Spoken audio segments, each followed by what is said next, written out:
Honorable Speaker, I beg to lay the following papers on the table of the House today, Tuesday, February 18th, 2025. These very important papers, Honorable Speaker, because they're part of the budget cycle. One, supplementary estimates 2 for the year 2024-2025 from the National Treasury and Economic Planning and the following accompanying documents: program-based budget, B, recurrent estimates, C, development estimates, volume 1, 2, and 3, and D, memorandum on supplementary estimates number 2. So we lay the supplementary estimate 2 for the financial year 2024-2025, Honorable Speaker. 2, draft Public Finance Management Teachers Service Commission Staff Car Loan and Mortgage Fund Regulations 2024 from the Teachers Service Commission. And 3, submission of nominees for the following National Government Constituencies Development Fund committees: 1, Bonchari; 2, Bondo; 3, Dagoretti South; 4, Eldama Ravine; 5, Embakasi East; 6, Endebess; 7, Gilgil; 8, Igembe South; 9, Kabondo Kasipul; 10, Kajiado Central; 11, Kajiado West; 12, Kasipul; 13, Kiamba; 14, Kibra; 15, Kiharu; 16, Kipkelion East; 17, Kitui Rural; 18, Kuresoi North; 19, Laikipia West; 20, Lamu East; 21, Lamu West; 22, Magarini; 23, Makadara; 24, Mandera East; 25, Mandera North; 26, Masinga; 27, Mathioya; 28, Matuga; 29, Mwingi Central; 30, Nambale; 31, Daragwa; 32, Rarieda; 33, Roysambu; 34, Samburu West; 35, Sigor; 36, South Imenti; 37, Sarehe; and 38, Teso South. I beg to lay, Honorable Speaker. Thank you, Chairperson, Departmental Committee on Agriculture. Honorable Speaker, I beg to lay the following paper on the table of the House today, Tuesday, 18th of February, 2025. Report of the Departmental Committee on Agriculture and Livestock on its consideration of the Agricultural and Livestock Extension Service Bill, Senate Bill number 12 of 2022. Thank you, Yekon. Chairperson, Departmental Committee on Finance and National Planning. Benja. Thank you, Mr. Speaker. Honorable Speaker, I beg to lay the following papers on the table of the House today, Tuesday, 18th February 2025. Reports of the Departmental Committee on Finance and National Planning on its consideration of 1, the Public Finance Management Amendment Bill, National Assembly Bill number 2 of 2024, and the Public Finance Management Amendment number 2 Bill, National Assembly Bill number 26 of 2024. Mr. Speaker, I beg to lay. Thank you. Next.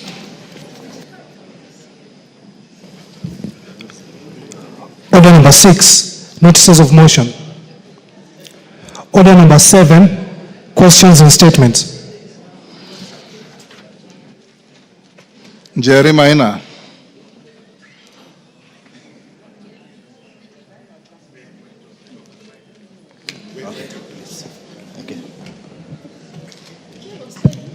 Apologies, Honorable Speaker.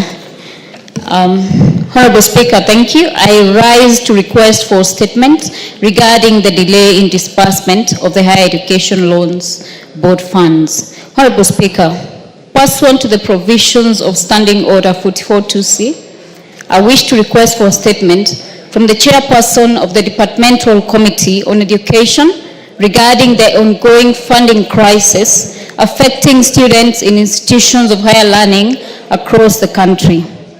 Honorable Speaker, on 20th December 2024, the High Court of Kenya, in Kenya Human Rights Commission and 3 others versus the AG and 4 others, 2024, declared the new higher education funding model unconstitutional and issued an order of prohibition which barred implementation of the model until the government complies with the Constitution and the necessary legal requirements. Thereafter, the Ministry of Education undertook to introduce a new tertiary institution funding model to address the matter. This is expected to be implemented later in the year. Despite the government undertaking to revert to the old Higher Education Loans Board HELB model, there has been an apparent lack of commitment to timely disbursement of funds to students. This contravenes the provisions of Article 43(1) of the Constitution, which guarantee the right of every person to education. At present, thousands of students continuing with their studies face financial distress as they are unable to pay tuition fees, which has left them locked out of examinations. This has triggered unrest in universities across the country, with students staging protests and, in other cases, lecturers boycotting examinations. Honorable Speaker, it is against this background that I request for a statement from the chairperson of the Departmental Committee on Education on the following. 1. The total amount of funds disbursed by the National Treasury under the Higher Education Loans Board HELB model, including specific dates of these disbursements. 2. The total number of students who have benefited from the disbursed funds since November 2024, and the measures put in place to ensure timely disbursements of funds to prevent future disruptions in learning. Thank you, Honorable Speaker. Merely 2 weeks. 2 weeks. Honorable Speaker, 2 weeks is very far. The information that the Honorable Member is asking is very urgent, very important. Well done. Wednesday next week. So I want to bring it, I think Tuesday next week. Tuesday, yes. You'll be ready? I'll be ready with it. Tuesday, 2:30. Yes, thank you. Mashua Waithaka, all chairpersons should be like that. Mashua Waithaka. Give the mic to Mashua. Yes. Thank you, Chair, Speaker. Request for statement regarding land parcels erroneously listed by the National Land Commission. Honorable Speaker, pursuant to the provisions of Standing Order 44-2C, I wish to request for a statement from the chairperson of the Departmental Committee on Lands regarding an erroneous classification of 2 parcels of land belonging to Mr. Stephen Shege as illegal alienated government land. Honorable Speaker, on the 17th July 2017, the National Land Commission, NLC, with the Kenya Gazette, volume CX-1X, number 97, listed several parcels of land as illegal alienated government land and ordered that their titles be revoked. Among them were 2 parcels of land in Kiambu County, land with house block 2/80 and land with house block 2/81 belonging to Mr. Stephen Shege of ID number 0551205, which he illegally acquired in 2006 and 2007 respectively. Since then, he has consistently remitted required land rates to Kiambu County government without any dispute or challenge over the legitimacy of his ownership, which evidences rightfully ownership. The arbitrary revocation of his title deeds by NLC amounts to deprivation of property by the government, which violates the provisions of Article 40 of the Constitution. Despite numerous appeals to the National Land Commission to rectify this error, no corrective action has been taken. The situation raises concerns regarding fairness and reliability of land administration process in the country. Honorable Speaker, it's against this background that I request for a statement from the chairperson of the Departmental Committee on Lands on the following. The reasons for the cancellation of title deeds number block 2/80 and block 2/81 in Kiambu County belonging to Mr. Stephen Shege via Gazette Notice number 6864 of 17 July 2017, despite his lawful acquisition and payment of land rates to the government. 2. Report on the status of revocation of the erroneous Gazette Notice to restore the land ownership rights to Mr. Stephen Shege. And 3. the specific implementation timelines when the National Land Commission will resolve the ERA, including reassurance of valid title deeds to Mr. Stephen Shege. Thank you, Honorable Speaker. Thank you, Nyamoko. How much time do you need to bring a response? Give him the mic. 2 weeks, Honorable Speaker. 2 weeks, so that. Joseph Gitari. Honorable Joseph Gitari, Kirinyaga Central. Thank you, Mr. Speaker. I'd like to request a statement regarding the management of Sirikisho Rawanawake Savings and Credit Cooperative Society Limited.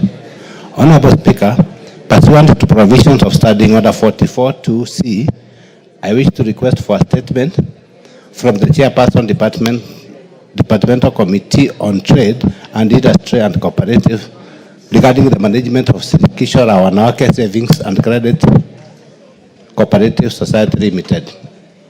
Honorable Speaker, Sirikisho Rawanawake Savings and Credit Society (SACCO) Limited was established in the year 2001 with the objective of empowering women to actively engage in economic decision-making.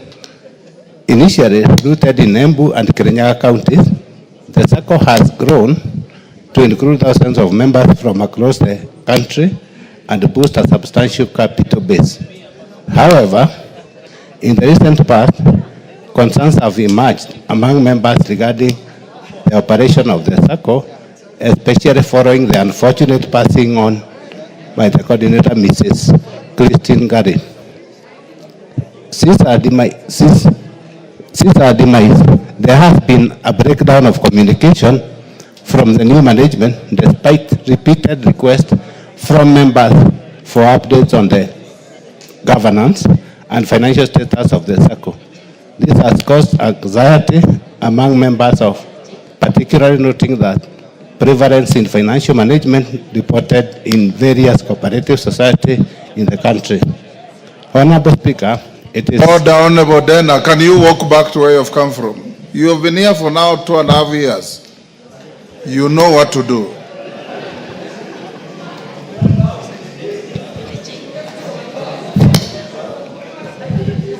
Honorable Bensouda, can you induct him on what to do? Go on, Gitari. Honorable Speaker, it is against this background that I request for a statement from the Chairperson of the Departmental Committee on Trade, Industry and Cooperative on the following. 1. The current status of Sirikisho Rawanawake Savings and Credit Society Limited, including financial and registration status with the SACCO Society Regulatory Authority, SASLA. Number 2, measures that the Ministry of Cooperative and Micro, Small and Medium Enterprise, MSMEs, development has put in place to ensure that the SACCO complies with the established regulation, particularly in financial reporting and holding of regular meetings. Number 3, Speaker, the steps taken by the Ministry to enhance governance and oversight of the cooperative in the country to protect the members' savings. I thank you. Thank you, Honorable Gitari. Chair, Trade, Gakuya. Vice Chair. How much time do you require? 2 weeks. 2 weeks it Thank is. Thank you. Go back to order number 2. Order number 2, communication from the Chair. Honorable members, before I make some short communication, allow me to acknowledge the presence of a delegation of 5 staff from the Office of the Leader of Opposition of the Parliament of Uganda, sitting in the Speaker's gallery to observe the House proceedings. The delegation is on a benchmarking visit at the National Assembly to foster knowledge exchange and share parliamentary experience with our staff in the National Assembly. On my own behalf and that of the National Assembly, I welcome the delegation to the National Assembly and wish them well during their visit.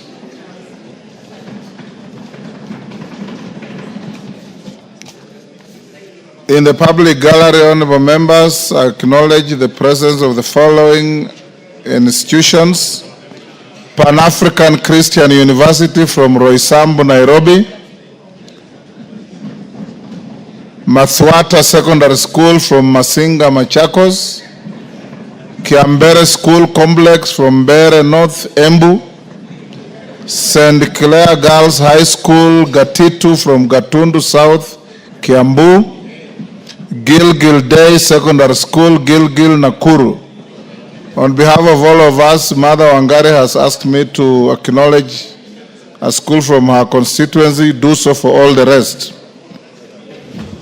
Thank you very much, Mr. Speaker. Mr. Speaker, I must say that this session is very encouraging to find that our schools are back in full force. We are able to host very many students in the galleries so that they can be able to observe the proceedings of this house. It also helps us to actually realize that we are pace setters and we have to actually be good examples for the youngsters that we host here every time. But Mr. Speaker, as I welcome all the students, allow me to pay special tribute to Gilgil Day Secondary School, one of the biggest day schools in Gilgil, hosting over 1,000 kids, Mr. Speaker, even without Form 1s. And there are so many such that even tomorrow we'll have another delegation of the same school. I want to just take the opportunity to welcome to the house and to actually encourage them, because we are only here for a while. It will be them sitting on these seats in the next few years to come. So on behalf of all of us and for all the school students that are visiting, I want to take this opportunity to welcome them to the house. Thank you, Mr. Speaker. Thank you. Members on their feet, take your seats. Richard Yegon, take your seat. Mrembo, take your seat.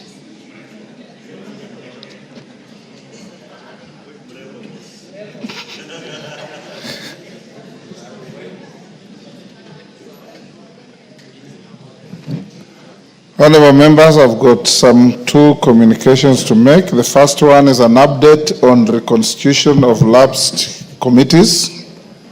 I've been notified by the leader of the majority party and the leader of the minority party that the committee on selection is yet to conclude the nomination of members to the lapsed committees. Further, the leaders note that consultations are ongoing and will be concluded soon to allow for the reconstitution of the specified committees. Honorable members, noting that the budget policy statement, PBS, and the medium-term debt strategy, which was laid on the table of the House on Thursday, 13th February 2025, has specified timelines. I direct that awaiting the reconstitution of committees, the BPS be processed by the liaison committee. Similarly, noting that the supplementary estimates 2 for the 2024-2025 financial year have just been laid on the table of the House, I also refer the same to the liaison committee for processing. I thank you. Second communication, honorable members, is to notify the House of the demise of 2 members of Parliament, a senator and a member of the National Assembly, the member for Malava constituency, the Honorable Moses Malulu Injendi, and the senator for Baringo, the Honorable William Kipkiror Cheptumo. Honorable members, it's with immense sorrow that I hereby notify members of the National Assembly and the entire Parliament fraternity of the untimely demise of 2 of our colleagues, one in the National Assembly and the other in the Senate.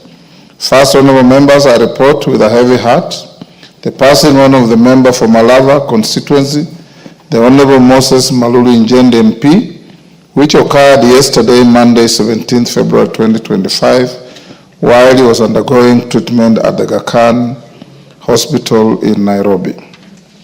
The late Honorable Injendi was born on 9th October 1966 in Lugusi village, Malava constituency. He began his education at Lugusi Primary School in 1974 and completed there in 1981. Thereafter, he joined St.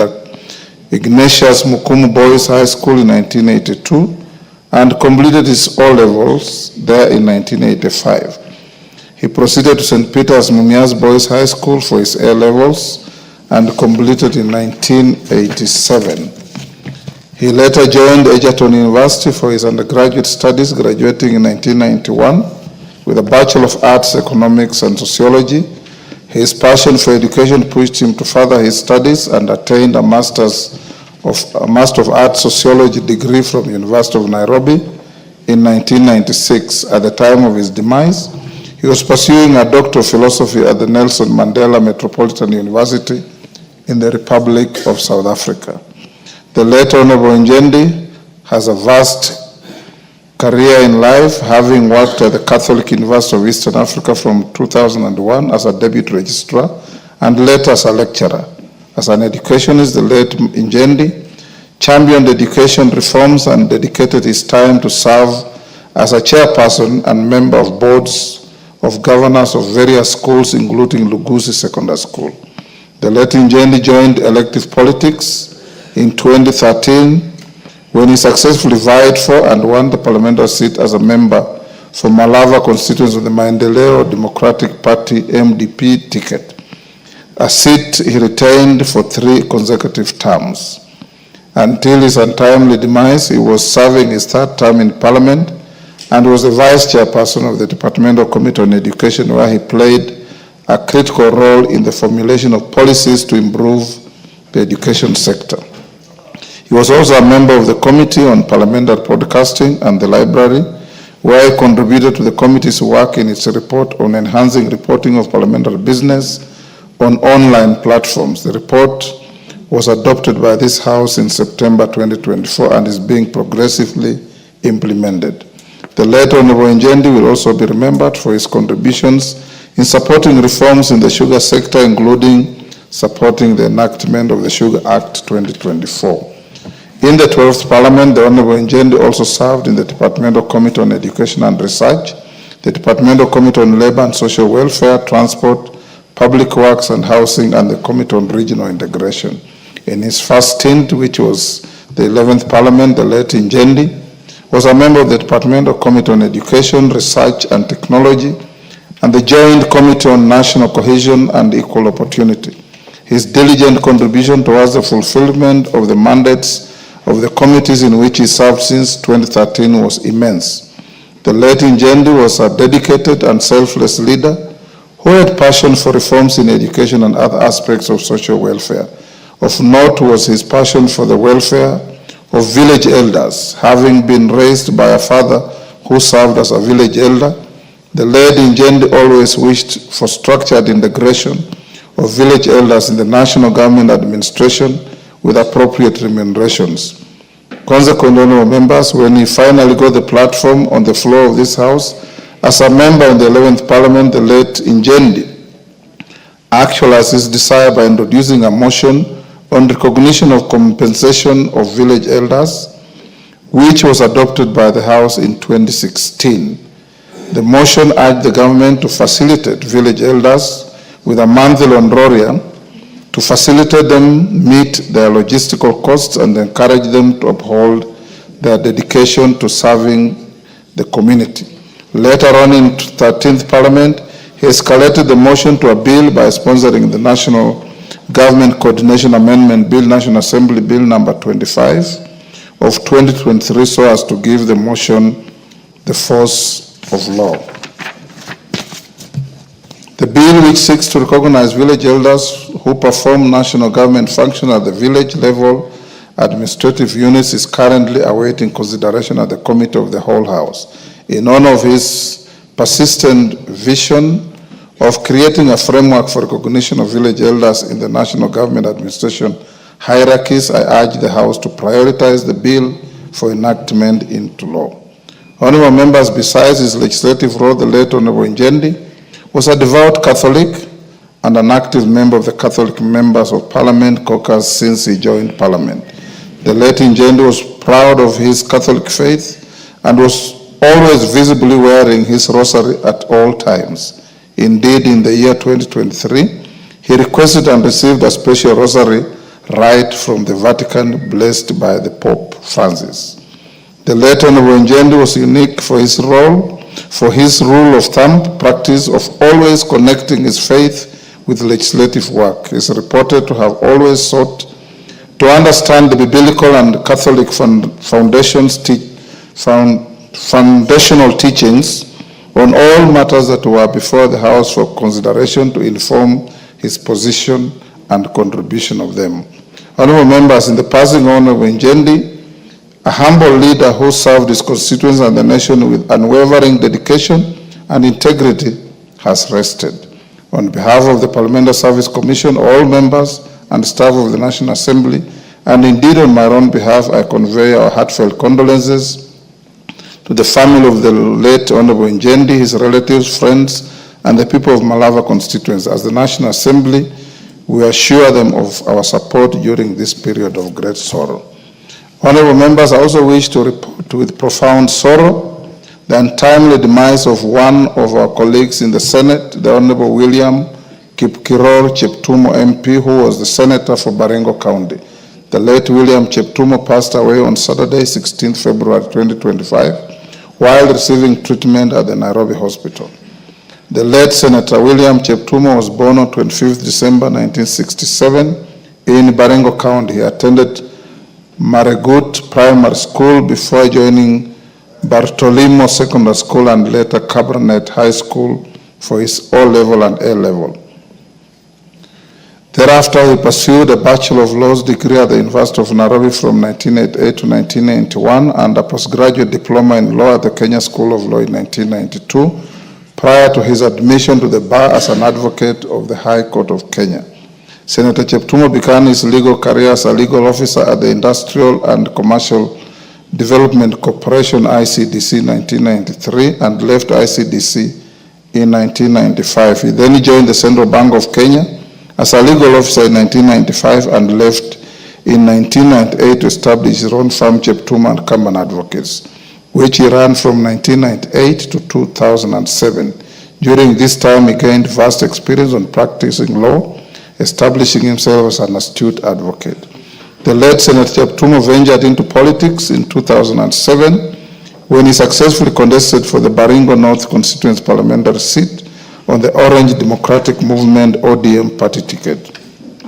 During his first term of parliament between 2008 and 2013, I had the privilege of working alongside him in the executive when he served as the Assistant Minister for Justice, National Cohesion, and Constitutional Affairs while I held the Foreign Affairs portfolio as the Minister. Senator Cheptumo not only demonstrated exceptional dedication and a deep understanding of legal matters, but also applied his legal knowledge in the running of government affairs under his charge. The late Senator Cheptumo was re-elected for a second term in 2013 in the 11th Parliament. He served as the chairperson of the Committee on Delegated Legislation, a member of the House Business Committee, and a member of the Departmental Committee on Justice and Legal Affairs. Additionally, he was a member of the Parliamentary Pensions Management Committee. As the chairperson of the Committee on Delegated Legislation, the late Senator Cheptumo will be remembered for superintending the consideration of many statutory instruments that were necessary to operationalize the acts of Parliament that were enacted to actualize the 2010 Constitution. The late Senator Cheptumo was once again re-elected to represent Baringo North constituency in the 12th Parliament, making him one of the longest-serving members of this House. He served as the chairperson of the Departmental Committee on Justice and Legal Affairs, where his legal and immense parliamentary expertise were instrumental in guiding key legislative processes and the consideration of policies that were referred to his committee. In 2002, honorable members, the late Senator Cheptumo successfully contested for the Baringo County Senate seat. Until his demise, he was serving as the chairperson of the Senate Standing Committee on National Security, Defense, and Foreign Relations. Additionally, he was an active member of the Senate Liaison Committee, the Senate Standing Committee on Justice, Legal Affairs and Human Rights Committee, and Land, Environment, and Natural Resources. He was a member of the Ad Hoc Committee on the Proliferation of Religious Organizations and the Circumstances leading to the deaths of more than 95 people in Shakahola in Kilifi County. Honorable members, in his passing on, Parliament and indeed the country has lost a transformative servant leader. On behalf of the National Assembly, the Parliamentary Service Commission, and indeed on my own behalf, I pay tribute to Senator William Cheptumo and extend our deepest condolences to his family and the people of Baringo County. His death is a big loss to Parliament, to the people of Baringo County, and the nation at large, which he served with dedication and humility. Honorable members, condolence books have been opened both at the National Assembly and the Senate receptions, main Parliament buildings, where honorable members and parliamentary staff may record their condolence messages to the families of the departed members for Malava and the Senator for Baringo, respectively. In line with the Parliamentary Service Commission's bereavement policy, I have constituted an ad hoc funeral committee to help with the funeral arrangements. The committee comprises of the following members in relation to Honorable Malulu Njendi: Honorable Bernard Shinal MP as the chairperson, Honorable Julius Meli CBS MP, Honorable Emmanuel Wangu CBS MP, and Honorable Ellis Muhanda. I have also requested the Speaker of the Senate to nominate 2 senators to the ad hoc committee. I have also appointed the following members to work with our Senate colleagues in coordinating Parliament's involvement in the funeral arrangement for the late Senator William Cheptumo: the Honorable T.J. Kajwang CBS MP, the Honorable Joseph McClap MP, the Honorable Florence Jematia MP.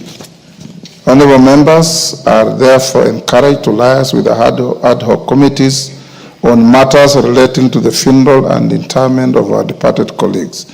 In connection with the passing on of the Vice Chairperson of the Departmental Committee on Education of this House, I also wish to inform the House of the demise of another educationist in the country, Mr. Johnson Matheka Nzioka, the National Chairperson of the Kenya Primary Schools Heads Association, KEPSHA. The late Mr. Nzioka, who was also the head teacher of Donholm Primary School in Nairobi City County, succumbed to his injuries he sustained in a road accident that occurred on Sunday, 16 February 2025 in Athi River along Nairobi-Mombasa Road. The late Mr. Nzioka, who is a long-serving and distinguished educationist with a career spanning over 39 years, holds a bachelor's degree in education from East African University and a diploma in education management from the Kenya Institute of Education Management, KEMI. In these very many years as a career teacher, he has been a head teacher for 24 years.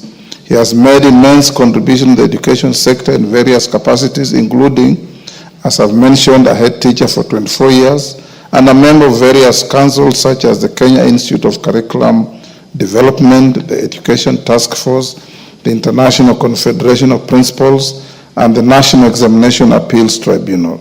In recognition of his dedication and exceptional service to primary education, he was recognized and awarded the Head of State Commendation HSC in 2021. Honorable members, in honor of our departed colleagues, the Honorable Moses Malulu Njendi, MP, and the Honorable Senator William Kipkiror Cheptumo MP, and the KEPSHA Chairman, I request that we all stand and observe a moment of silence.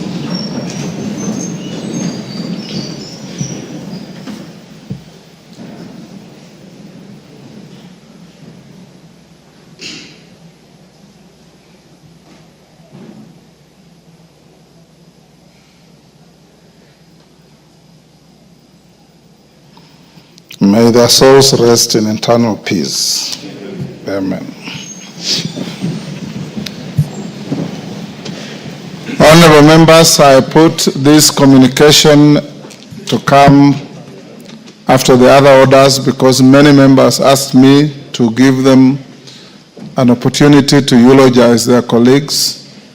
I'll allocate 1 hour to this from now to 4:15, and each member who gets an opportunity will have a maximum of 2 minutes.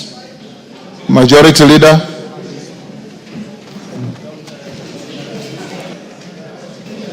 Thank you, Honorable Speaker. Honorable Speaker, allow me to join you in condoling with the families of the late Cheptumo and the late Malulu Ijendi.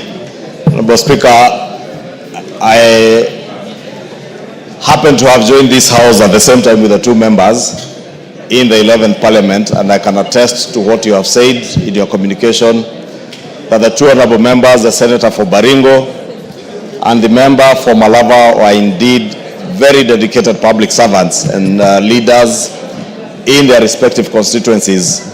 Honorable Cheptumo, Honorable Speaker, when you represented Baringo North and served in this House, serving all the way as the chair of the Delegated Legislation Committee. Order. This is a solemn moment where we have lost two of your colleagues at the same time. I would expect that you give it the solemnity that it deserves. Go on, Majority Leader. Thank you, Honorable Speaker. I was saying Honorable Cheptumo served also as a member and later chair of the Delegated Legislation Committee and served with a lot of diligence as a chair of that committee, and those who were in the 12th Parliament with us, we remember the dedication with which the Honorable Cheptumo served this House as chair of the Delegated Legislation Committee, considering numerous regulations for approval in the House, and did so with a lot of intellect. Honorable Cheptumo, Honorable Speaker, happened to be a very good lawyer, and I was privileged, Honorable Speaker, to learn later after I served with him here that he had also worked with my wife, who was then working in the bank, and Cheptumo happened to be in one of the panels for that bank. And my wife attested when we finally met at some point somewhere together with Honorable Cheptumo. She attested how diligent Honorable Cheptumo was in conveyancing and how much even those who worked in the bank trusted the work of the late Honorable Cheptumo. And is indeed a great loss, not just to his family, to the people of Baringo County, especially the people of Baringo North, whom he represented in this House for 2 terms as their Member of Parliament, but also the greater people of Baringo, who he served as their Senator. It is sad that we have lost him at a time when the people of Baringo needed him the most. Honorable Speaker, I was privileged to have served with the Honorable Malulu Ijendi from the 11th Parliament, when we first joined this House together. And Malulu, the late Malulu, Honorable Speaker, again is a leader who exemplified himself as a servant, true servant of the people, and a true believer. Honorable Speaker, many members will bear me witness that the late Malulu never left his rosary wherever he went. And those who have served with the late Malulu in this House, those of the Catholic faith, will remember that Malulu Ijendi at all times had his rosary with him. And many of us nicknamed him Bishop. And indeed, where he used to sit, just behind where the Honorable Ikana is seated, he had a permanent position there. And every time as we walked out, we would say hi to him and call him Bishop. And he's indeed a great loss, not just to the people of Malava, his family, but to us as a nation. The late Malulu Ijendi was not just a true believer, but also a dedicated educationist. As a former teacher, he moved on to serve as our vice chair of the Education Committee, and the chair of the Education Committee will tell you the dedication. Thank you, Majority Leader. Junet. Mr. Speaker, I stand to condole with the family of the departed members of Parliament, Mr. Speaker. Mr. Speaker, I am known to Honorable Ijendi Malulu, Mr. Speaker. We came in the 11th Parliament, I think, together to this Parliament, Mr. Speaker. Mr. Speaker, he was a very dedicated servant of the people and somebody who had spent most of his time in his constituency, Mr. Speaker. He was rarely in Nairobi, Mr. Speaker. Any time he had in his hand, Mr. Speaker, the member spent with his constituents, Mr. Speaker. And Mr. Speaker is a man who knew what he was doing.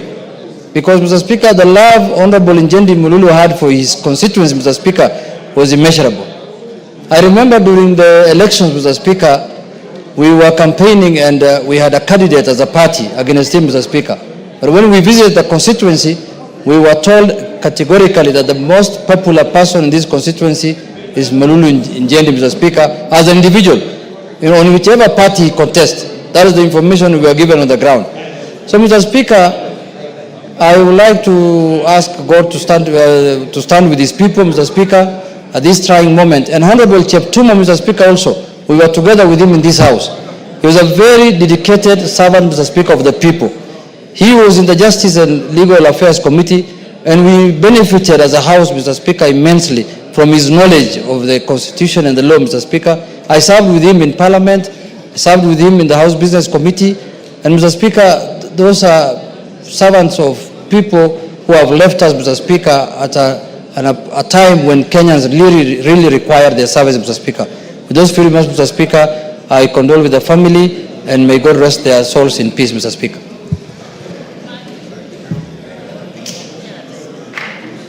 Melly. Thank you, Honorable Speaker. Thank you. Honorable Speaker, I want to take this time to condole with the family of our two honorable colleagues, Honorable Cheptumo and Honorable Moses Malulu Njendi. Honorable Speaker, we came to this house with Honorable Malulu Njendi in 2013, and as my colleagues have said, he was a very humble, very diligent, very honest, very religious, and a good educationist. I served with him in the 11th Parliament as a member of the Committee of Education, where we were led ably by Honorable Sabina Chege. During that time, Honorable Malulu Njendi gave us his mind on educational issues, ranging from the primary school education all the way to university. Honorable Malulu Njendi, Honorable Speaker and members, he was a man who actually loved his constituents a lot. He didn't fail to go to his constituency every weekend, every month. And at all times, he served these people with a lot of diligence and integrity. He was a man who really built many schools, many colleges, and many institutions in his place. Honorable Cheptumo is a senior member in this house. He mentored us. We found him. He was a member of Baringo North from 2007 all the way to 2013 when he came in. As young legislators, Cheptumo took us with a lot of humility and taught us parliamentary legislative processes. As a member of the delegated committee and also as a member of several other committees, we learned a lot from the two members. May the good Lord rest their souls in eternal peace. Asante sana. Thank you.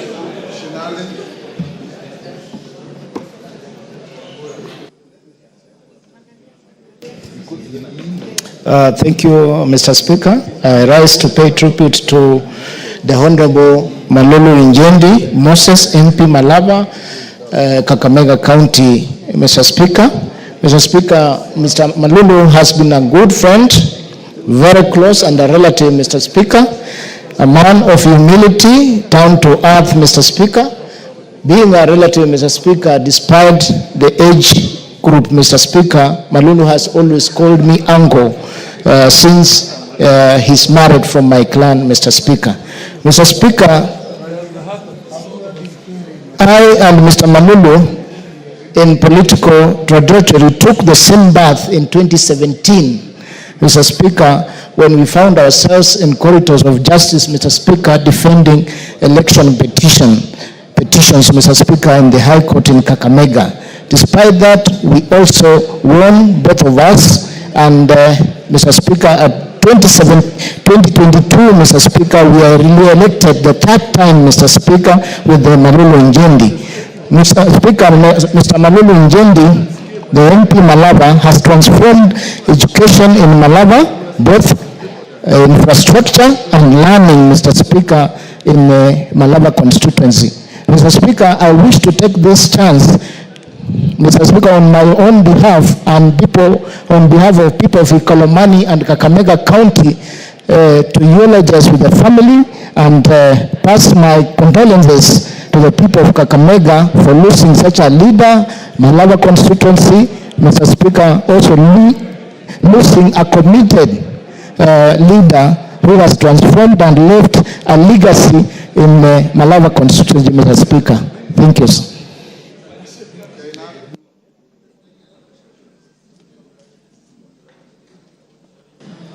Thank you, Mr. Speaker. Mr. Speaker, I've had the privilege of interacting with Mr. and Ms. Cheptumo as legal practitioners long before he joined politics, Mr. Speaker.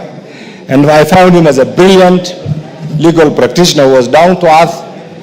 I also had the privilege of being with him in Parliament from 2007 as a representative of the people of Baringo North, and then later on, right now, he was serving as a senator. Mr. Speaker, death is a must. We as a Muslim, we always say, كُلُّ نَفْسٍ ذَائِقَةُ الْمَوْتِ. Every soul shall test death. It's a must. It's only the owner who gives and who knows when to take away. And therefore, all of us must be ready to submit to the will of God when we live, so that when we go down, we'll be welcomed in the bounties of heaven, Mr. Speaker. I know Mr. Cheptumo will be missed by many friends. Mr. Speaker, I have also interacted with Mr. Ijendi and found him a man who was carrying the rosary. In my culture, Mr. Speaker, when you see a man or a woman of God always blessed with a rosary, it's a sign of forgiveness. It's a sign of atonement. It's a sign of asking, look, you always appreciate the omnipresence of God around you. And I know truly in Mr. Ijendi and Mr. Cheptumo, the people they have represented will greatly miss them. But Mr. Speaker, the only thing that we can do, I want to urge you, as our head here, to give them a dignified and decent send-off. That is the only way we can also remain true to the service they have offered to their respective electorate. Thank you, Mr. Speaker.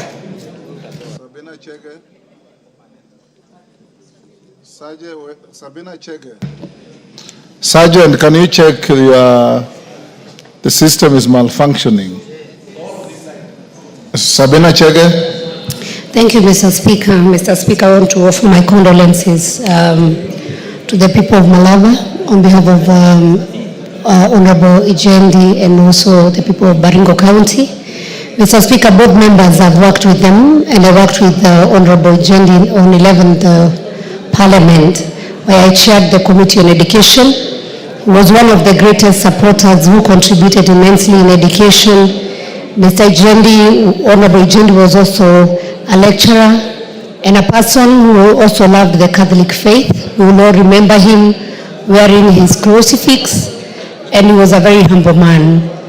Mr. Speaker, Mr. Cheptumo, I also served with him at the 12th Parliament, and also when now he was a senator.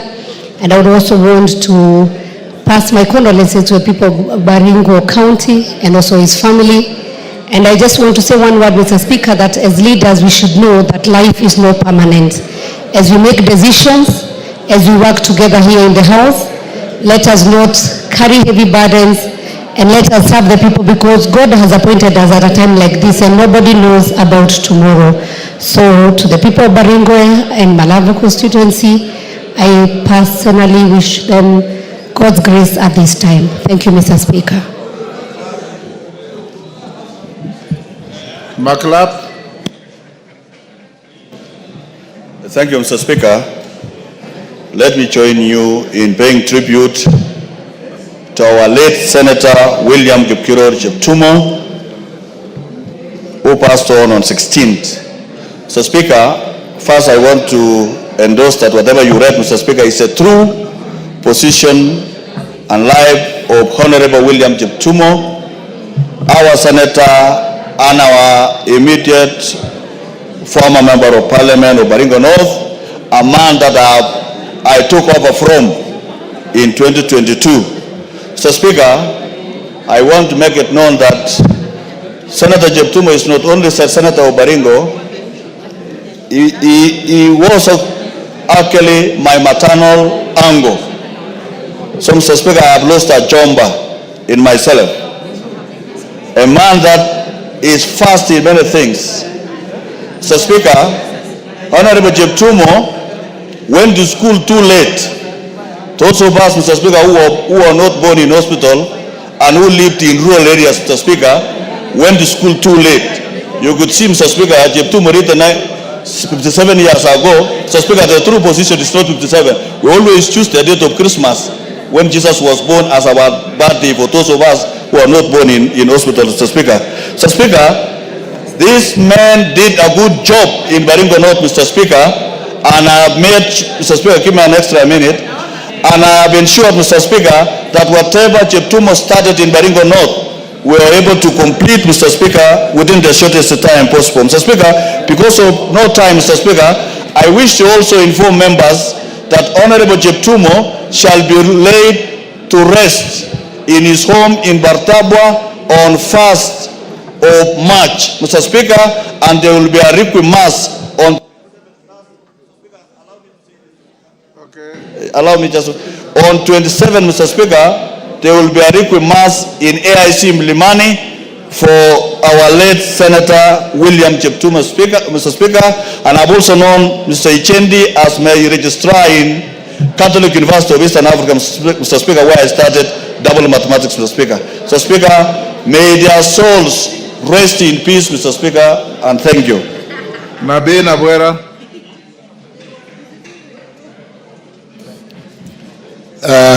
Thank you, Mr. Speaker. I rise to condole with the families of Cheptumo and Honorable Malulu Njenti. Mr. Speaker, Honorable Malulu Njende and I share so many things.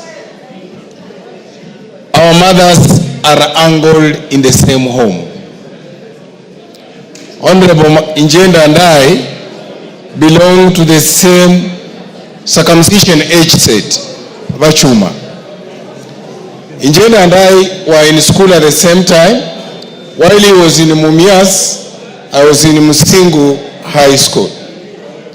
I've known Njende for well over 30 years. Honorable Njende was not just a friend, a relative, but also a barometer for many things. When I wanted to check something that I thought I wanted to contribute on, I would speak to Honorable Njende. On behalf of the caucus, Western Parliamentary Group Caucus, and on behalf of the people of Lugari, I want to send my sincere condolences to the family, to the children, and to the people of Malava. Honorable Speaker, you remember you gave me an assignment with Honorable Wangwe to be the caretaker of Honorable Njende when he was in a hospital all this long. It is a journey that Honorable Speaker was very difficult for Honorable Wangwe and I. We saw him sick. We saw him rising up. Honorable Speaker, thank you. Yes, wind up. We've seen him lose the battle. It has not been easy. And I want to thank you, the Speaker, and everyone else who joined us in this journey. I condole with the family. Betsimba. Honorable Betsimba. Asante sana Mheshimiwa Spika. Pia mimi nisimame kwa niaba ya eneo bunge la Kisauni kusema pole kwa ndugu jamaa na marafiki na eneo bunge la Malava kwa kifo cha Mheshimiwa Ijendi. Mheshimiwa Ijendi alikuwa anaishi na watu vizuri, na kitu anayohitaji sasa ni maombi. Kikubwa anachohitaji ni maombi. Tumuombe Mungu amsamehe madhambi yake, amweke katika watu wema mahala pema. Pia hii ni ishara kwamba unakumbushwa kwamba hii dunia unapita. Kwa hivyo unalohitajika hapa katika dunia hii ni kufanya mema. Hayo ndio yatakwenda kusaidia mbele. Kifo akijali mtu mzima wala mtoto wala cheo chochote, wala una uhakika kuishi dakika 2 kutoka sasa. Kwa hivyo hii ni moja katika, pia wale ambao bado wako hai wajue kwamba iko safari ambayo wanakwenda, na kikubwa ni ufanye mema, na sisi sasa tulopewa jukumu tuwe tunafanya mazuri yale ambao wanasaidia wale watu ambao wametuchagua. Asante sana Mheshimiwa Spika.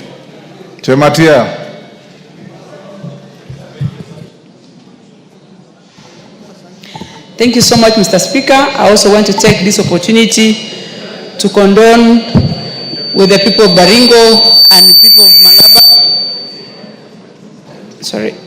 People of Malaba for the loss of our colleagues, Senator Cheptumo from Baringo and Honorable Njendi. Mr. Speaker, Baringo has lost a great leader in Cheptumo, because Cheptumo served this house for 15 years, and I must say the biggest gap that Cheptumo created in this loss is the counsel that he gives us as young leaders and the continuous fight on insecurity in Baringo. And we want to say thank you to all members who have helped us through. We are still mourning as Baringo County, and I also want to say we will miss him so much, and Cheptumo will live, his life is going to live more. And for Njendi and family, I want to send my condolences. I knew Njendi because he was one of my voters when I was going to East Africa, and also being a colleague for these last 2 years. Thank you, Mr. Speaker. Waluke. Thank you very much, Honorable Speaker, for giving me chance also to contribute on the two leaders, the two members of Parliament whom we have lost. Honorable Speaker, I know and I knew all the two members that have worked with them, Honorable Njendi and the Honorable Cheptumo.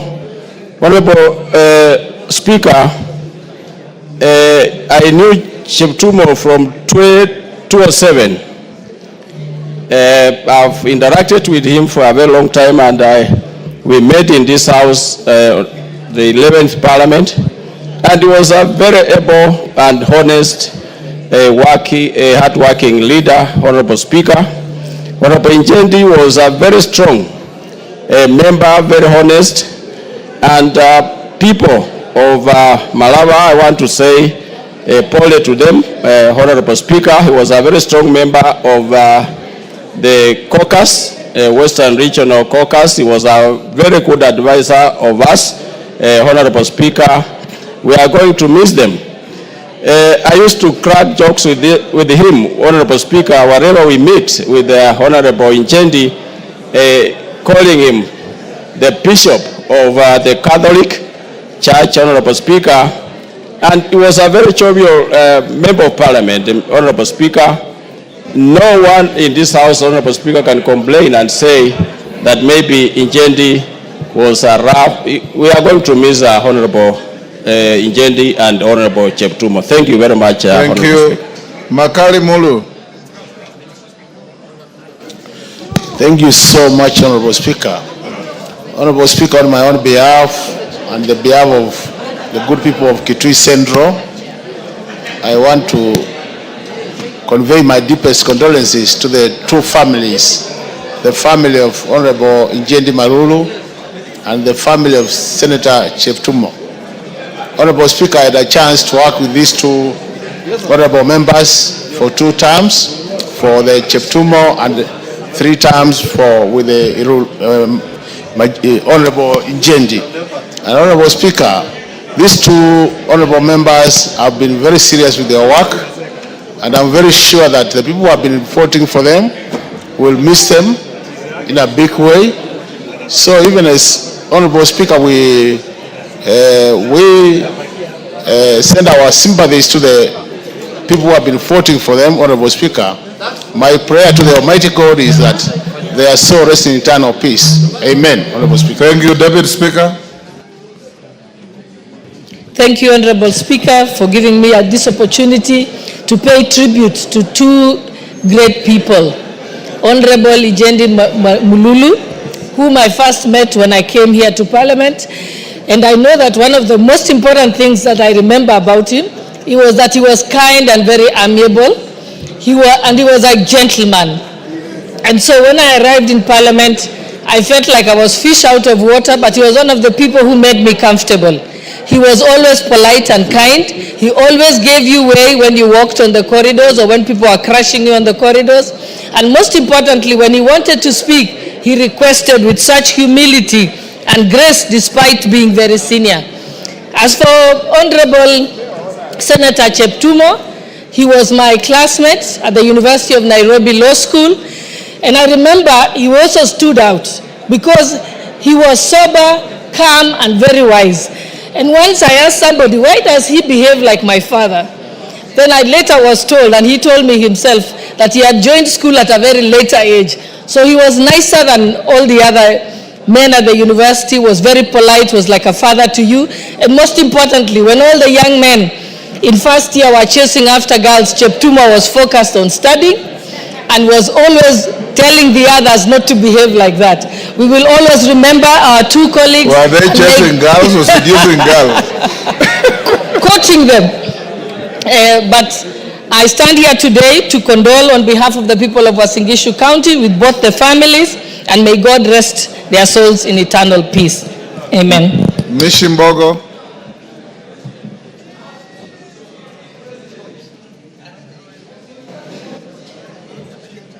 This one. Asante Mheshimiwa Spika. Mheshimiwa Spika, kwa hakika ni pigo kubwa sana katika taifa letu la Kenya na pia katika mabunge yetu mawili kupoteza viongozi mashujaa wetu wawili. Mheshimiwa Spika, Mheshimiwa Cheptum ambaye ni seneta, alikuwa seneta wa Baringo, alikuwa kiongozi mwenye busara sana. Alikuwa kiongozi mwadilifu, na hata wakati alipokuwa akichangia katika bunge hili la kitaifa katika miswada na katika hoja, ungemwangalia ungejua huyu ni kiongozi ambaye anajielewa na anajua kwa nini yako katika bunge hili la kitaifa. Mheshimiwa huyu amefanya mchango mkubwa sana hata kule nyanjani. Tumezungumza na watu wengi sana kutoka sehemu za Baringo, na hivi sasa ni pengo kubwa sana ambalo liko pale.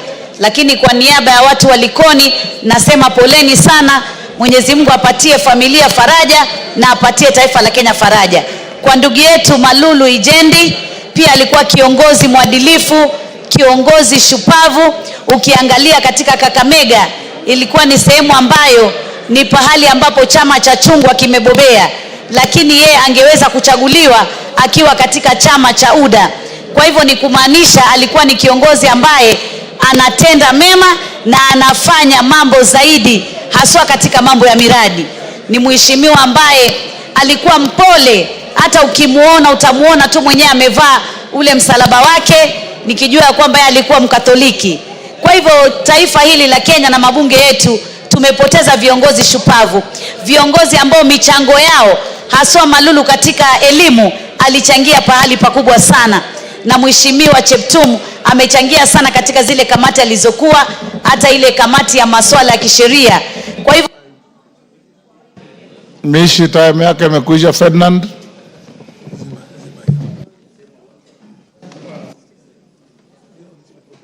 Mr. Speaker, on behalf of the people from Kwanza and Trans Nzoia, I want to take this opportunity to say, to send my condolences to my brother Moses Intenji, because he even came to my place in 2019 and helped me do some fundraising. He was a very dedicated man. We always met at the church down here. It's a Catholic, and there was a devoted Catholic church follower. You can see he had also always having a rosary. And we have missed somebody who was very intelligent. When it came to education matters, he would offer very good advice. And therefore, I want to take this opportunity to say pole to the family.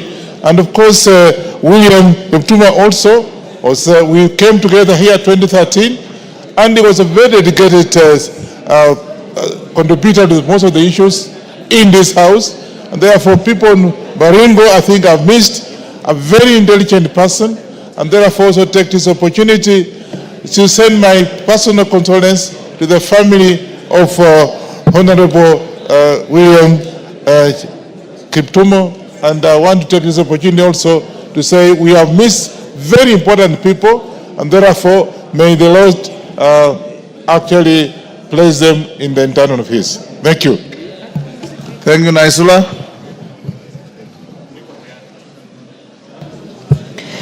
Thank you, Mr. Speaker. I rise also to pass my sincere condolences to the families, relatives, friends, and also the constituents of Honorable Malulu Ijendi of Malala constituency, and also Honorable William Cheptumo of the Senator of Baringo County. I was privileged to work with the two gentlemen, Mr. Speaker. Honorable Ijendi, I was the chairperson of the Regional Integration Committee in the 12th Parliament, Mr. Speaker, and later I also served under Honorable Cheptumo when he was the chairman of JLAC. I must say that this country and their constituents have lost very dedicated legislatures in this houses, Mr. Speaker. And I must say that there are some of the people who worked in silence. They were never noisemakers. They used to work silently in the areas where they've been elected. They had clean politics, Mr. Speaker, based on issues. And also in the committees, I saw both gentlemen very dedicated, Mr. Speaker. And so it is not only their families who have lost, and it is not only the people who elected them, but the entire country, Mr. Speaker, have lost two great gentlemen, Mr. Speaker. And I must say that in your condoling with their families, Mr. Speaker, you gave a true tribute of who the two gentlemen were, Mr. Speaker, and in them we shall dearly miss them, and we will also remember and learn a lot from their leadership, Mr. Speaker. May their souls rest in eternal peace. Thank you, John Makali. Give me the mic. Thank you, Honorable Speaker, for the opportunity. Let me take this opportunity, Honorable Speaker, on my own behalf and on behalf of the great people of Kandui constituency to eulogize the late Honorable Malulu Ijendi. Honorable Malulu Ijendi was a true representative of the people. He was a man who actually never shied away from his faith. Honorable Malulu Ijendi was our senior, and he was my neighbor here in Parliament. We could consult at very, very short notice. Honorable Malulu Ijendi was a real humble man, was an icon of humility. And the only thing we can be able to do, Honorable Speaker, as we send off Honorable Malulu Ijendi, is to remember what he adeptly stood for.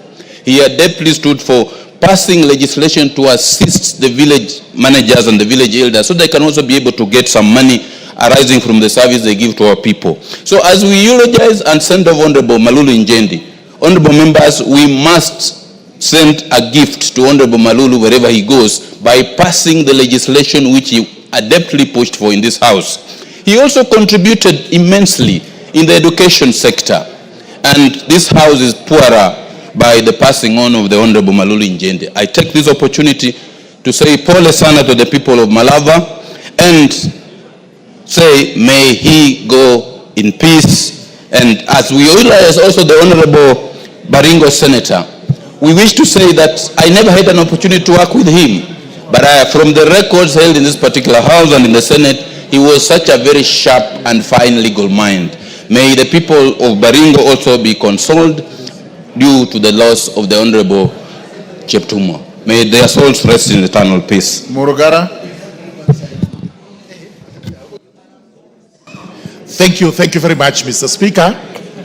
So, Speaker, allow me, on behalf of the people of Tharaka constituency, Tharaka Nithi County, and my own behalf, to condole with all the primary school teachers for having lost their chairman, Mr. Nzioka, a great guy who served the teachers very diligently.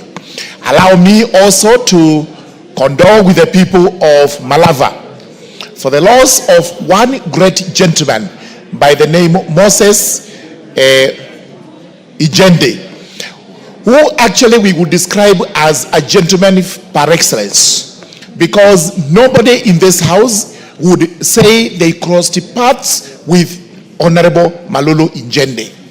He served so well, he was so humble, he was so amiable and humane in everything he did. This is a great loss to the people of Malava, and we condole with them.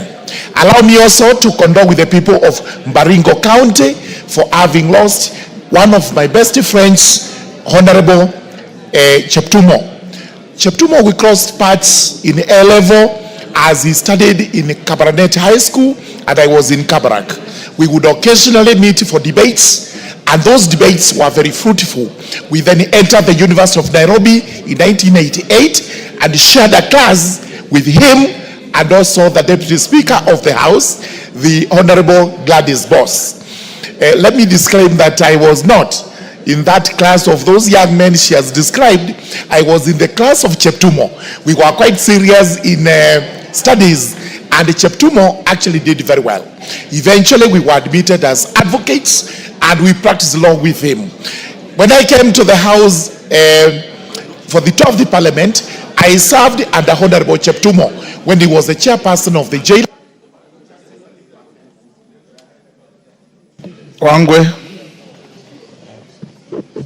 Thank you, Honorable Speaker. Honorable Speaker, on behalf of the great people of Navaholo, on behalf of myself, Honorable Speaker, too, and the Catholic fraternity, Honorable Speaker, allow me to pass a message of condolence to the family, friends, and relatives of the late Honorable Malulu Injendi.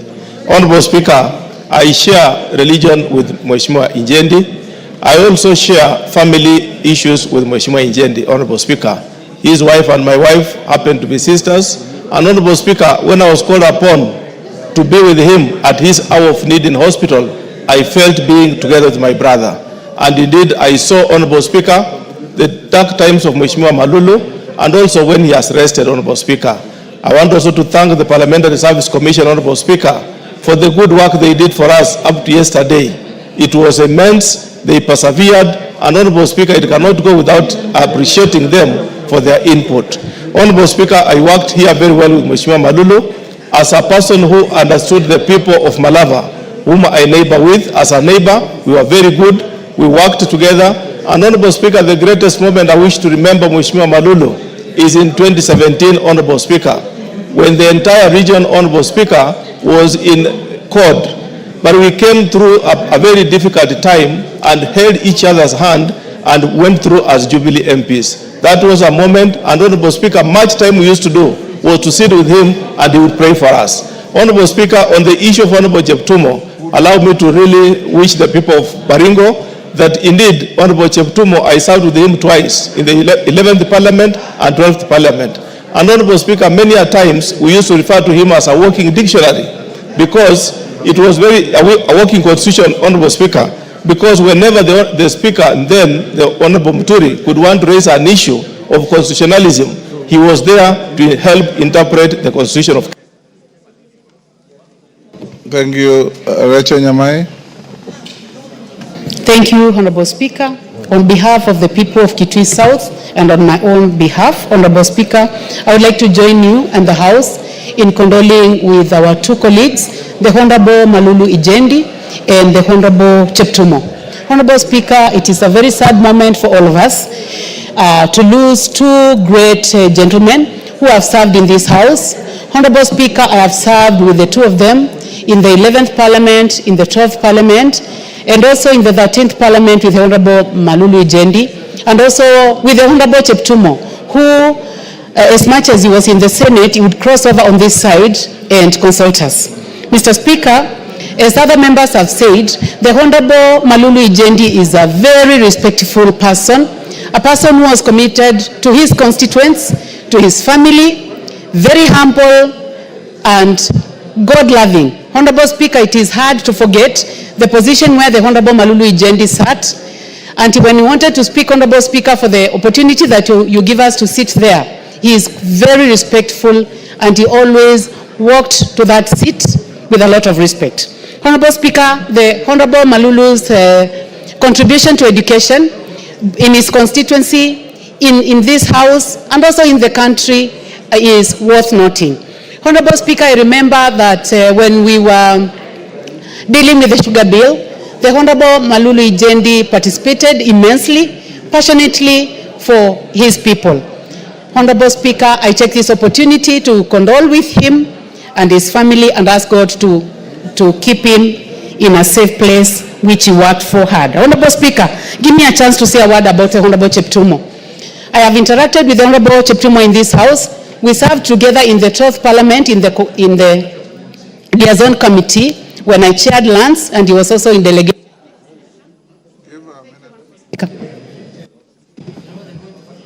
Rachel imekwisha. Lelmengit.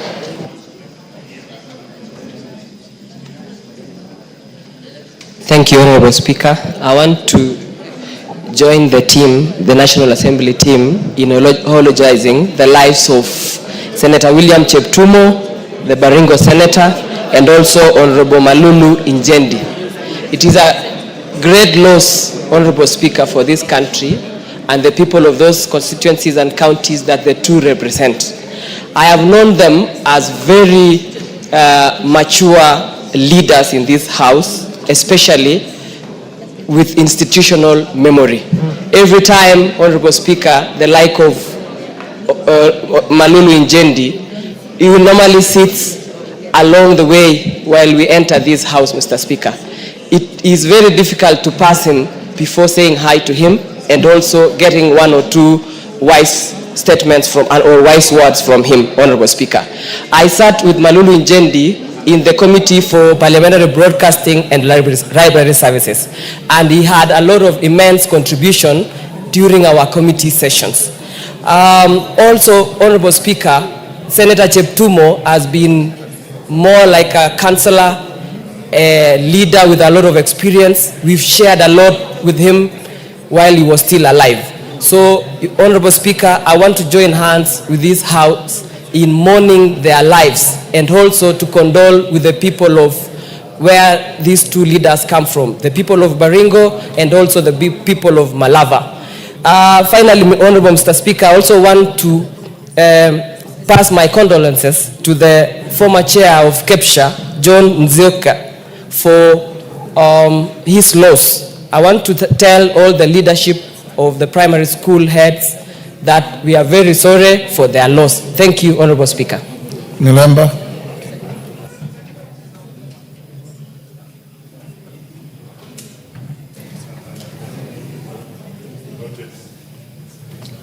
Thank you, Honorable Speaker. On behalf of myself, the people of Emuhaya, the now dissolving ANC party and the UDA party, let me take this opportunity to condole with the families of one Johnson Nzioka, a teacher of repute who was the chairman of KEPSHA. KEPSHA is the Kenya Primary Schools Association, a professional body that actually voices the professionalism of teachers. On behalf of myself and the groups I've mentioned, my condolences to the family of the late Johnson Nzioka, an educationist and a vast person. Let me also condole with the family of the late Baringo Senator William Cheptumo. Cheptumo carved his place as a unique legislator when he was here. He was the kind of legislator whom, when he stood up to speak, the whole House somewhat would just go quiet and listen to his explanation, especially on constitution and constitutionalism and things that related to law. And he's a great guy with great respect and a mentor of many of us. Finally, Honorable Speaker, the demise of Honorable Malulu Injendi is in itself a memento mori. That actually sounds a warning to all of us who are in Parliament and those who are not in Parliament, that death is definite and it's coming for us. Because a few days ago, he was just seated there and all the time catching your eye to express his views on education and other matters. But there he's gone, a very calm legislator. Injendi was a legislator who knew how to get to the people minus the political parties. Though a member of the NC party, which have been the Secretary General, Injendi could have still made it on any political party. And no wonder, in your eulogy, you indicate him as having come on a party that was little known, even when he had been denied the famous ticket. Yeah, Mayaka.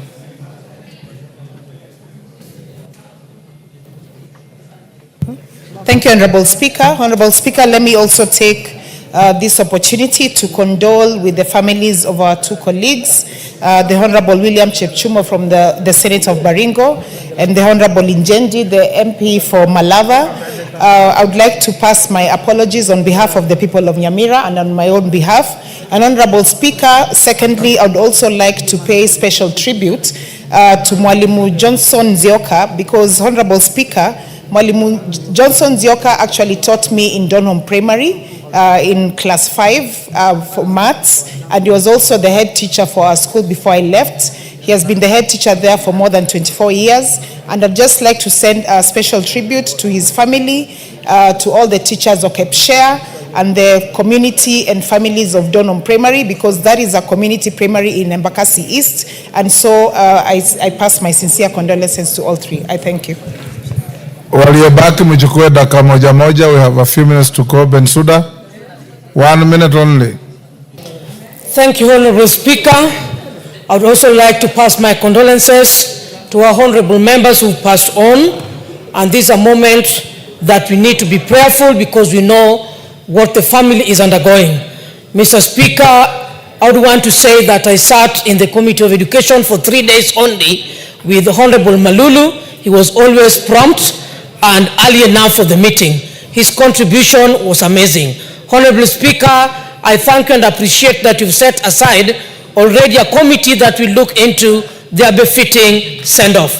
I want to pray that everything will be done accordingly and prudently, so that during the time of the Requiem Mass, the parliamentarians should go there in solidarity. As women, we feel the large gap that their spouses are now undergoing. And as this parliament or this house, when we go to give the last respect, we should take and establish if there are students or their children who are still going on with their education. And so I stand that something should be done as a legacy for their contribution in these houses. Thank you, Mr. Speaker, and on behalf of Homa Bay County, on behalf MP Westlands. Thank you, Mr. Speaker. I wish also to condole with the families of Honorable Cheptumo and Honorable Njenti.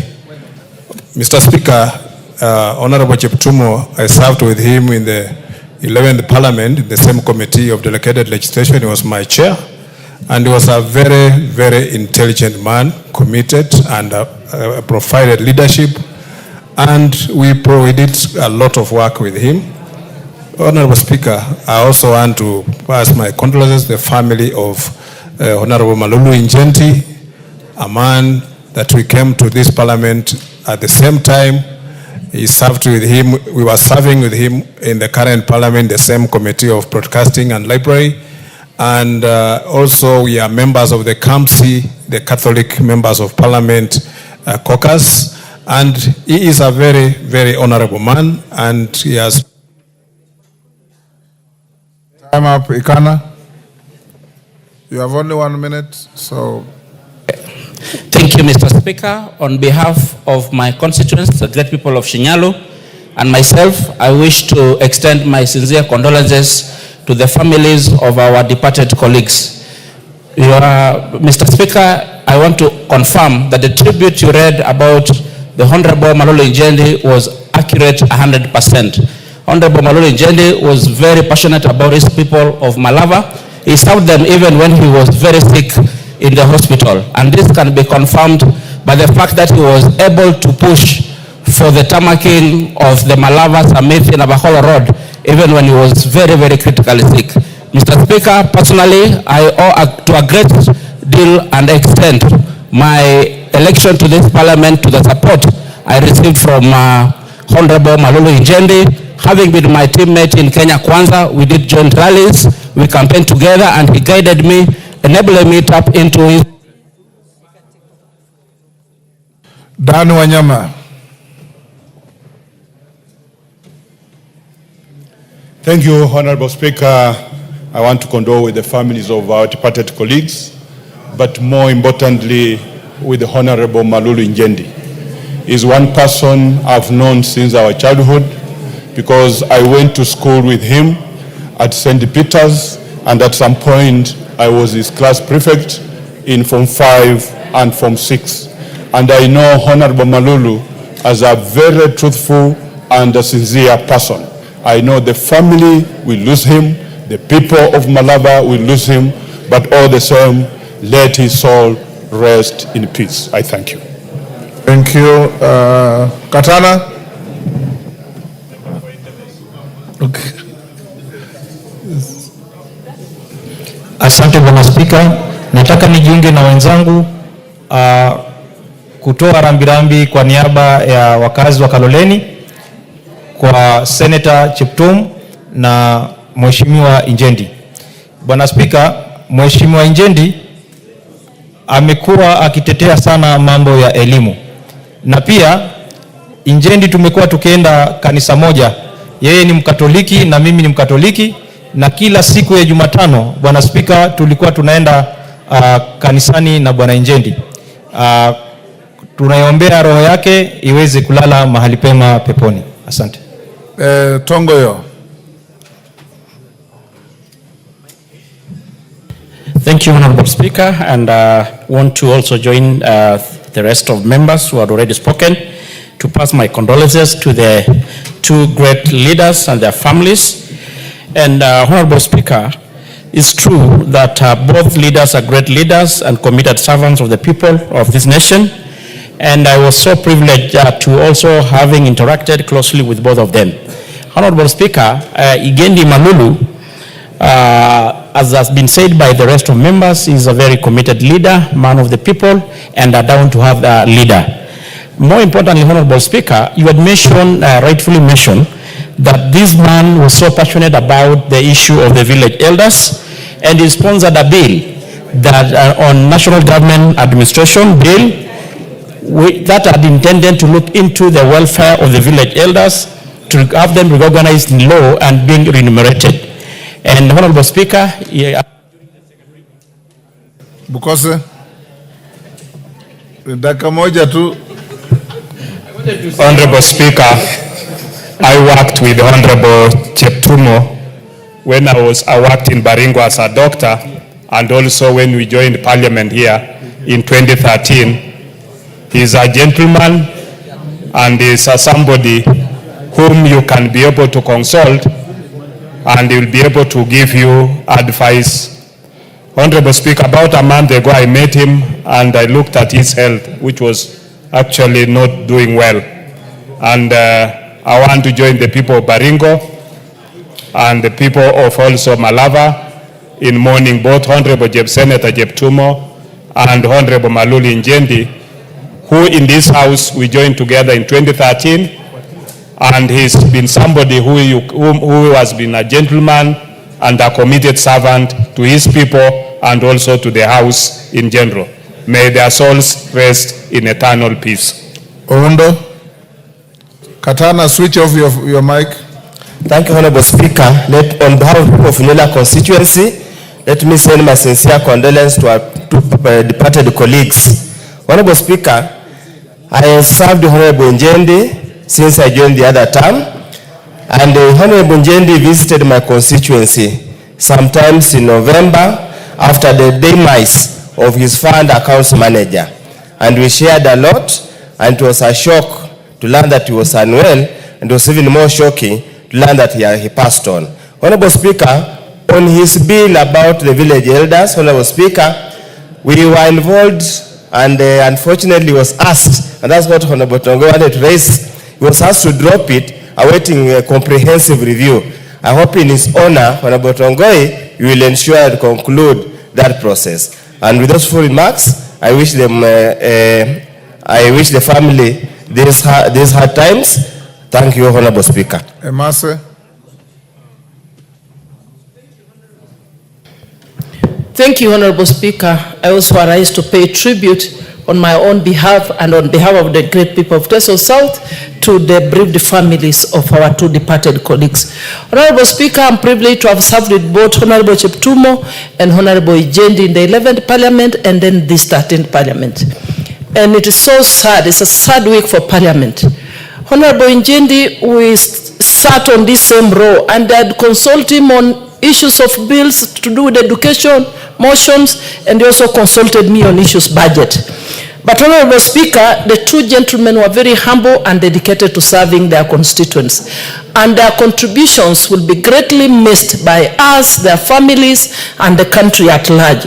At this point, Honorable Speaker, I just want to pray for the bereaved families, the widows, the children, including even the chair of KEPSHA, who just lost his life in a road accident on behalf of the teacher. Mwea, Maingi, member from where? Thank you, Mr. Speaker, for giving me this opportunity to condole with the people of Malava.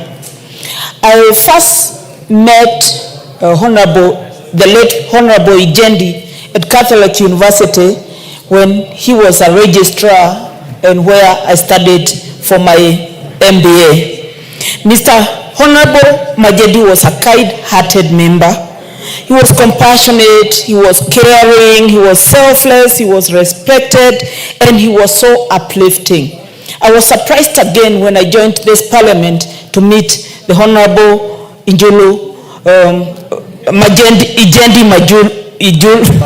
Malulu Ijendi. Yes. And he was also pleasantly surprised. He was a member of a Catholic Members Association, and he was a diligent member, very dedicated person. He was one. Thank you, Ngaleche. Thank you so much, Honorable Speaker. On behalf of the people of Elgeyo Marakwet and myself, I wish also to convey my condolence to the departed members. Honorable Injendi was a person known to me, and where we interacted and bonded with Injendi is because we are members of CAMSI. And I can say the Catholic members of Parliament have lost a very dedicated member. Honorable Cheptumo, nonetheless, was a ranking member and he was an advisor, especially from our community whereby most of the members of Parliament are young. We always could go to Cheptumo for advice, and he could always give us direction and give us advices. I pray that may their souls rest in eternal peace. Thank you. Africa.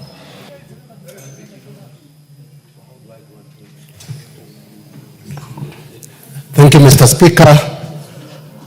On behalf of Roysambu people from Nairobi County, Mr. Speaker, allow me also to convey my heartfelt condolences to the two bereaved families, Mr. Speaker. Mr. Speaker, we heard about the sickness of Maruru Injendi when he gave his apology at Naivasha retreat. May their soul rest in peace. Thank you. Thank you. Members, we're coming to an end. I'll give, wow. We want to go to something else. Nyakundi? Let's see how many are still interested. Many. Nyakundi? Thank you, Mr. Speaker. I also want to take this opportunity to convey my heartfelt condolences on my own behalf and the people of Kitutu Church North to the families that have departed. Honorable Malulu Injendi is one person who was very soft-spoken, good-hearted, and a very simple man. I remember him for always having his rosary on the neck. And we want to convey our sincere condolences. To Honorable Cheptumo, we say pole sana. These two people on, as the UDA party and the Kenya Kwanza coalition, we have lost people of dignity, and we pray and hope that may their souls rest in eternal peace. Thank you, Mr. Speaker, sir. Chikati.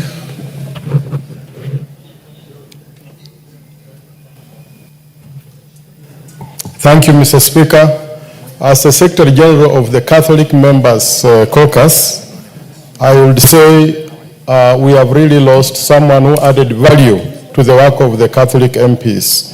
Malulu Injendi was very committed in serving Kenyans and was having networks across board. He also belonged to the Western Caucus, through which he mobilized resources for the people of Malava. Mr. Speaker, on behalf of the people of Tongaren and the Ford Kenya Party, I want to say pole to the families and may their souls rest in peace. Kericho.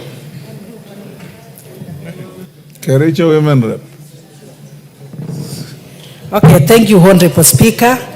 I want to join the members of Parliament to pass message of condolence to the families of our honorable members, Honorable Senator Cheptumo and Honorable Moses Malulu.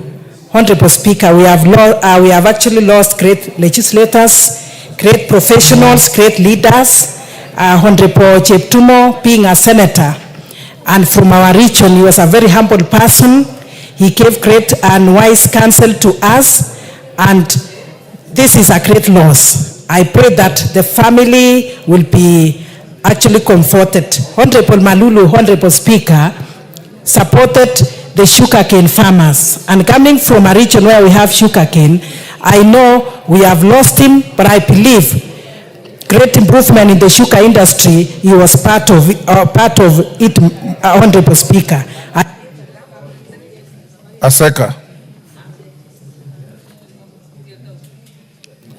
Thank you, Speaker. I also join my colleagues in eulogizing our departed colleagues. Mr. Speaker, Honorable Malulu Injendi, Member of Parliament for Malava, will be remembered as a champion of education in his constituency. He has really supported vulnerable students to access basic education. He has put up infrastructure in schools. He has been a champion of our regional unity, and he has been also a champion of sugarcane farmers. On my behalf, of that family, of my family, and of the great people of Quisero, Honorable Speaker, we condone and wish the family well as they mourn this departed hero. Thank you, sir. Speaker. The very last, Naomi Wako. Thank you, Honorable Speaker. I stand to add my voice to the condolences that our colleagues have already given. And Honorable Speaker, it is a very sad week, and I'm sure the families are very much affected. Both the family of Honorable Ijendi and Cheptumo. Honorable Speaker, I have known both of them from the 12th Parliament, and all of them are very dedicated, passionate leaders, great legislators, and people who have always been visionary enough to lead their people. And it is a sad moment for us, and especially the UDA fraternity, and our prayer is with them, and it is my prayer that the Lord will comfort the loved ones and the entire Parliament together with our leadership. Thank you. May their soul rest in peace. Thank you, members. We'll end up there. For those who have not been able to get a chance, enjoying yourselves with your colleagues who have had an opportunity, and the statement made by your speaker. And there will be opportunities still to go to church when their services are being held. We are advised that the Honorable Senator Cheptumo will be laid to rest in Baringo on the 1st of March, and the Honorable Malulu Injendi in Malava on the 4th of March. And I'm sure there will be requiem masses here in Nairobi where we'll have an opportunity. Many of you will also visit the families at their various residences. We condole with the families, as we have said. Allow me to acknowledge the following in the public gallery: Baretti Scholars, Global and Travel. Okay, they were there. University of Eldoret students from Moiben in Uasin Gishu.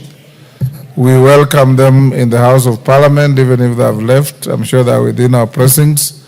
We'll now go, if you look at your supplementary order paper, we have a special motion co-sponsored by the majority leader and the minority leader. Can somebody look for the majority leader and invite him to move the motion? And I hope Junet is in the house for them to...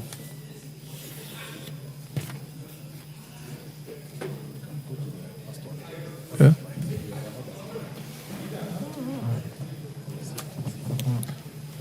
Majority Leader, there's now an opportunity for you to move the special motion, subject to availability of interest in the motion.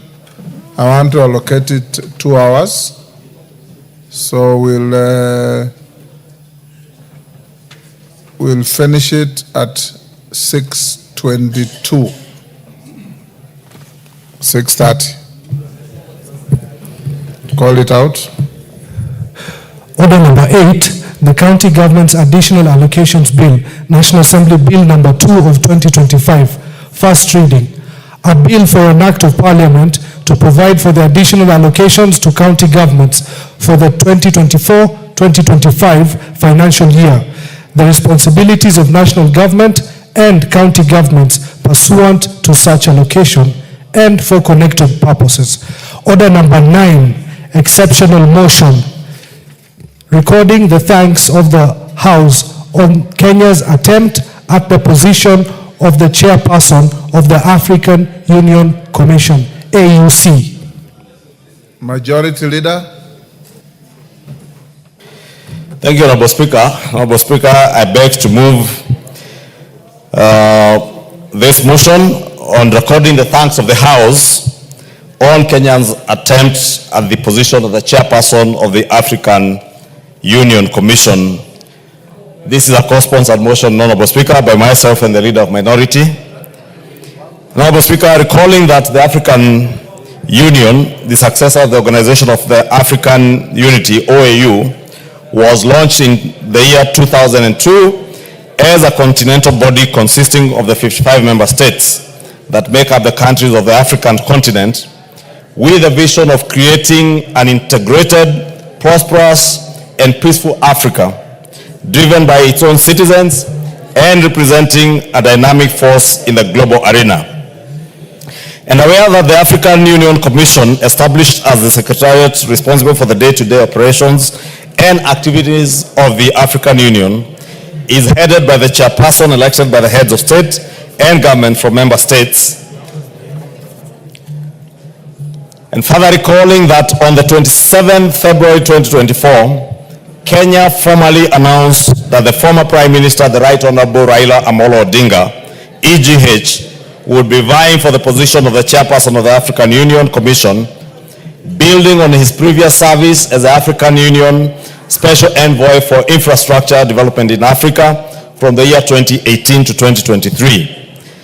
Further appreciating that in recognition of the immense Pan-African ideals embodied in the candidacy of the Right Honorable Raila Amolo Odinga, his dedication and leadership in advancing the cause of the African continent through various initiatives and positions held over the years, including his previous service as the African Union Special Envoy for Infrastructure Development in Africa from the year 2018 to 2023, His Excellency the President endorsed the Right Honorable Raila Odinga as Kenya's candidate for the chairperson of the African Union Commission. Noting that the Right Honorable Raila Odinga's candidacy for the position of the chairperson of the African Union Commission was not only his personal ambition, but also as a symbol of Kenya's deep commitment to the goals of the African Union and its desire to actively participate in shaping the continent's future. Commending the government of Kenya, led by His Excellency the President William Ruto, for the Pan-African campaign in support of the Right Honorable Raila Odinga, reinforced by Kenya's commitment to regional and continental integration and cooperation, and guided by Kenya's foreign policy. Further commending the remarkable achievement by the Right Honorable Raila Odinga for emerging the runner-up in the election of the chairperson of the African Union Commission on Saturday, 15 February 2025 in Addis Ababa. Recognizing the need to sustain Kenya's growing prominence on the continental stage and advocacy for a more united, prosperous, and self-reliant Africa in resonance with the aspirations of millions of Africans across the continent who seek to see the continent empowered to chart its own course in the global arena. Now, therefore, Honorable Speaker, this House records its thanks to His Excellency Dr. William Ruto, CGH President and Commander-in-Chief of the Defense Forces of the Republic of Kenya, for endorsing the Right Honorable Raila Odinga, EGH, as Kenya's candidate for election as the chairperson of the African Union Commission, AUC, and for coordinating the continental campaign in support of his candidacy. Two, this House expresses its profound thanks to the Right Honorable Raila Odinga, EGH, for demonstrating his unwavering commitment to the service of Africa by offering himself as Kenya's candidate for the position of the chairperson of the African Union Commission, for his leadership in advancing Pan-African unity, for his dedication to the development and integration of the African continent, and for his distinguished attempt at this election in which he emerged as the runners-up. And 3, this House records its congratulations to His Excellency Mahmoud Ali Yusuf for his election as the chairperson of the African Union Commission on Saturday, 15 February 2025. Honorable Speaker, it's a long motion, Honorable Speaker, but even as long as it is, we are seeking to do 3 things, Honorable Speaker. 1 is to record our thanks to the President for his dedicated support and his very vigorous campaign across the continent for the campaign for the candidacy of the Right Honorable Raila Odinga as the chairperson of the AUC Commission. 2 is to congratulate and express our thanks as a House and on behalf of the Kenyan people to His Excellency the Right Honorable Raila Odinga, EGH, for demonstrating that unwavering commitment to the service of the African continent. Honorable Speaker, we cannot say it enough that the dedication with which we saw the Right Honorable Prime Minister and His Excellency the President William Ruto work together throughout the campaign, and not failing to mention our dedicated foreign mission officers at the Ministry of Foreign Affairs, led by the Principal Secretary, Sing'oei Korir, and His Excellency, the Prime Cabinet Secretary, Musalia Mudavadi, who dedicated immense time and resources across the continent in campaigning for the candidacy of the Right Honorable Raila Odinga. Honorable Speaker, the Right Honorable Prime Minister Raila Odinga needs no introduction to anybody in the continent. He is a man whose ideals as a Pan-Africanist need no introduction to anybody in the continent, and indeed, we must take this opportunity also to thank the many nations across the continent that stood not just with the nation and the Republic of Kenya in this campaign, but also with the Right Honorable Raila Odinga, the Pan-Africanist par excellence, in the campaigns and the election in Addis Ababa over the weekend. Honorable Speaker, let me also take this opportunity as we congratulate the winner of this election, Honorable Mahmoud Ali Yusuf, who is also a good African from our neighboring country in Djibouti. As we congratulate him, Honorable Speaker, I cannot fail to note with immense gratitude again to Prime Minister Raila Odinga that as much as he was leading all through, especially the first, second, and almost the third vote, even at a time when he was leading, when he got to the 6th vote, Honorable Speaker, after the 6th vote, he opted in the spirit of Pan-Africanism not to take that assembly through another round of campaigning and elections, because the Right Honorable Raila Odinga had the choice to fight on. And because there were many people who were supporting him, then our brother Mohamed Yusuf probably would not have gotten the 2/3. But the former Prime Minister opted, instead of taking Africa through the rigors of waiting for another few months to get into another campaigning season, he opted to allow the assembly to go ahead and vote and see if the person who was leading then in that round could achieve the 2/3 that was required for the chairperson seat. And that is how Ali Yusuf Mohammed was elected as the chairperson of AUC. Therefore, I want to congratulate the Right Honorable Prime Minister for that commitment, for his dedication, for that spirit of Pan-Africanism, for knowing that Africa and our unity as a continent is paramount, and putting Africa and Pan-Africanism ahead of his own personal interests, and putting the interests of the continent and the unity of the continent ahead of his interests, Honorable Speaker. And it is commendable. That is the spirit in every competition, that there will be a winner, there will be a loser. Raila Odinga did not leave Addis Ababa as a loser. He left Addis Ababa as a winner who has exemplified his leadership in the African continent and in the world. And Honorable Speaker, we commend him, we note our thanks as a House and on behalf of the Kenyan people to the Right Honorable Prime Minister for that commitment to the African nation.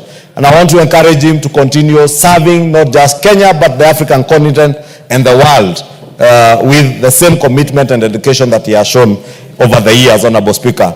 The Right Honorable Prime Minister, Honorable Speaker, you know, is not just a Kenyan leader, is a continental leader. As we have said in this motion, he has served in continental bodies. And I know in the future he could even serve in world bodies, Honorable Speaker, because the world needs his experience, the world needs his ideals and his leadership in many aspects, as we do need them in this country, Honorable Speaker, as he continues to serve us and the world, and we wish him well. We wish the Honorable Mohamed Yusuf well in his service. Let him understand that we are all in a competitive election, and the people of Kenya remain committed to the ideals of the African Union and to the integration of the African continent as one united continent. Even with the regional blocks, Honorable Speaker, SADC, EAC, COMESA, all these regional bodies, Honorable Speaker, seek to integrate. And as we have said with the EAC partner states, we are not just widening, deepening, and tightening our cooperation within the East African region, but we seek to deepen, widen, and tighten the integration of all these bodies under the African Union, under the leadership of Yusuf Mohammed, but also with the support of Pan-Africanists and great leaders like Raila Odinga. And of course, the able leadership of President William Ruto, who is the chairperson of the EAC, East African Community, Honorable Speaker, and has a role in the reform agenda of the African Union. And we look forward to working together with Prime Minister Raila Odinga, the chairperson Mohamed Yusuf, and President William Ruto as we seek to reform the African Union. And I want to believe, Honorable Speaker, under the leadership of President William Ruto and these two other great leaders, AU will be reformed into a body or an organization that addresses the needs and aspirations of all African people, Honorable Speaker, so that when we speak as one people. Honorable Speaker, some years back, Africa was seen as that dark continent of want and poverty. Today, the world over, everybody appreciates that Africa is a continent of the future, the present and the future. The resources, the expertise we have in this continent, the human capital we have in this continent, Honorable Speaker, I will not be surprised if in the years to come, we will see, as we have seen great African leaders like Barack Obama leading countries as big and as powerful as the United States of America, Honorable Speaker. We have seen many Kenyans today, including the young lady from Nyamira, who is now a senator in one of the state assemblies in the US. We have seen Kenyans of Somali origin become congressmen and women in the US, become senators in the US, Honorable Speaker, because Africa is the future of the world. Honorable Speaker, with the resources that we have in human capital, with an aging population in the Americas, in the West, in Asia, and the Far East, Honorable Speaker, and with our emerging and very productive and very well-educated youth, we are here to conquer the world. And we can only conquer the world under the able leadership of leaders like Raila Amolo Odinga, with his Pan-African spirit, with the able guidance of leaders like Mohamed Yusuf, who is now our chairperson, and with the support of all African presidents, Honorable Speaker. And we must respect these presidents, Honorable Speaker. And in conclusion, Honorable Speaker, as I move this motion and ask the leader of minority to second, allow me also to use this opportunity to express the disgust of this House on the actions and the words of one of us, the member for Juja, the Honorable Koimburi. And Honorable Speaker, as much as the police have taken action, and I do hope they will be able to charge the member for Juja, Honorable Speaker, even within our own standing orders, we have put it that you cannot disparage or even discuss a foreign president, especially a president of a foreign country, for the member for Juja to have uttered the unfortunate and careless words that he uttered over the weekend. And shamelessly, Honorable Speaker, in a church, on a pulpit, saying that other African leaders were being bribed, Honorable Speaker. The member for Juja should know that Prime Minister Raila Odinga did not run for chairmanship of AU under the instigation of William Ruto.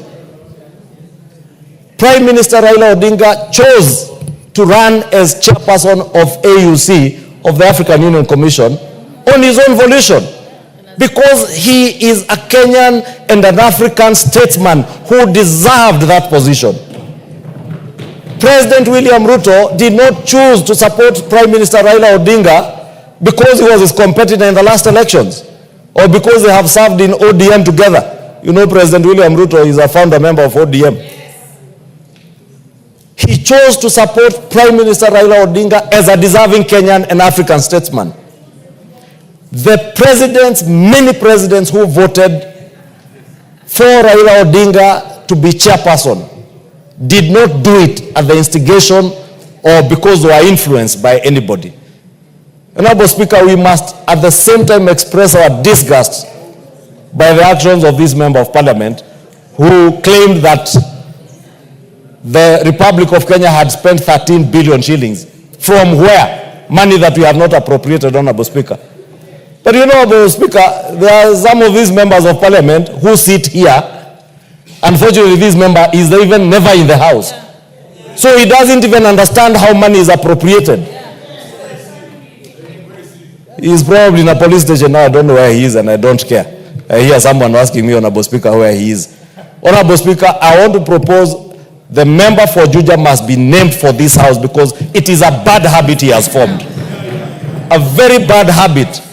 You will recall last year, the same member, when members voted for the finance bill, yes, he claimed that they were being paid, I think, 200,000 shillings to vote for the finance bill. This 2 million shillings. 2 million shillings. He came here, stood there and apologized, Honorable Speaker. In the House, out of our own magnanimity, we chose to forgive him.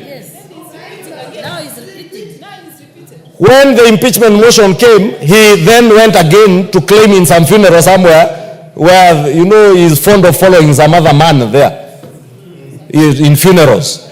He went to some funeral and claimed that members again were paid during the impeachment motion.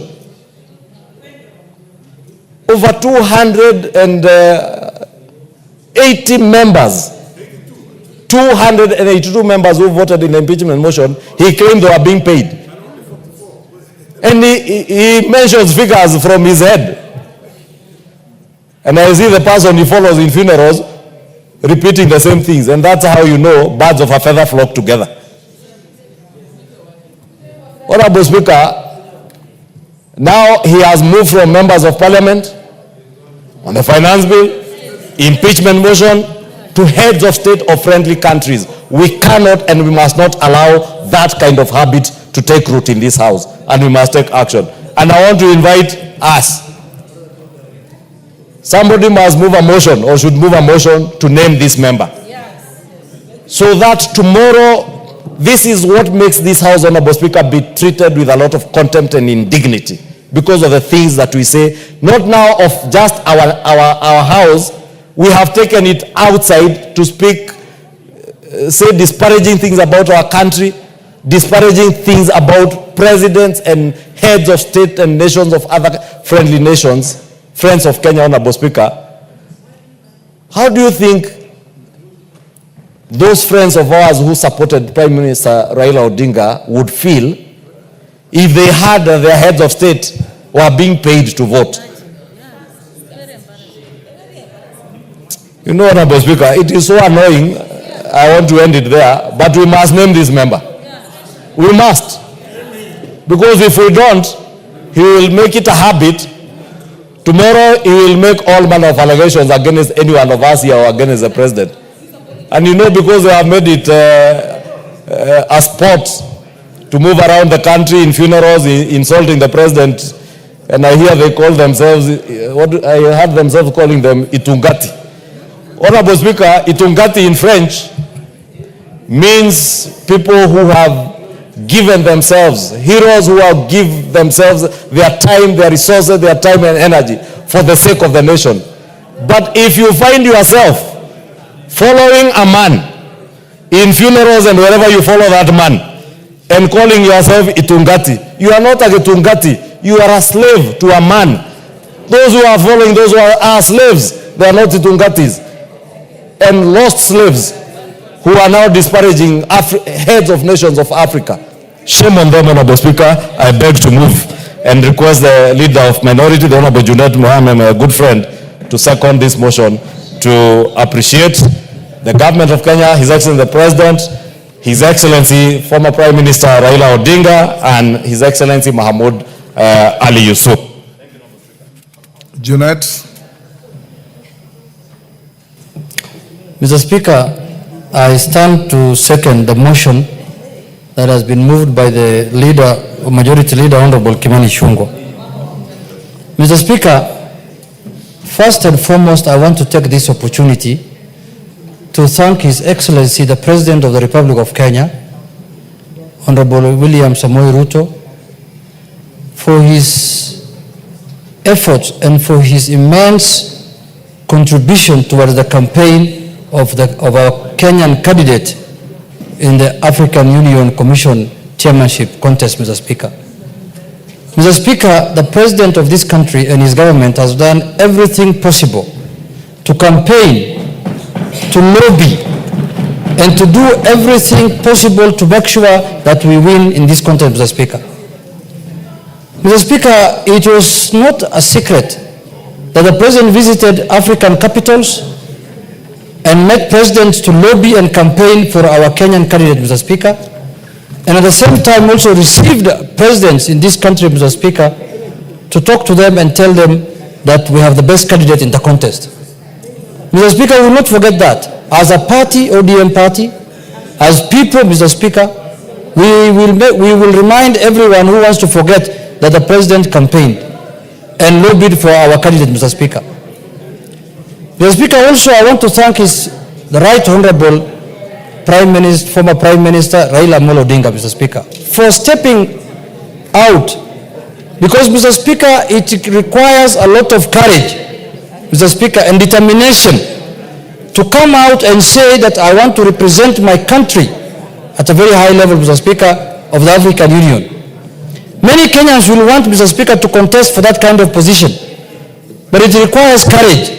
It requires somebody who has the stamina, Mr. Speaker, to show and to come out and say that I want to run for this, Mr. Speaker. Mr. Speaker, this country could not have a better candidate than him, because his credentials are known, Mr. Speaker.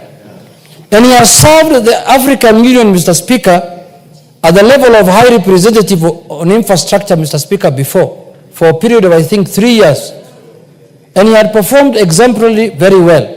He had done a good job, and Mr. Speaker, he had all the credentials as a Pan-Africanist to contest for that high office, Mr. Speaker.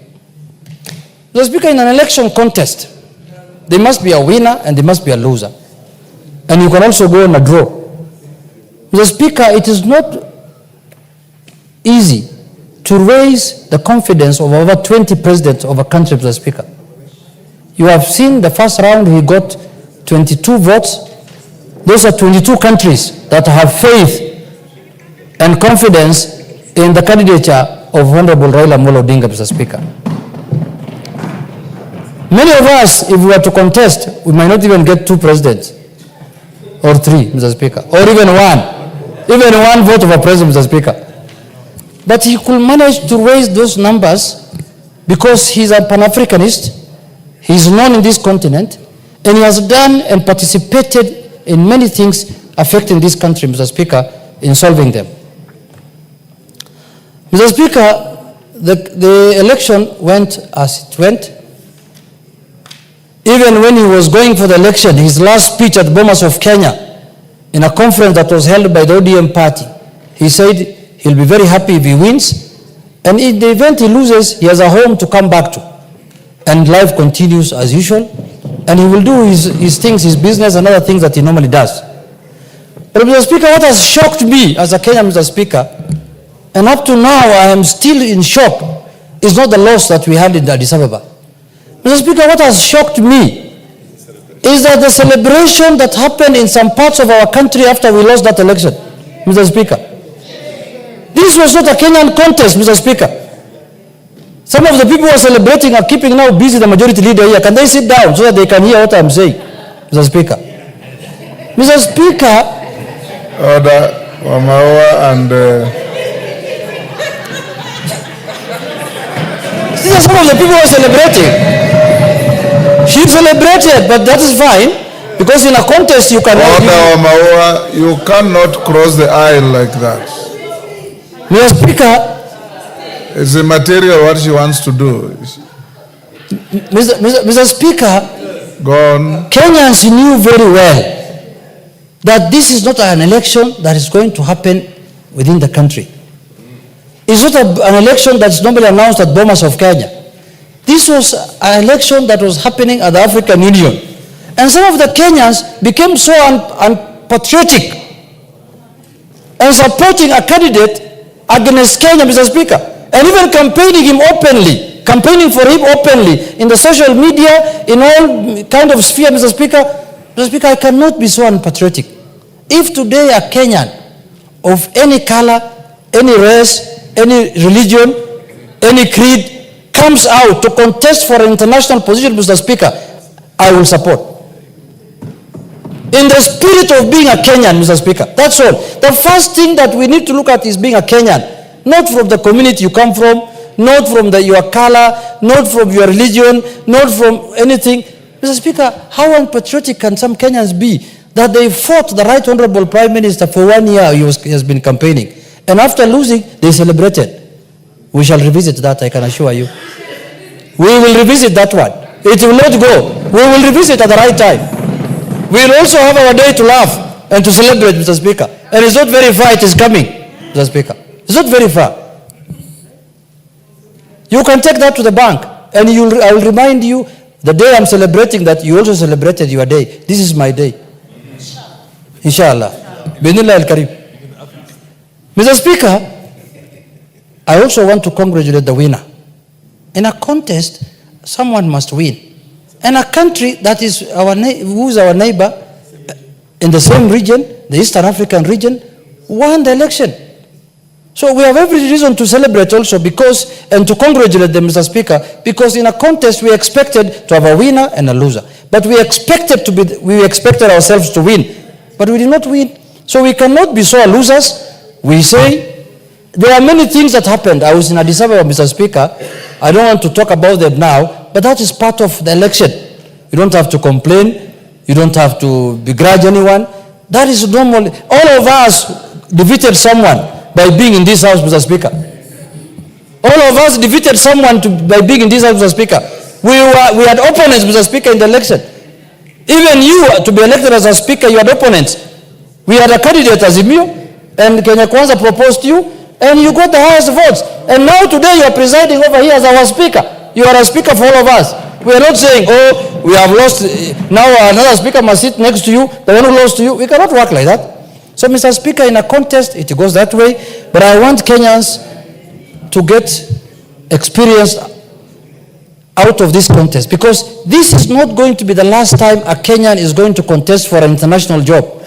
And I want to encourage the government of the Republic of Kenya to propose and support Kenyans who are qualified to go for international positions, Mr. Speaker. The UN Secretary General job is coming up in the next year, Mr. Speaker. If there's a Kenyan who feels he's qualified to become the Secretary General of the UN, he should go for it. And Kenyans will support. It doesn't matter whether you win or lose. It doesn't matter. Go for it. So, Mr. Speaker, many countries in this region have done very well, much better than our country, in terms of positioning their people in this multilateral organization, Mr. Speaker. We have not done very well as a country in that sphere, Mr. Speaker. We have to improve our socks and make sure that a lot of Kenyans A lot of Kenyans, even the ones who are celebrating, instead of holding people in villages, in somewhere there in Nyeri, release them, let them go for these international positions if they are qualified. Don't hold people there buying them uji every day, and they are qualified, they have papers, they have masters, they have degrees, everything. Take them out, Mr. Speaker. Wamunyoro is not a church. Unless it's another Shakahola place, where people now go there and they want to die there inside there. So, Mr. Speaker, in conclusion, I want to say that I have thanked the President on behalf of my party, on behalf of my constituency, and on behalf of myself, for showing leadership as our President and supporting the candidature of our party leader. I want to also congratulate my party leader. He's a strong man. Very strong man, Mr. Speaker. And he always has a second chance. If there is any other position to serve in the continent, he will be available. In the world, everywhere, Mr. Speaker, he has been available, Mr. Speaker. He has served the African Union before, and we will continue supporting him. And he is my leader, and we will make sure that we provide our services to the people of this country and to the people of this country, Mr. Speaker, in whichever level we can, in whichever capacity that we can. There are people who thought that this contest was political. They thought that, oh, this is a contest now, or if we lose, ODM will get annoyed. I don't know, annoyed of what? If there are people we should be annoyed with, it should be Djibouti, the people who took our cup. Yeah, why should we be annoyed with somebody who was not contesting against us? We should be annoyed with the people who defeated us, and we are not annoyed with them also. We are congratulating them for doing a good job, because African Union belongs to all of us. As a nation, we are part of the African Union. So, Mr. Speaker, with those few remarks, I wish to second and warn the naysayers that you should avoid that kind of thing going forward in future. Mr. Speaker, because if you are going to oppose a Kenyan because of his political affiliation, because of domestic issues, it's a very primitive way of looking at things. And I know some of the people, why we impeach them also, it was not in the impeachment paper, but it's primitivity. Some of them are very primitive people. Village mentality. You know, people want to go to international organizations. Instead of supporting them, you are judging them on the basis of what happens in a village, Mr. Speaker. I'm very sad about that. I do not expect people to celebrate the loss of a Kenyan in an international contest. It's a shame. Whichever you are, you cannot celebrate the loss of a Kenyan in an international contest. I repeat again. You cannot do that. You cannot do that. Now, if our athlete loses in a contest now, in the New York Marathon or in the London Marathon, you expect me to celebrate? No. Because it's not from my community? It's not from my region? It's not from my religion? It's not from my village? It's not from my what? Shame on you. Shame. And those people who did that must desist. And never to repeat that. I must say that on the floor of this House, Mr. Speaker. Because this is where we address issues of concern to the people. And that is an issue of high concern to the people, Mr. Speaker. When we are telling Kenyans that you cannot run in any contest outside Kenya. In the first place, even if we run here in Kenya, they will not vote for us, I know. We have taken very serious that matter, and we don't want it to happen in our country again. We want to support our people. We want to support our Kenyans wherever they are. That is why we impeach certain people, because they were telling us we are not shareholders of this country. That's what they told us. We have not forgotten. They told us that you are not shareholders in this country. I don't know when the shareholding certificate was issued in this country. At independence, everyone was there. You should call for annual general meetings so that we know which shares we have. So you get impeached on that kind of nonsense, and you continue celebrating again the loss of a Kenyan in an international contest.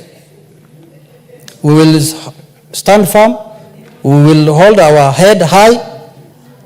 We have not lost anything. We have In the contrary, we have gained because we have registered the name of Kenya in the international arena, Mr. Speaker. With those few remarks, Mr. Speaker, I thank you, and I urge all members to support and to register their thanks, especially to the President and to the former Prime Minister who put his line or his head on the line, Mr. Speaker, for Kenyans. Thank you very much. Thank you.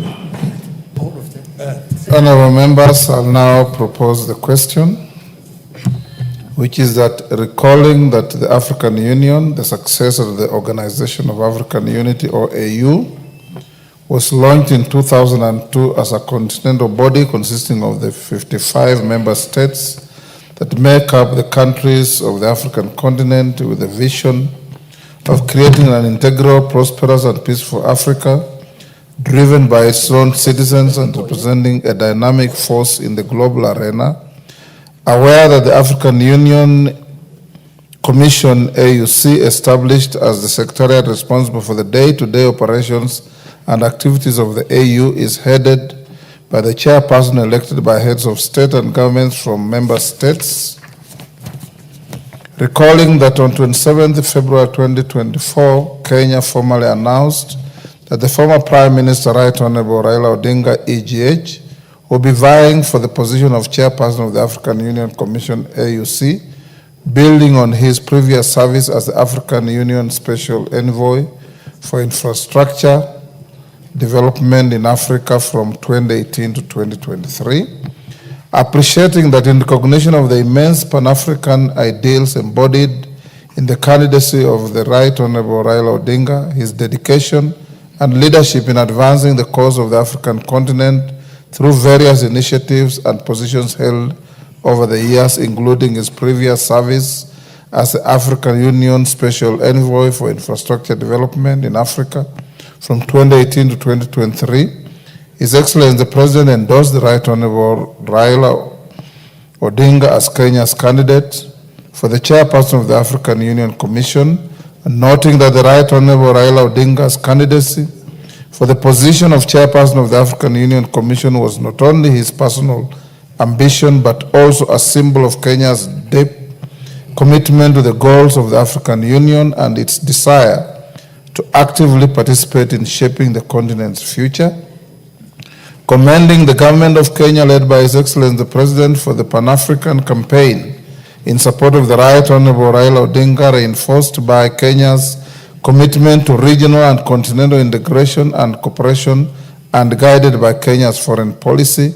Further commending the remarkable achievement by the Right Honorable Raila Odinga for emerging the run-up in the election of the chairperson of the African Union Commission on Saturday, 15th February 2025, recognizing the need to sustain Kenya's growing prominence on the continental stage and advocacy for a more united, prosperous, and self-reliant Africa, in resonance with the aspirations of millions of Africans who seek to see the continent empowered to chart its own course in the global arena.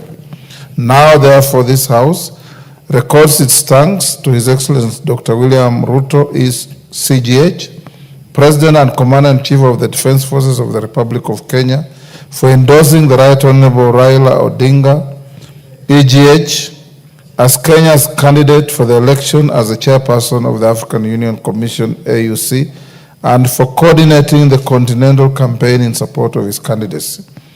Two, expresses his profound thanks to the Right Honorable Raila Odinga, EGH, for demonstrating his unwavering commitment to the service of Africa by offering himself as Kenya's candidate for the position of the chairperson of the African Union Commission, for his leadership in advancing Pan-African unity, for his dedication to the development and integration of the African continent, and for his distinguished attempt to the election in which he emerged as the runner-up. And three, records his congratulations to His Excellency Mahmoud Ali Yusuf on his election as the chairperson of the African Union Commission on Saturday, 15th February 2025. Jared Okello. Honorable Speaker, from the outset, let me thank you for the opportunity and also bring to the attention of the House, Honorable Speaker, that in the course of that election, I was nominated to be the chief agent in the closed auditorium, Honorable Speaker. And as the chief agent, Honorable Speaker, in a very controlled, heavily guarded compound, controlled numbers of people getting in and out, I was privileged to sit with our president, Dr. William Samoei Ruto, alongside a few members representing the Republic of Kenya during that election, Honorable Speaker. Honorable Speaker, I want to specifically thank the President of this country, Honorable Speaker. It is seldom that a person whom you have subjected yourself to a very fierce contest would come back to lift your hands and put you, or try to put you into a position that you are garnering for, Honorable Speaker.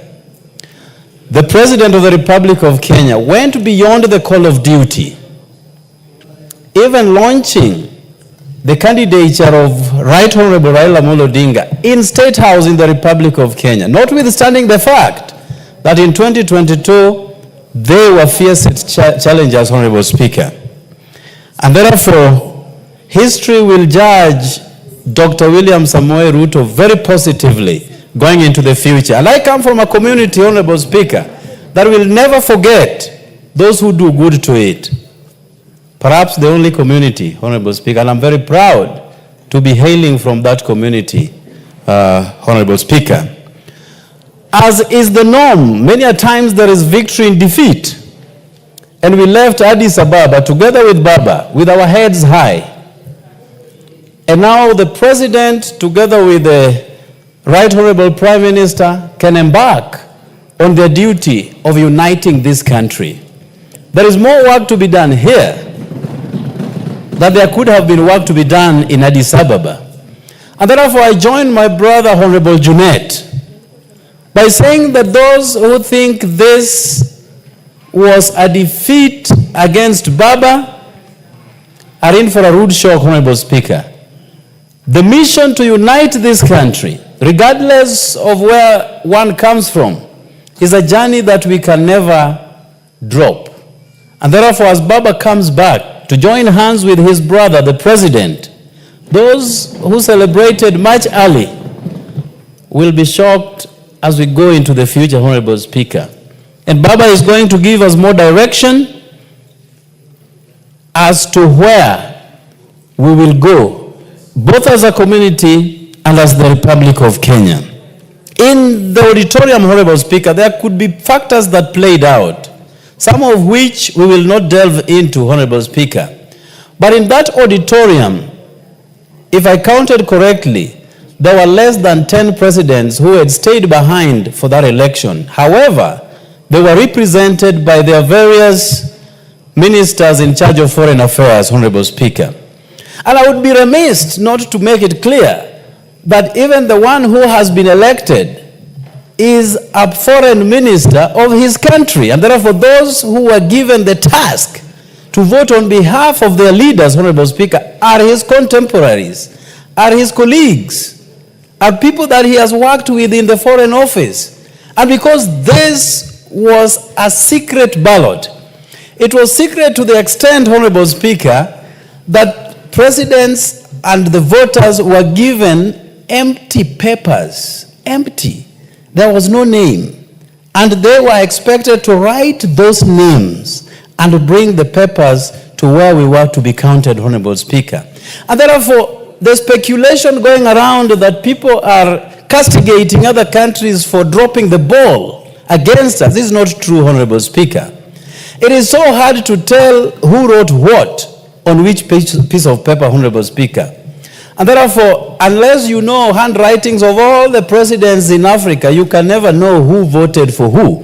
But I can say unequivocally that apart from Kenya, there are 20 countries that stuck with Baba through and through, even as we went into the last batch of the voting process, Honorable Speaker. 20 countries out of 49 that were present in the auditorium is not an easy achievement, Honorable Speaker.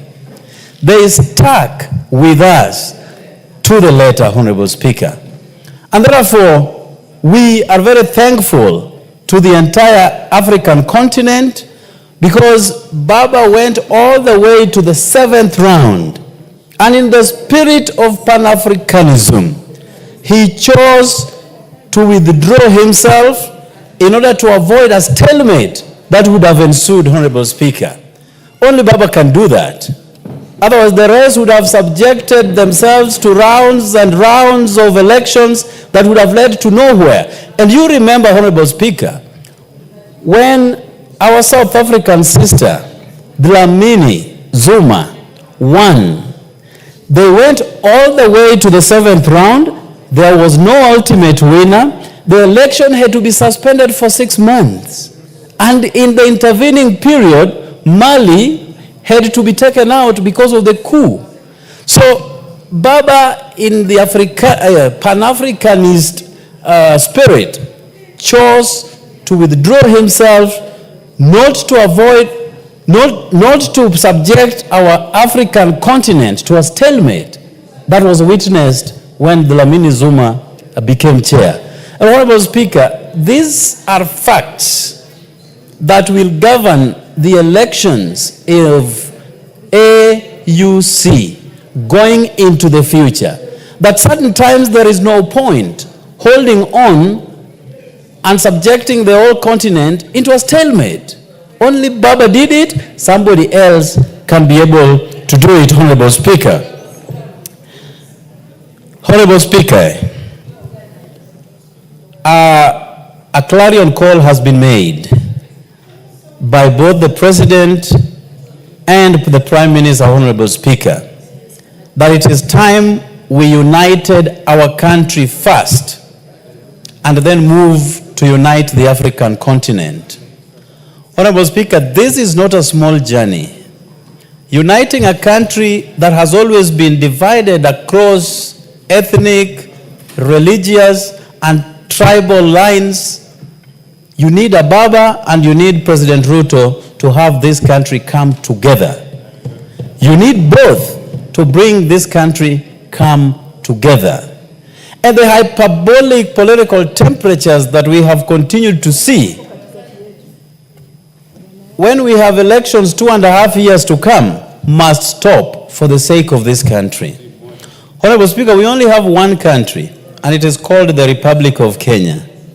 If we destroy this, we have nowhere else to go to.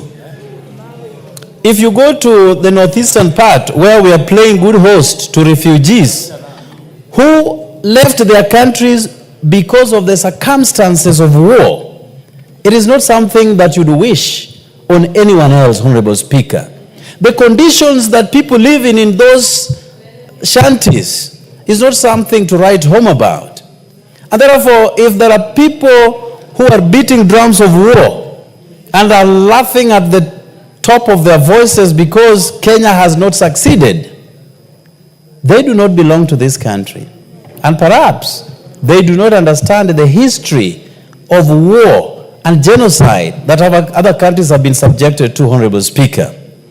And therefore, let us all in this house, as important as this house is to this country, rally behind both the President and the Prime Minister to bring about unity that shall withstand the test of times, Honorable Speaker. Finally, as my Bible, where I draw a lot of sailors, says, that my people suffer because of lack of knowledge. There are people who can laugh due to lack of knowledge.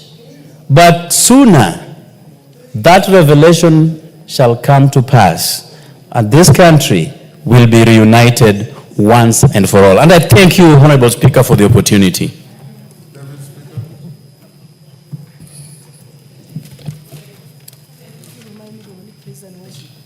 Thank you, Honorable Speaker, for giving me this opportunity. And I think I will start first by thanking His Excellency, the President of the Republic. Thank you, Honorable Speaker. You know, this is a very important special motion.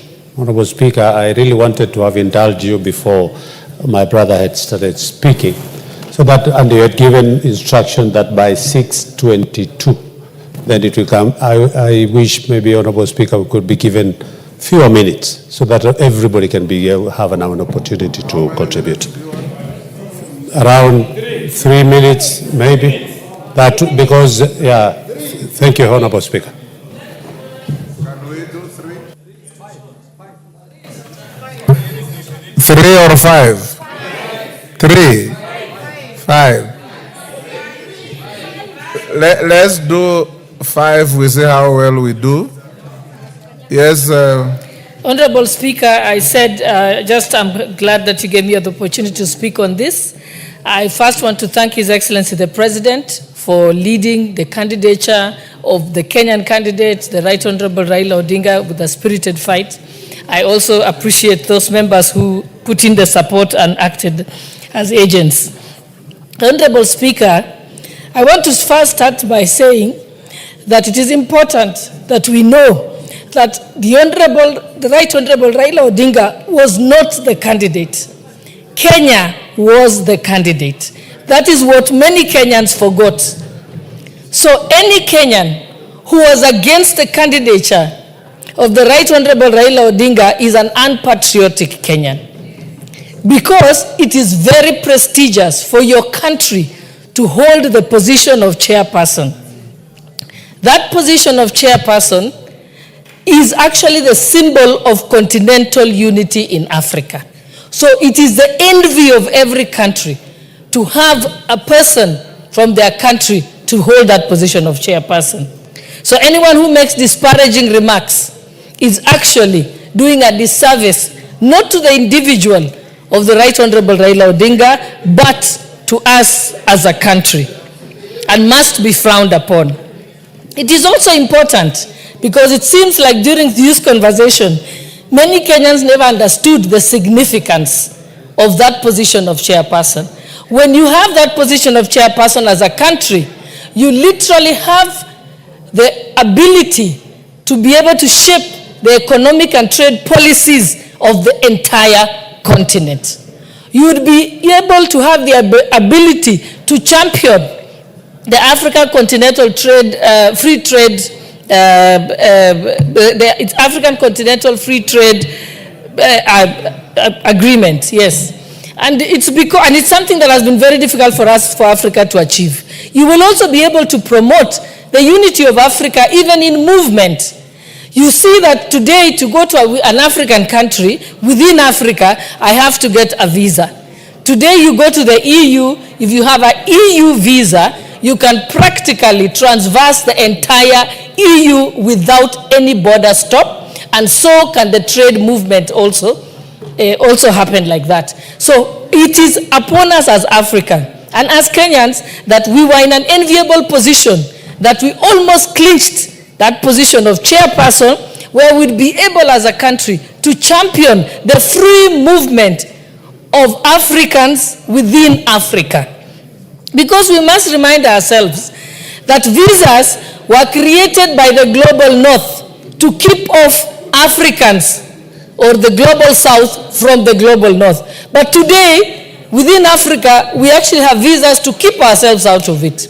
We must continue to say that as Kenya, as a country, we pledge that we shall continue to try and promote ourselves to get that position of chairperson of the African Union. And not just that position. There are many other positions that are available in the UN and other international bodies where Kenya can showcase itself.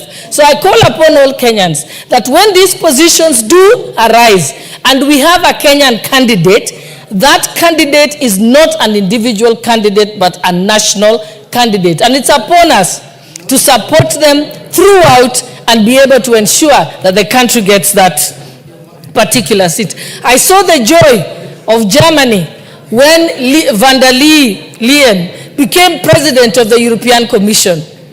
And that country took great pride in it. I want to see a situation where, as Kenyans, we become more patriotic.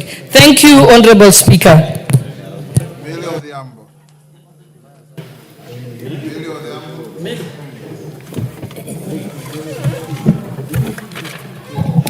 Thank you, Mr. Speaker.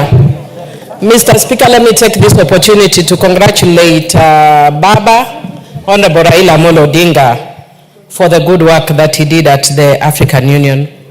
Mr. Speaker, I've just finished reading a book called Ikigai that talks about the Japanese secret to a long life. Mr. Speaker, one of the things that they talk about that contributes to a long life is never retiring. And Mr. Speaker, I'm never retiring. And that you never retire when you have discovered your Ikigai, which is your purpose for living. Very few people in life discover their purpose in life. One of them is Honorable Raila Amolo Odinga. And his purpose in life is service to humanity. It doesn't matter how much people want to pour in dirt on him. Younger generations who do not know what he has done over the years, you can never take away his Ikigai. And I would want to encourage those who are busy talking a lot of nonsense around him, find your own purpose in life and live it fully and never retire. Because when you find your purpose in life, Mr. Speaker, you are always happy regardless of circumstances. So that's why even whether he wins or loses, it doesn't matter. Mr. Speaker, there are many of us at 20 years or 30 or 40, 50 who will not be brave enough to go for such a position. Can you imagine a person who at 80 years is willing to dare out and go for such a position? Whether he wins or not does not matter. It is inspirational enough that at that age he's gone out there. But I want to also congratulate and thank His Excellency President William Ruto for the work that he has done for Honorable Raila Amolo Odinga in this regard, Mr. Speaker. Mr. Speaker, when we went there, I went very cautiously optimistic. Not because I had less faith in the capabilities of Honorable Raila Amolo Odinga, but as a person who has worked in the Pan-African region with the Pan-African Parliament and other fora, Mr. Speaker, I understand the geopolitics very well, the issues of regional blocks, language blocks, amongst other issues, Mr. Speaker. And sometimes they come into play, including prevailing circumstances in the region.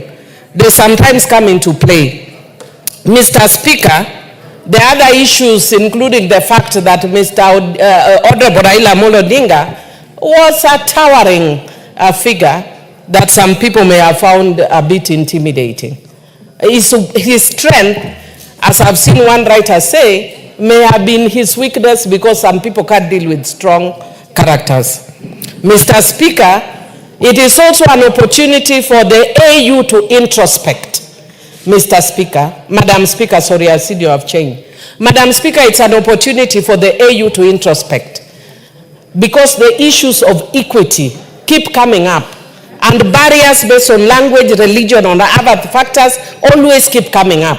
The way they've tried to solve it in Pan-African Parliament is the way they need to solve it also at that level. Madam Speaker, I would also want to say that I've seen a narrative that people are trying to sell, that Raila always loses. Honorable Raila was a member of Langata for many years. Yes. Madam Speaker, he even resigned his position and went for by-election and won. And he has served as Prime Minister. And the one who is saying Raila would never amount to, will never win anything, has never even won a village elder position. And will never win a village elder position. So really, be factual and wish your fellow Kenyan well is when God will bless you. Madam Speaker, there are many Sanballats and Tobiases in this country. They are very noisy and even noisier than the people who have goodwill for this country. But I want to say that I was impressed by the equally high number of Kenyans who came to Ethiopia using their own resources. People came in buses, in bicycles, by air, and by all means, and they were all tribes, Madam Speaker. My time is up. I want to also thank them and say God works in mysterious ways. What you thought was going to work for ill has actually worked for good. We were fighting last week.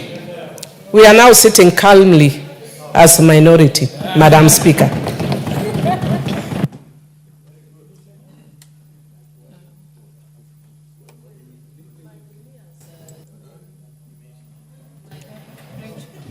The Honorable Farah Malik.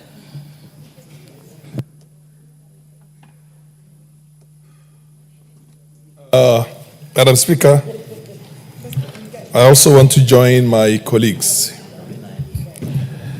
in congratulating Madam Speaker, in congratulating our head of state, His Excellency William Samoei Ruto, and also congratulating the Right Honorable Raila Odinga. Mr. Speaker, Madam Speaker, I've had the fortune and the experience of having worked with Raila for over 30 years. And the one thing that, regardless of whether you like him or you don't like him, that you must admit is the energy he has and the passion he has for transformational politics. I also happen to know, as also one of the founder members initially of ODM, our president, William Samoei Ruto, because I campaigned with him in the 2007 elections when we were in the same party. And he has a lot of energy, a lot of passion, a lot of wisdom, and a lot of good intention for this country. I haven't had the opportunity of meeting the president's late father, but I've had the opportunity of working with the president, with Right Honorable Raila Odinga's late father. And we worked together in this parliament.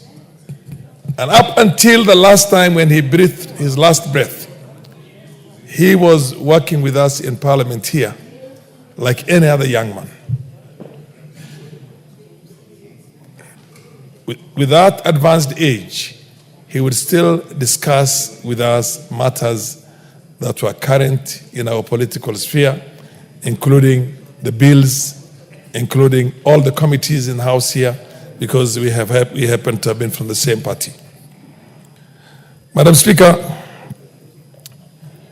it's a pity that we see ourselves as hyphenated Kenyans, and we demonize hard work. We demonize wisdom. We demonize aspirations and ambitions and achievements by looking at it where that person comes from. And I know that because we suffer the same things. As a community, when we work very hard, the stuff that goes out is that the Somalis, they're taking over the country. They're doing very well. This is one thing that should have made every Kenyan proud, that other Kenyans are doing very well in terms of development, in terms of entrepreneurship, in terms of athletics, in terms of academia, everything. Madam Speaker, I want to tell our country, I host a nation, or rather a constituency, which houses in excess of 450,000 refugees. And those people are from the same tribe, the same ethnicity, the same religion, the same looks, the same denomination within Islam. They are all, we have got 4 denominations within the Sunni Muslim, but then they are Shafi'is. And still, when you have a failed state, the amount of mayhem, the amount of destruction, and the amount of suffering is unimaginable and incalculable. I want to warn my Kenyan brothers and sisters, starting with members of parliament. Let's not divide our country. Let's not divide our country. Look at the Congo DRC in the period of time since Mobutu Sese Seko was overthrown. They've lost about 6 million lives. And there is no light at the end of the tunnel. Madam Speaker, I would beg you to give me 2 more minutes if you can. Madam Speaker, we are 44 nations in this country here, with 44 different languages, with different looks, with different regions. If I've seen Somalia, I've traveled from one end of that country to the other end. You cannot tell the difference. Can I have you said you're giving 1 minute? You can't tell one clan from the other unless you ask. And invariably, in most cases, when you ask, they will tell you the right clan. And they're all related to one another. And you can still see we have got in excess of 800 Somali refugees here. 450,000 in my 800,000. 450,000 in my constituency, and an additional 207,000 in urban centers as aliens, and also in Kakuma and a number of other places. Madam Speaker, I implore on my Kenyan brothers and sisters, let us respect the leadership of this country. Raila Odinga is a leader of an immense repute. Let's respect him. Let also the leaders who have had positions in this country as ministers, as vice presidents, as everything, as president, respect other leaders. Democracy, the nature of democracy is diversity of opinion. The fact that somebody does not agree with your political opinions does not necessarily mean that you have to demonize that person. This country needs healing, Madam Speaker. The other option is that we don't want to turn it into a DRC. We don't want to turn it into another Somalia. And we don't want to turn it into a Syria or a Lebanon or a Libya or God knows where, or a Yemen, Madam Speaker, or Syria for that matter. Madam Speaker, let us celebrate our brilliant scientists, let's celebrate them. Our athletes, let's celebrate them as Kenyans. Our political leadership, let's celebrate them. Madam Speaker, whenever we ask for something, we're asking for it or contesting for those things as Kenyans. The candidature was Kenya. It was not Raila Odinga. Raila Odinga is secondary. And now Kenya lost and Djibouti won. We ran for the Security Council one time against Djibouti and won. And Djibouti lost that time. So losing and winning is neither here nor there. We would love to win, but if our brothers in the other end won, we will congratulate them, give them a good handshake, and tell them next time. But for the future, from here going forward, there is need for this country to be united. The President and the Prime Minister, my advice, my implosion, my pleading to them, please unite this country. Keep on the good work that you're doing right now. And let the naysayers understand that Kenya is bigger than your political interests and likes. Madam Speaker, I support. The Honorable Kainan. Thank you, Madam Speaker. Madam Speaker, may I also join my colleagues in commending the President for his mojo and telemastic manner in which he has approached the whole AU election this year. Madam Speaker, also allow me to appreciate the amazing gingerly approach and manner the Honorable Raila also exhibited after the loss. Madam Speaker, the Odingas have always been magnanimous and patriotic. And I want to remind Kenyans, in 1962, when the white colonialists declared Kenyatta as the leader of death and darkness, it's the Odingas who said, no internal self-rule without Kenyatta. Madam Speaker, in 1992, when Mzee Moi had a problem immediately after the election, it's the Odinga who came to the aid of Mzee Moi. In 1997, when Mzee Moi had a problem, is the Odinga again under the Grand Corporation who again came to the assistance of Mzee Moi. In 2002, it's the Odingas who said Kibaki tosha. In 2007, when we had a serious national challenge, it's the Odingas who saved this country. In 2018, it is Odinga again who joined Uhuru under the infamous handshake.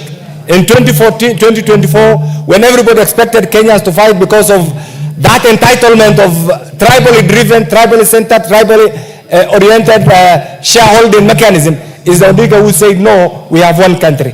What does all this demonstrate? That the Odingas have always been there for this country. Madam Speaker, elections, when you decide to join an election, you either lose or win.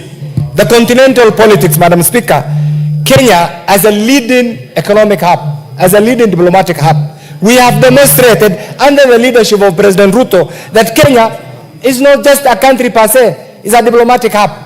That is why many countries decided to stick by us, to support the Honorable Odinga, and the little challenge that has assisted our colleague, our friend from Djibouti to win the election should be seen as a gain, because at the end of the day we also live in democracy. Madam Speaker, the naysayers who are tribalists, the ethnic chauvinists, must be told in no uncertain terms that this country belongs to all of us. Their biological nationalism has no place in the modern day Kenya. They must accept this is a country of many nation states. Many nation states, and these nation states that have contributed in defining our national borders and our national heritage. So long as you sit somewhere and you believe in your tribal bygones, Madam Speaker, there is no time. The majority of Kenyans will live by your ideology. That ideology has been overtaken by events. I want to request His Excellency the President to work with the Honorable Odinga in determining and working out 2027 and 2032 in the future, so that at one time the Odingas also get an opportunity in the history of this country. Madam Speaker, however, there are certain things that we need to go back and determine. We need to recalibrate our foreign policy and fill the pitfalls, because literally we have assisted many African countries in the Horn of Africa, in the East Africa. Kenya is the only country that has not gone through militarism. We have been host to many refugees from Somalia, from Burundi, Rwanda, Uganda, Southern Sudan, Ethiopia. Many countries in the region must celebrate the dynamic nature of Kenyan politics and the contribution of Kenya, not only to the continental peace and stability, but also to our democracy in the region. And this is why I expected in the first instance the Honorable Odinga will have won. But I think that aspect, because sometimes diplomacy is very tricky. There's something called in diplomacy, Madam Speaker, track 1 and track 2. In track 1, nations just sit on the table, discuss niceties, but in the evening, they resort to something called track 2. Track 2 is something called ice diplomacy. You discuss it under the table, and that is what determines how you relate to the nation and other nations. Madam Speaker, this is one more minute. This is a defining moment. We have learned it. We have learned it. I want to ask the managers of our foreign policy to go back to the drawing board and determine those genuine friends of the Republic of Kenya and chart out with them an avenue, a path that will not only take care of their economic, political well-being, but will also safeguard our national pride. And this is what will help the people of Kenya. I say congratulations, President Ruto. Congratulations, Honorable Raila Odinga, for standing firm for the well-being of this country. And we, wherever we are, will support you in your endeavor to take this country and help us join the League of Developing Nations. I support. The Honorable Member for Homa Bay Town, Honorable Peter Kaluma. And we are sticking to this 5 minutes. Maybe we start reducing to 3. Yeah. I think Honorable Kaluma, you'll be the last to have 5 minutes. Then we can move to 3. Yes. Or 5 is okay. We have few. Let's continue. Thank you. I hope, Honorable Speaker, my 1 minute is still there. Honorable Speaker, I stand to support this motion. I'm one person who is led by the Right Honorable Raila Odinga. And let me confirm to the nation that he shared with me the thinking to run, or the intention to run for this seat, well before most people knew of it. And so let me go on record as saying, Honorable Speaker, that it is not President Ruto or anybody else who put Honorable Raila to run for this seat. It was his choice based on what he believed he would do for Africa. And Honorable Speaker, I want to say that the fact that Honorable Raila has not succeeded to be the chair of the AUC is a loss to Africa and a loss to Kenya. We know Honorable Raila and his leadership credentials as a Pan-Africanist, as a leader who is very passionate about the unity, the prosperity, and peace across Africa.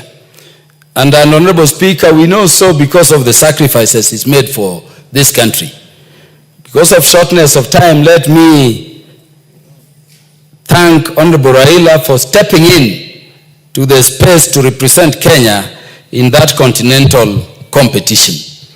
Honorable Speaker, we should not forget that barely 2 years ago, the Right Honorable Prime Minister Raila Amolo Odinga had a contest with President William Ruto. And it's a contest which went up to the Supreme Court. I would therefore not end, Honorable Speaker, without thanking His Excellency the President for the magnanimity he showed in stepping forward to support Prime Minister Raila Odinga in the manner he did, in word and in deed. And Honorable Speaker, in so doing, the President has confirmed that he understands very deeply his role as the head of state for all Kenyans, and is being a symbol of national unity. He has taught us that as a constitutional democracy, once we have elections and you take reins, you stand with every Kenyan wherever they are in whatever bid they are making continentally. I wanted to request these two great sons of Kenyan leaders that they have seen through this contest how Kenyans believe we can be a divided people. Honorable Speaker, we always have athletics. And I can tell you, even in the midst of the post-election violence in 2008, when Pamela Jelimo was winning, although we were in different seats as Kenyans due to the times and the temptations we were going through at the time, we stood up and embraced. I wanted to request these two great leaders that the enterprise to unite the country, the need to create the Kenyan nation which has eluded us for far too long, is before them to achieve for Kenya. I would be happy, Honorable Speaker, for that day when whichever Kenya it is, as we have been doing with sports, contesting for anything outside of our border, we forget about where we come from, the communities we come from, and we all rally behind them. And so I'm requesting the Right Honorable Raila Amolo Odinga and President William Ruto that this AUC contest is something we need to build on and to unite this country and create one prosperous, equitable, fair country in which all of us are proud to be Kenya. Honorable Speaker, when I returned, I was met by some media people who were asking, now are you going to stop supporting the administration? It is the patriotic duty of all Kenyans to support the government in place. And I wanted to tell those people that I happen to be from the community of Right Honorable Raila Amolo Odinga. I can tell you, in the enterprise of building one Kenya, count on Raila to join hands and to continue to the end with President William Ruto. For those who think that there would be any squabbles between us out of this contest, I've seen naysayers thinking so. Honorable Speaker, let me tell you, we are going to hold the hands of President William Ruto more firmer to build one united country where all of us.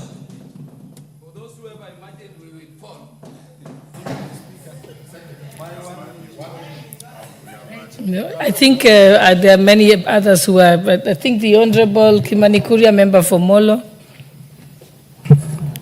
Thank you very much, And if you Honorable can speak Speaker. in under 5 minutes should be good. Thank you very much, Honorable Speaker. And from the onset, I would like to congratulate this great son of the Republic of Kenya, the Right Honorable Raila Odinga. You know, Honorable Speaker, we do not speak enough of the sacrifices that this great Kenyan has made for where Kenya is where it is today. The freedom of speech that we celebrate, the multi-party democracy that we celebrate in this country, is one of the fruits that were fought with very painful losses by one Raila Amolo Odinga. His coming out as such a successful candidate for the African Union position of Speaker clearly also demonstrates the energy that he had and the confidence that the 20 heads of state gave on this son of our Honorable Speaker is one thing today. I'm a very proud Kenyan and I celebrate this great Kenyan Honorable Speaker. During the campaign period, Honorable Speaker, and during the launch of Baba's bid for the AU, At the same time, we had a meeting with young legislators across Africa. And I actually took those young legislators to the campaign lounge of the Honorable Amolo Odinga at Addis Ababa, Honorable Speaker. I thought I was introducing, as a chairman of the Africa Young Parliamentarians Network, I thought I was introducing these young legislators across Africa to our former Prime Minister, Raila Amolo Odinga. I was shocked, Madam Speaker. Speaker after speaker, members of parliament across the African continent talked about how Raila Amolo Odinga had mentored them. They talked about personal encounters. They talked about the history that he told them and the commitment he gave them of his support, Honorable Speaker. The encouragement that he gave these young people, that some of them attribute to the positions they hold where they are in their respective honorable countries, Honorable Speaker. And with that, I admired this great Kenyan. Many honorable members in this house, including young legislators, have been mentored by one Raila Amolo Odinga. And that is a reason that we really need to celebrate. The likes of CPA Mayaka, Honorable Speaker, the likes of nominated senators and members of parliament in this house, Honorable Speaker, as a result of the hands of this great Kenyan. People are saying it is Kenyans, it is the Africa that lost. And I believe it. Because Kenya had a chance of a person who had the vision, the history, and knows where Africa needs to go to in the future. And I'm really hoping that perhaps in the future, there will be another stage, whether in the continent or globally, that Raila Amolo Odinga will get to serve, Honorable Speaker. I miss the days that Kenya was a patriotic country. How we celebrate our athletes when they win in the marathons. We don't care where they come from. We don't care the communities they come from. All we know is that we have a Kenyan carrying a Kenyan flag in a marathon in London, and he has won. A few years ago, we had one of our greatest teachers, a man from Njoro, I think it's called Mr. Tambach, who won a global prize on being the best teacher globally, Honorable Speaker. We were all there congratulating this teacher because he was carrying the Kenyan flag in the global arena, Honorable Speaker. I don't know what happened when it came to Raila Amolo Odinga. And this is a very sad state of affairs in our country. If we continue, yes, of course, by some people, and if we continue this trajectory, Honorable Speaker, we're experiencing a toxicity in the country where any success of anyone else apart from you is demonized. We saw the US government cut funding for US aid. It's their own policy, fine, it's their country, it's their taxes, yes. But Honorable Speaker, the number of, I saw Kenyans celebrate that now those guys who are working with US aid are now jobless. How does it benefit you that someone else is jobless and it is not you who is going to get that job anyway? So, Honorable Speaker, I really wish that we had that patriotism back, where one is Kenyan and they are competing in a global space, in a continental place. We leave all our political differences aside, all our ethnicity aside, all our family issues aside, and support that somebody, because that is a Kenyan, and that should be the Kenyan spirit. With that, I support Honorable Speaker.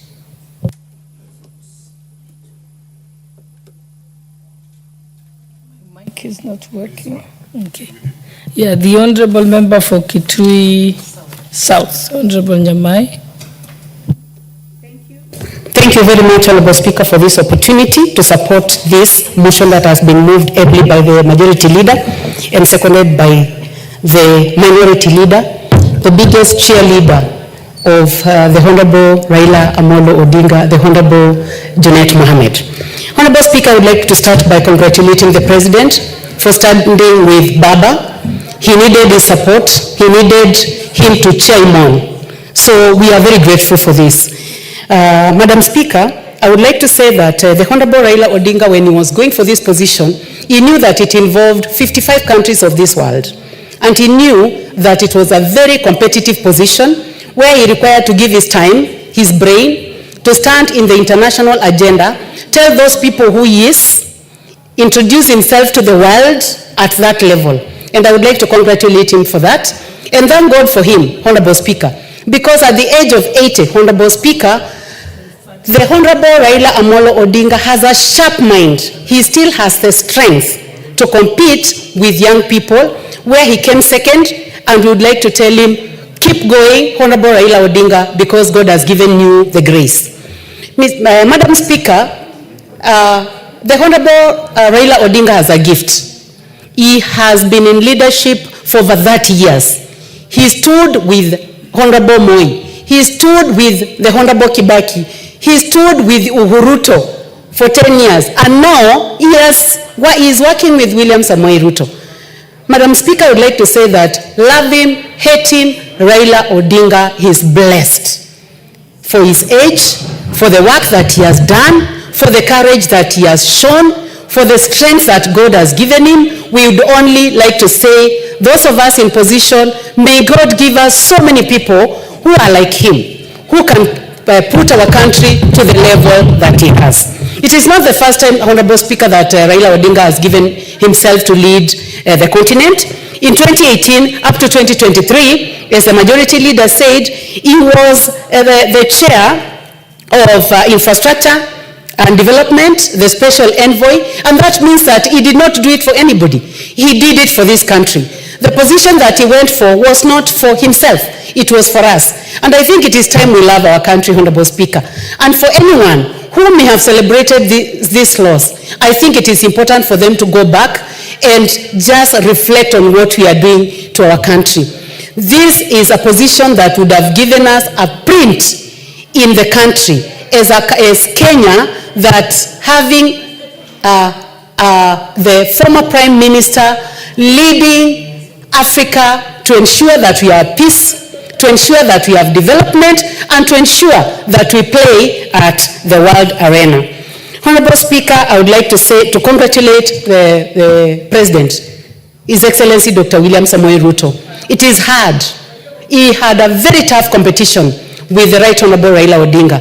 But for the sake of this country, he has kept everything aside and said that this is the only country we have, this is the place that we live, this is the place where we bring up our children and our grandchildren, and we would like to tell him, Your Excellency, President William Ruto, Your Excellency, Right Honorable Raila Odinga, unite this country for us, and we are right behind you, and we'll make sure that we pray for you, that everything goes as planned.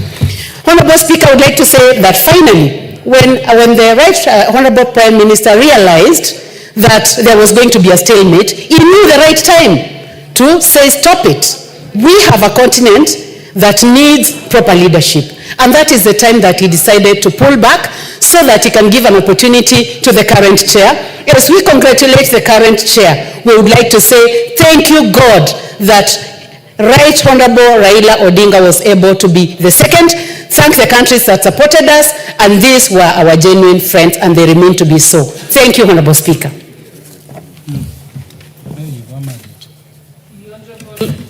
The Honorable Sarah Korere.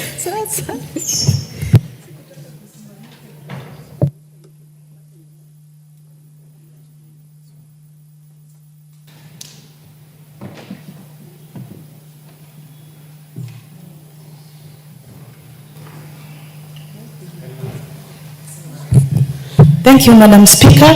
Madam Speaker, I also want to join my colleagues in congratulating the former Prime Minister in his attempt to vie for the chairmanship of the AUC. And Madam Speaker, I also want to sincerely thank the President of this nation, His Excellency William Samoei Ruto, for his statesman and patriotism. Madam Speaker, the Honorable Raila Amolo Odinga is a man to be remembered for many things, and is a man to be celebrated. Honorable Speaker, if there is one person who have paid the price for democracy in this country, it is the Right Honorable Raila Amolo Odinga. And is so consistent to an extent, for 40 years, more than 40 years, the Right Honorable Raila Amolo Odinga is still standing for what he believes in, and truly he has proved that. Point of order? Yes. Madam Speaker, thank you for the opportunity. Madam Speaker, we need to be serious and follow the time. We passed in this parliament that we will go for 3 minutes. And because we all want to contribute, why can't we stick to 3 minutes? Because some are going for even 5 minutes, Madam Speaker. I think when the substantive speaker was here, he asked the House whether we do 3 minutes or 5 minutes. Most people said 5, and then he said, let's start with 5 and see how it's moving. So is it your suggestion that we should move down to 3 minutes? Okay, those who are in favor of 3 minutes, will as many as of that opinion say aye? Aye. With as many as of the contrary opinion say nay? No, I think, Mheshimiwa Korere, I think you can proceed with the 5 minutes, and then we'll move to 3 minutes after that. Thank you, Madam Speaker. So, Madam Speaker, truly this was going to be a win for Kenya, and even as the Right Honorable Raila Amolo Odinga comes back home, he comes back a winner. The man who have lived his, to his word. Honorable Speaker, a lot of people or naysayers are castigating the Right Honorable Raila Amolo Odinga for every time when he loses an election, he works with whoever who has won. There is nobody else in Africa who can do that. It is only the Right Honorable Raila Amolo Odinga. And Honorable Speaker, if you look at what is bedeviling our neighboring countries, it is because people want to win even when they have not won, and they don't care what happens to those countries. We have seen people being misplaced because of, egos, because of people fighting for power. The Right Honorable Raila Amolo Odinga is one person who have really proved that Kenya comes ahead of everything. Kenya comes ahead of him. And Honorable Speaker, I just want to implore upon this country that this is the high time that our president and the Right Honorable Raila Amolo Odinga leads this country into unity. Honorable Speaker, I first got into politics through ODM. And at some stage, I was a ODM chairperson in Laikipia. And Honorable Speaker, even the president today was once an ODM person.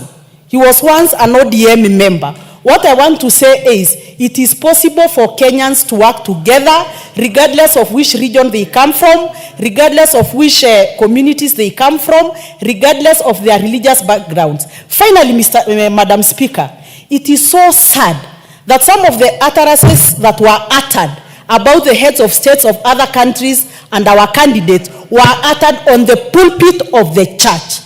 Madam Speaker, we need to pray for our churches. We need to pray for our men and women of the cloth. Because, in our church, in the Catholic, we say the church is a moving church. But I just pray that the church, everybody does not move and leave the church in the world.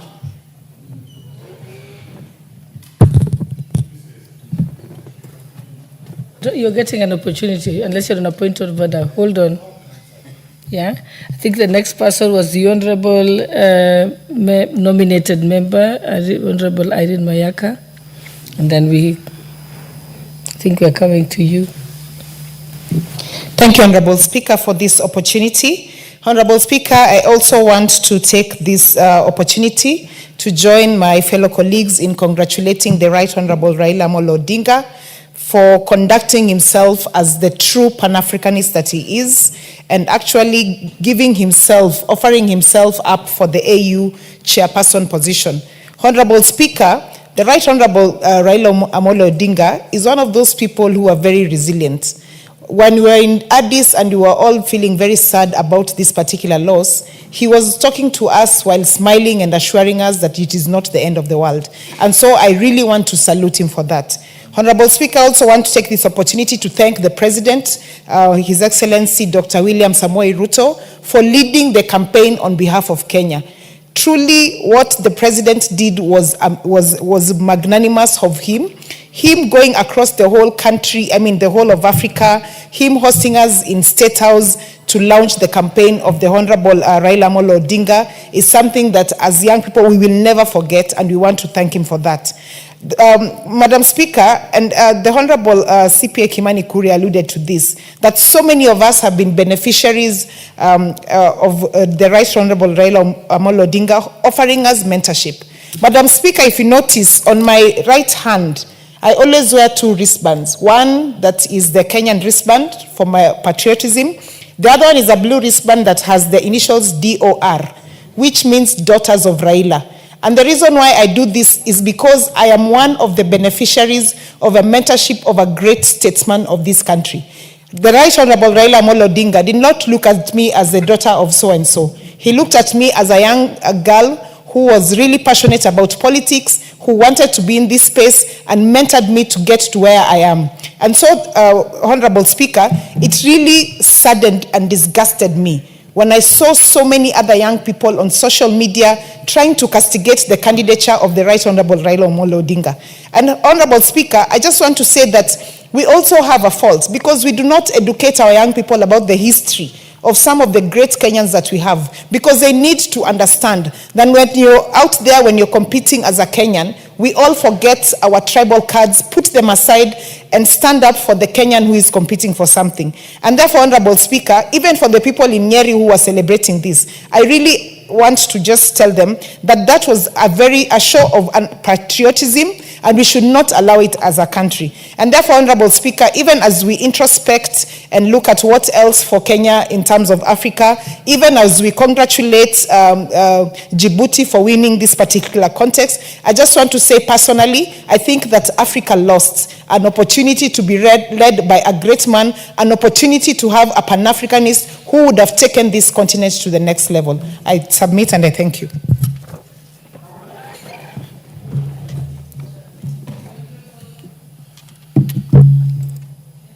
Iti? Yeah, Honorable Kimilu. I know you dropped to the bottom because you made a point of order. Yes, and we're coming to each of you. I can see your faces. I can see you, Mboka. I can see you, Naomi Wako. Yep. I can see you, Ferdinand. I know you're next, and like that. I think everyone will have an opportunity. You may proceed. Thank you, Madam Speaker, for giving me the opportunity. And Madam Speaker, before I contribute to this important motion, I want to give my condolences to the family of Malulu and the constituency for the loss. And Madam Speaker was our colleague, and I want to say my probably to the constituency, Madam Speaker, and the family. Madam Speaker, I want to say for the loss of Baba, it's a loss of the country, Kenya. And I want to say that we all lost, Madam Speaker, as a country. And this wants to teach us a lesson going forward, Madam Speaker, because it's a big shame to the country, Kenya, for this big loss. But because, Madam Speaker, Baba was a strong candidate, we want to congratulate him because, in fact, coming number 2, it was not a joke because there was a stiff competition, Madam Speaker. And I think, Madam Speaker, going forward, we also need to see how we are going to operate with some of our friends. Because, Madam Speaker, although, Mr. Speaker, although you cannot know who voted where, Madam Speaker, but body language and the reaction can also speak louder than the voting, Madam Speaker, Mr. Speaker. So I think some of the guys, they pretend they are our friends.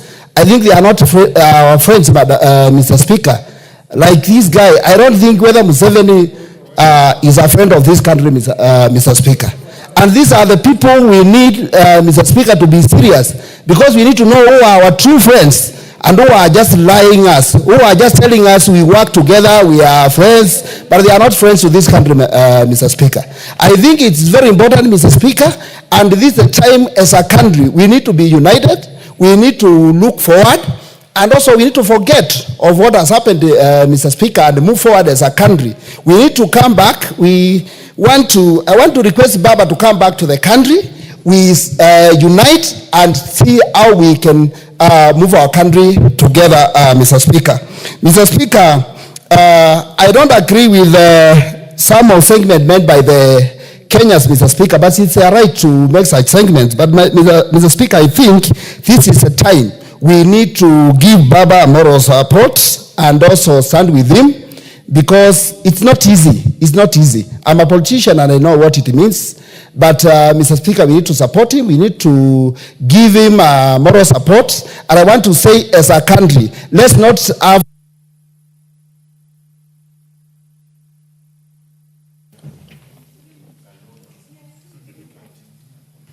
Thank you, Honorable Speaker. I take this opportunity to support the motion. One, I begin by congratulating and giving echo to the President, William Samoei Ruto, and on behalf of myself, the people of Emuhaya, the UDA party, indicate that I support and congratulate the President, because he undertook to make sure that Raila is supported for this position. Ordinarily, it would be not easy for a person whom you had been competing with.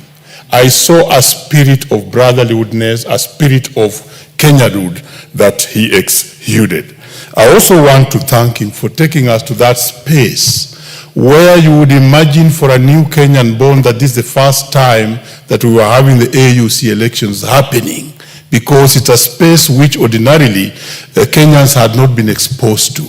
And the publicity, the campaigns, and the aura that it was given set the stage. Number two, let me congratulate and echo Raila Amolo Odinga. Raila Amolo Odinga has risen now to beyond just a leader of a section or a small area in this country. Raila is a statesman.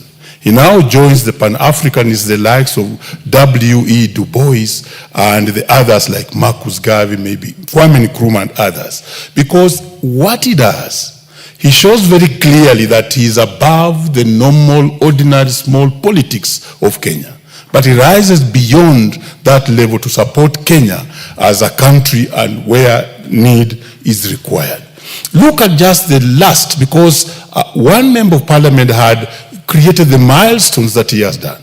But I want to echo the one that is most recent, when we just had the recent situation whereby everybody would think that Raila should use the opportunity available to make everything very unstable in the country, and that was just after the Gen Z riots. He steps down and calms the waters. That's a statesman. And therefore, as he comes back, I believe these are two leaders who went through a very rigorous session of praying together in Addis, surmounting certain challenges together, and even discussing what to deal with. So if anybody, rather for all the Kenyans, this is not the end, it's just the beginning for the big things to happen. And I want to encourage the two leaders to work together as two statesmen to bring unity, unify the country, and make us develop. And we have seen common challenges and problems outside there. This should make us even work together and be stronger than it was, and not to divide us. Thank you, Honorable Speaker. The MP from Mwingi West. Thank you, Mr. Speaker, for this opportunity to add my voice to this motion, and I want to support it, Mr. Speaker. First of all, I just want to congratulate His Excellency, the President, on this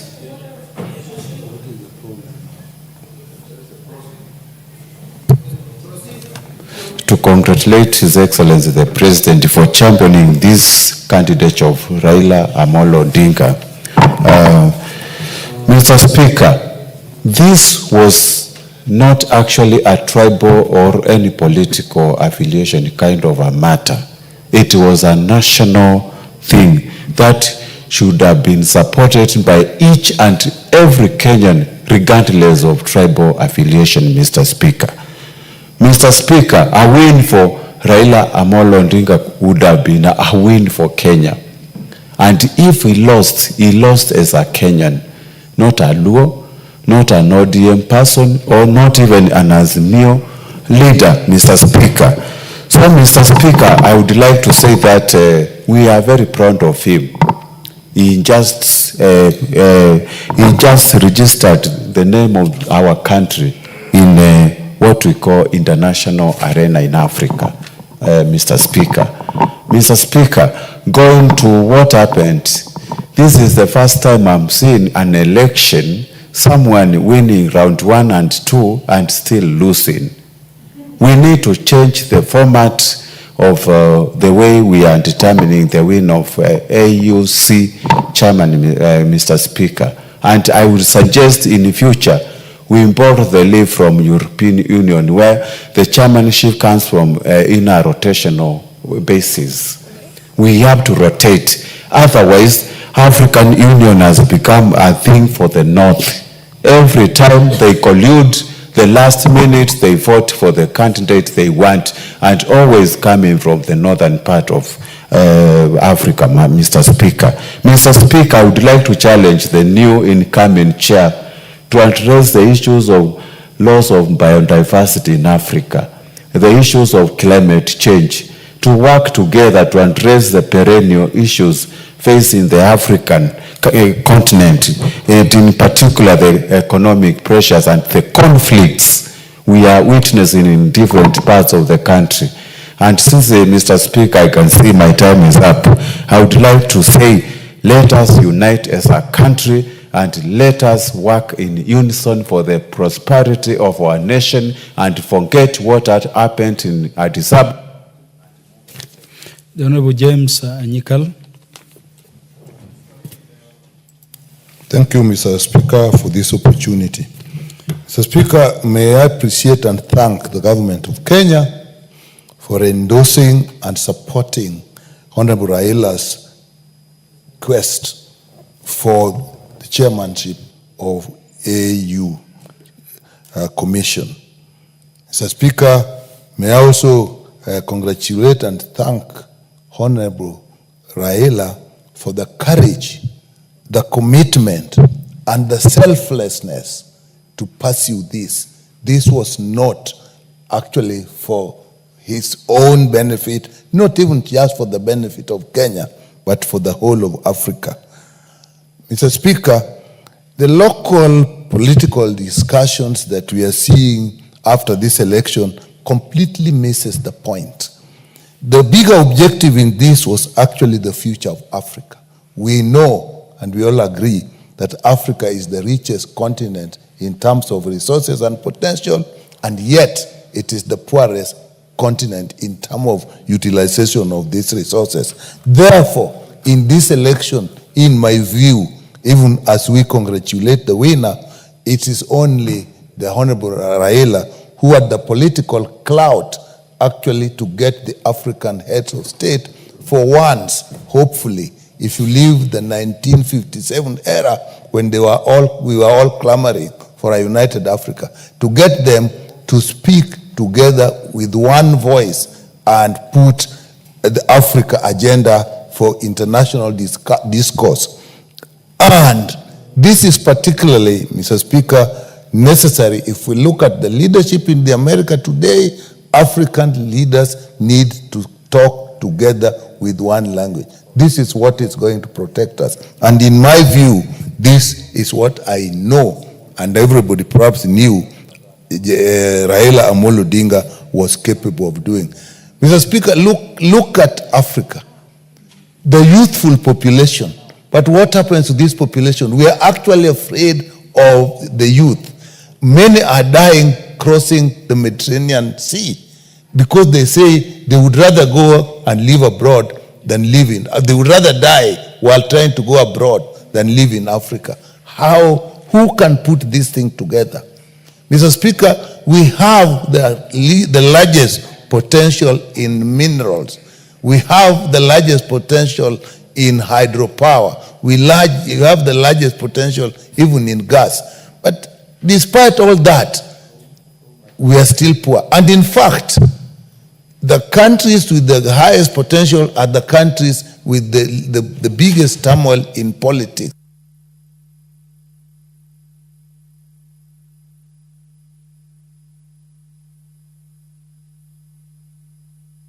The Honorable David Gikaria.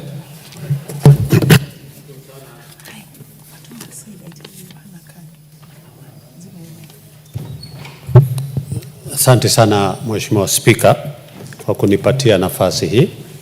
Na ya kwanza nichukue nafasi hii kumpongeza Mheshimiwa Raila Amolo Odinga kwa kujitokeza kwenda kuwania kiti cha kuongoza Afrika nzima. Pili, nichukue nafasi hii Mheshimiwa Spika kumshukuru sana rais wetu William Samoei Ruto kwa kujitolea kabisa, akawa yeye ndio alikuwa mbele pale kwa mstari ya mbele kumpigia debe Mheshimiwa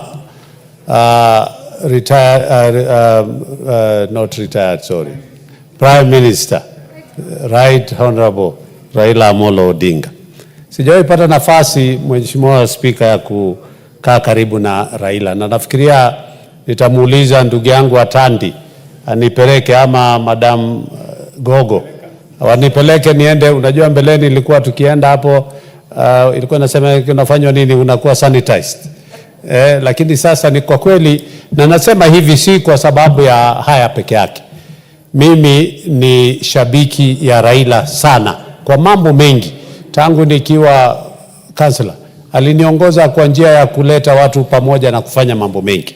Na niseme kuna mambo mengi. Kwanza niseme kama ndugu yetu Junet alivyosema, akatumia jina atarevisit. Nataka kwa niaba ya jamii ya ile ambayo inasemekana walienda wakasherekea kuomba msamaha, kwa sababu sio jamii nzima ambaye walifanya hivyo. Ni watu wachache katika kona fulani ambaye walienda. Kwa hivyo tusichukuliwe kama sisi sote, ni mtu mmoja ambaye anajulikana kwa mambo. Pili, niseme pia mambo ya zile sheria zimewekwa pale. Ndugu yangu bwana CNN amesema ni lazima tuanze kuangalia. Mimi sijui kama nitakuja chaguliwa rais, pengine ningepeleka mswada kule tubadilishe sheria. Ya kwanza, kama vile nasema, iwe ni chairmanship, iwe ni kitu ya kuzunguka, ikiweko North Africa, ikuje West Africa, ikuje East Africa, iende kule chini na kule kwingine. Ama si hivyo, wakubali basi first round, yule atakayepata majority votes. Raila wetu aliongoza mara 2, lakini kuendelea mbele watu wakaanza siasa na mambo mengine. Tunataka kusema ya kwamba tunampongeza sana rais wetu kwa kupigia debe, na zaidi kwa ndugu yetu Raila Amolo Odinga kwa kujitokeza mhanga. Katika hata ile miaka yake watu wanasema si uzee, Mili amesema usije ukastaafu kama unajua lengo lako. Kwa hivyo nitaomba pamoja na Atandi. Honorable Samuel Atandi. Thank you, Honorable Speaker. Honorable Speaker, let me join my colleagues in first of all congratulating the Right Honorable Raila Amolo Odinga for stepping out and declaring his candidature for this position. Honorable Speaker, Kenya may have gone without a candidate in this election had Baba not come out and said that he's offering himself. Secondly, Honorable Speaker, I also want to thank and congratulate Honorable William Ruto, the President, for embracing the candidature of Raila Amolo Odinga and using all available opportunity and resources to ensure that the campaign took off. Honorable Speaker, the campaign for the chairmanship of African Union is not a mean activity. It is an activity that requires travelings and movement across length and breadth of Africa. Honorable Speaker, this is not a campaign that you can do from your own resources, even if you are a dollar billionaire. Therefore, I want to say that the President was very bold and in coming out and embracing this candidature. Honorable Speaker, I was thinking about the support the President gave Raila. And I was even thinking, Speaker, that maybe if we had another president, God forbid, maybe this Wamunyoro guy as the president, I don't think Kenya would have presented a candidate. He would have said, no, this is not a priority for Kenya. But the fact that the president said this is important for Kenya and coming out of his way himself to campaign and to offer resources is something that we will never forget. Honorable Speaker, I heard some people complaining that, look, the Honorable Raila Amolo Odinga is using a particular chopper to travel across the length and breadth of Africa while he's campaigning. I don't know whether those Kenyans wanted Raila Amolo Odinga to use tuk-tuk or SGR as a means of movement to those African capitals. Honorable Speaker, lastly, I want to say that this candidature was not Raila's candidature. like most people have said, it was Kenya's candidature. Actually, when people were voting, when presidents were voting, they were voting for the country, they were voting for Kenya. And therefore, I want to say that Kenya has won because Raila Amolo Odinga, using his profile, using his global profile, has been able to market the country. Kenya is now known, Kenya is respected, and the debate, Honorable Speaker, that Kenya has a weak or a poor foreign policy is something that I want to dismiss. Because, Honorable Speaker, if the Kenya's foreign policy is weak, I don't think those 22 presidents would have been able to support us. And so I want to say that we know the African politics, we know the politics of Anglophone and Francophone, and many other factors that I would have. Thank you, Honorable Samatandi. Honorable members, I have only 12 minutes. I don't know whether we still speak for 5. Honorable Ferdinand Wanyonyi, proceed. Chairman, thank you very much, Mr. Speaker, for allowing me to have this. First and foremost, I want to say thank you very much, Your Excellency, for having endorsed Raila for this particular job. He actually did not endorse Raila as a person, but endorsed Kenya, because as mentioned elsewhere, Kenya is the one that actually stood for that election, and therefore that was the right candidate for us. And I want to say this, we actually as a country, we did very well, because the first round, we won this. And I don't know why they had to go to the second, third, fourth, up to seventh round, because we had the first round, Raila was having 22 votes against 19. And then of course, second one again, he had more than that. So I don't know what happened.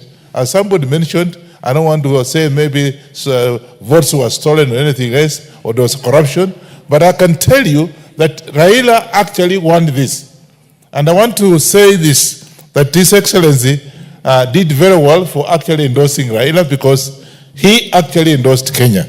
Secondly, had Raila not actually accepted as a statesman after saying he has lost, you know, they would have suspended. They would have suspended this election. And I can tell you, because most people are saying it would have been very expensive for this country, because we spend so much money, people going there, some of them went on their own, others of course used our taxes for going. But now if His Excellency did not accept the defeat, what would have happened, Mr. Speaker? Would have been that now, you know, the whole thing suspended, and would have spent so much. And therefore, he actually went for a country, and I want to accept that actually that was the right candidate. And ask me a second question. I have worked with Raila, and I know that he's a statesman, and therefore we are looking forward to having him get into the government and be able to work with Ruto, so they can be able to move forward. I support the motion.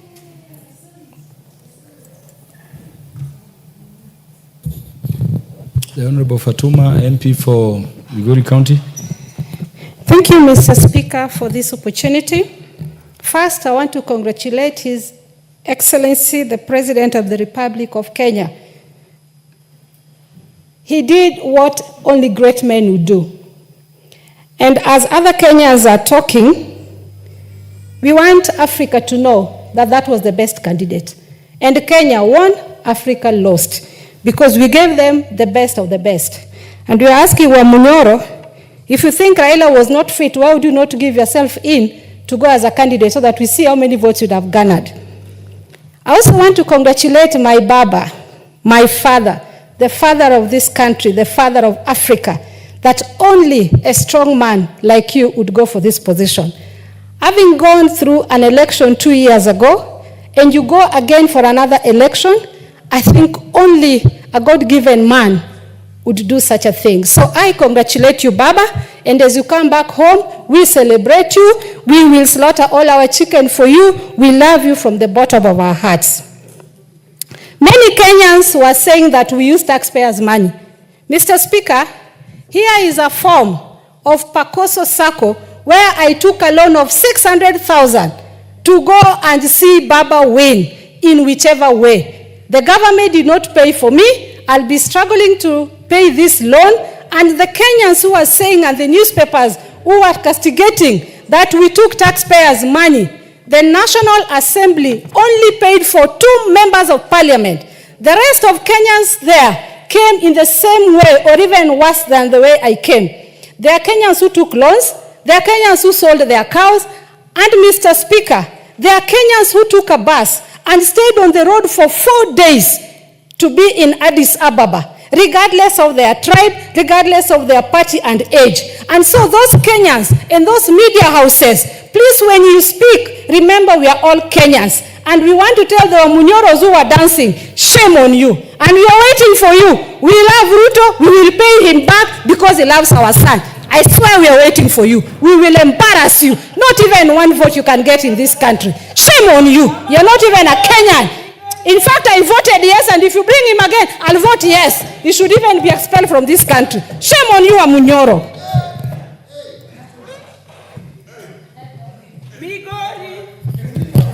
The Honorable Dr. Lillian Gogo. Thank you very much, Honorable Speaker and son. Honorable members, we have only 7 minutes to go. Asumbi, I'll be very. Foremost, I want to congratulate Baba for being Baba, for just being Raila Amolo Odinga. We can never ever in the history of the Republic of Kenya have another copy of Raila Amolo Odinga. And I stand in this house through the mentorship and the guidance of Baba. Thank you for the space that you have given women leadership, and this is what Africa has missed. And I want to tell our president, the president of the Republic of Kenya, the Honorable William Samoei Ruto, Doctor. Daktari, may the Lord bless you. I saw you hold Raila's hands like a son of Kenya. I was there. Many Kenyans from all walks of life were in Addis. Many. And we had a watch party, and the hall was full with Kenyans of all walks of life. And people gave themselves out. But I want to thank the President of the Republic of Kenya for his humility, for holding on to Baba's hand. And for all I care, William, any time that you are going to call on us, William, I'm telling you this, William, anytime you are going to call on us, William, I saw you. Nobody told me. I saw with my 2 eyes. Riding in the same vehicle with Baba, our Baba Uonoa, William, thank you very much. And when you want us, William, when you call on us, William, we saw you. We saw what you did to our very own. Somebody we value. Somebody Kenya values. Somebody who's gone through so much for this country. Somebody who sacrifices. Somebody who is not a tribalist. Somebody who has given so much for the great Republic of Kenya. And William, you came. And William, you were there for Baba. And William, you talked to us. And you are so humble. William,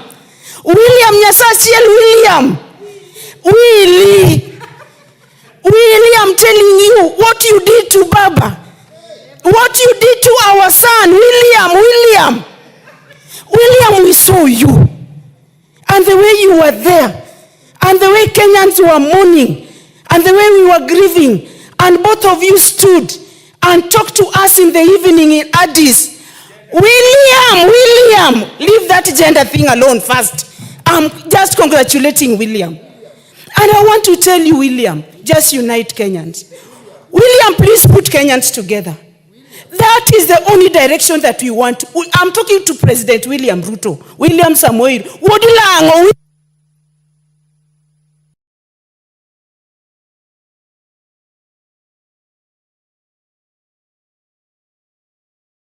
Bogidinji Gishimu.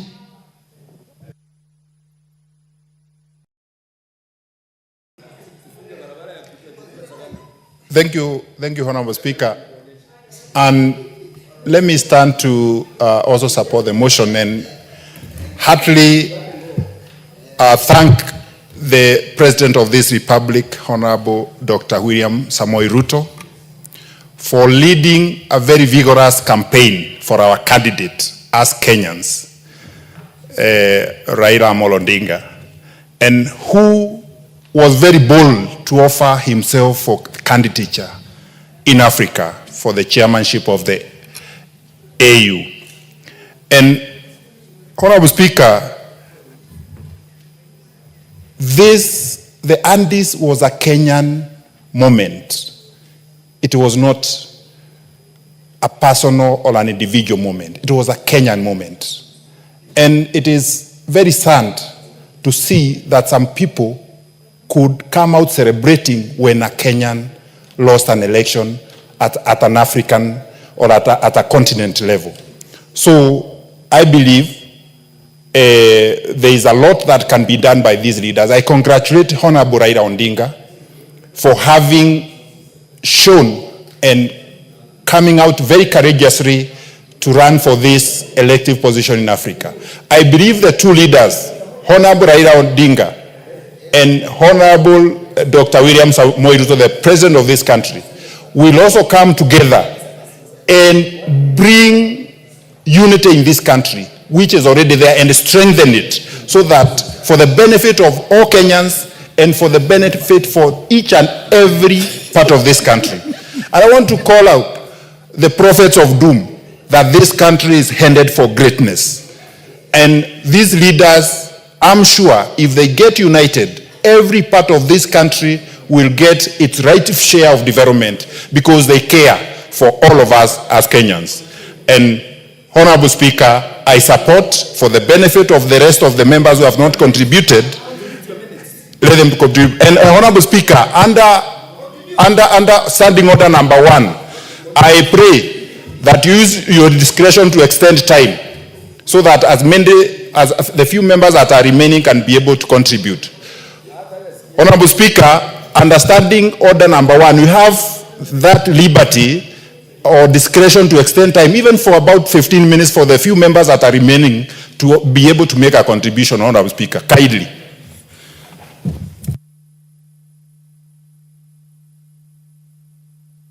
Matter where the substantive speaker whom I assist will allow me to invoke the provisions of standing order number 1 without being punished. And so standing order number 1 is accordingly invoked to extend the time for this motion so that the interest showed, because we are talking a very patriotic matter, is duly registered. The Honorable, is that the Honorable Kakuta Maimai? Yes, the ma must speak. Yeah. You have to balance.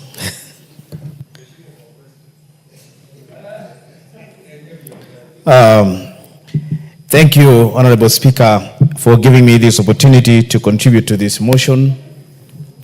And I'd just like to congratulate His Honorable Raila Amolo Odinga Akababa for representing our country in the just concluded African Union Commission election. Baba transformative leadership has been inspiration not only for Kenya, but for Africa at large. Baba is bold, brave, and courageous. No doubt, Honorable Speaker, that given the opportunity, Baba has the ability to bring Africa together for peace and sound economic growth and development. In fact, the African continent would have been a better place with Baba in the helm of his leadership.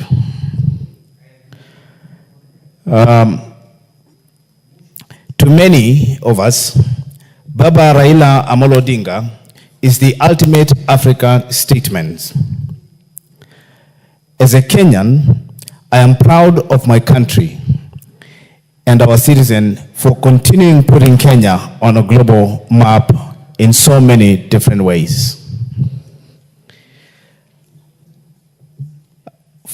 For naysayers, I would say shame on them.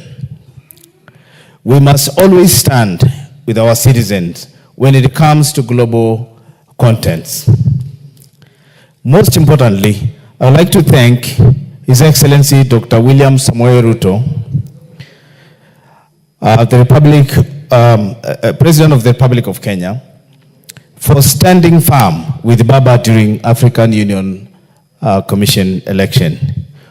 I saw him walking with Baba and entering into the same vehicle as they are heading to the Commission headquarters. And I was very, very touched to see him holding hands and representing our candidate to the global stage. So we truly appreciate our president for standing firm with one of our own. And it is about time for Baba and William Samoei Ruto to continue bringing our country together to make sure that we foster unity of our people. Thank you, Mr. Speaker, for giving me this chance to contribute to this motion. The Honorable Joshua Mwalio. Thank you. Thank you, Mr. Speaker. I thought you have forgotten me, but God has remembered me. I want to thank I want to thank the president of this great nation.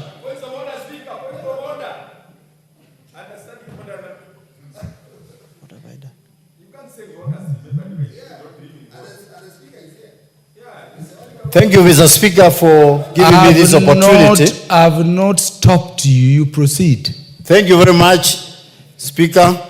I wanted to thank the President for what he did to be able to support one of our own, the former Prime Minister, to be able to vie for the chair of African Union Commission, and even to stand with him up to the end of the election. And even after the election, I saw them sit together while speaking maybe good words of encouraging him not to give up because there is still future. I also want to thank the people that went to Addis to support Baba. Those who took their time, those who took their money, they traveled by air, others by road, to be able to stand with our former Prime Minister. I want sincerely to thank them. I also want to say that when the books of history will be written, they will be able to write that the former Prime Minister vied for the chairmanship of AUC, because that is what he has done. And he fought a good fight, and in every contest, there must be a winner and a loser. But losing to the seat does not mean losing to Kenyans. We Kenyans, we have won because our candidate was number 2, and he fought a good fight, and we are going to celebrate him when he comes back. So we encourage him to continue serving this country diligently, always, as he has always done. Thank you very much. God bless Prime Minister Raila Odinga. The Honorable Dr. Eve Obara. Thank you very much, Mr. Speaker, for giving me this opportunity to also add my voice to support this special motion. Mr. Speaker, first and foremost, let me appreciate our President, His Excellency William Ruto, for standing with Baba. Mr. Speaker, we are aware that Baba expressed his interest in the position, and the President supported him. Mr. Speaker, he gave it his all. And I'm repeating that he gave it his all, and we all saw it. Mr. Speaker, let me thank Baba Raila Amolo Odinga for the statesman that he is, Mr. Speaker, that he has made us proud as a country, because this was not it was not individual interest, but for the country. Mr. Speaker, he has reminded us continuously that in every contest there is a winner and there is a loser. Mr. Speaker, he demonstrated this, even as we were hurting at the dinner after the event. He stood there proud and tall as a Kenyan to tell us that it doesn't matter. I knew that there were only two outcomes, and this is my outcome. At this juncture, let me congratulate the candidate who won, Mr. Mohammed Yusuf from Djibouti. Mr. Speaker, let me also make a few observations. Mr. Speaker, if you look at the leadership of the African Union, most of it is Anglophone heavy. Mr. Speaker, what happened to the unity, inclusivity, and equitable representation that the African Union stands for? Going forward, maybe this is an area that needs to be looked at so that there is maybe rotational representation or something that is close to negotiated democracy. Mr. Speaker, finally, for those who have been laughing and celebrating, it is indeed very, very sad. Mr. Speaker, if I can say that this came at a time when we came back to the House to the loss of one of us, reminding us that we are all very temporary in this world. Why then should we hate to the extent of celebrating the loss of a Kenyan candidate, the loss of Kenya in the contest for the African Union Commission? I want to say shame on you to all of them. There is an MP who is looking very unhappy here. Would you give her the mic to address the House on this? I'm not seeing her properly. Yes. Thank you, Mr. Speaker. I want to take this opportunity to also contribute on the matter. I'm very proud of the campaign that was done because it was an international campaign and my party leader represented the agenda of Kenya at an international platform. And we are very happy as Kenyans because this was a time that many Kenyans of different divide came together to stand for one thing. It was not Honorable Raila Odinga on the ballot, it was Kenya on the ballot. And for that, we are happy and proud of the representation. As for the naysayers, that does not stop our agenda from going forward. We have a big agenda, which is to take Kenya forward. And we are very encouraged, especially as young people, to never retire, to continue giving our best to our country, so that we are able to go forward. I stand here because of the mentorship of my party leader, where I started my political career in his office, and he did not know me, straight from Garissa, and he still held my hand to come to this house. And we continue to serve an example and preach a national agenda. For the naysayers and the few with dissenting voices, the President has taken a presidential stand on this. He did not take a party position, he took a presidential position. And for that we thank him and we continue to take cues. And for those who have not seen the cue, the country has gone beyond clan politics. We are now moving together as one. And for that, we want to encourage everybody to take the leadership that we have already been given. Thank you, Mr. Speaker. Mover, you may donate a bit of your time. I've seen the MP from Boni, I've seen the Honorable Waluke, I've seen Honorable Kirima, I've seen Honorable Lagat. If you will only, I've seen Honorable Sabina Chege, only if you will, you may donate. If not, reply, because when the time comes, the House has to move as per standing order.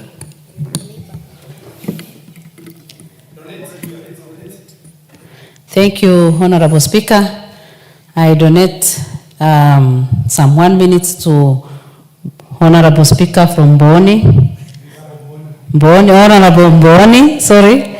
Honorable Boni, Honorable Waluke, Honorable Sabina Chege, Honorable Benjamin, and Engineer Kirago.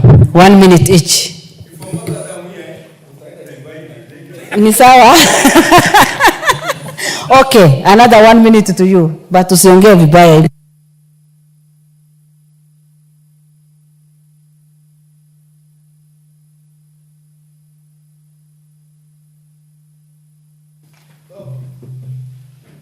Thank you. Can you hear me? Yeah. Thank you, Mr. Speaker, and thank you, the mover, for giving this opportunity. Thank you, Mr. Speaker. Thank you, the mover, for giving me this opportunity also to say one or two things about this event. First of all, the candidature for Honorable Odinga was not an individual candidature, but a candidate for Kenya. That's one thing people should know. A win for Kenya for Honorable Odinga was supposed to take Kenya to another level of the diplomatic space, and not only in Kenya or Africa, but in the world. Baba has a lot of knowledge of problems facing Africa, and this knowledge should be utilized to sort out problems which faces this Africa, including unemployment among the youth, trade barriers, and poor infrastructure. When you look at the AUC staff, most of them are French-speaking staff. If you go to that secretariat, you may not find a Kenyan working there. But having a English-speaking candidate, chairman, we are likely to get English-speaking youth and staff who are going to work in that. So for those people who are actually celebrating the loss of Baba, they should know that it's not about Baba. It's about Kenya. And we should love our country. Lastly, let me thank the President for the support. I think he did very well. Thank you very much. Next, is it Honorable John Waluke? Thank you, Honorable Speaker, for giving me a chance. Honorable Speaker, Honorable Prime Minister Raila Amolo Odinga fought as a man, as a son of this soil, Honorable Speaker. It was just bad luck because those other countries feared Honorable Raila because he had a plan to come and change the whole of Africa. And some of them maybe did not want, but we want to say that God bless him because Honorable Raila had a good vision, good mission for Africa and for Kenya, because he could have changed, even promoted this country to another level. Honorable Speaker, I also want to thank the President of this Republic for giving support to the Honorable Prime Minister. We love Raila. Me, I like him for his politics. He's a man of his own. He's a man.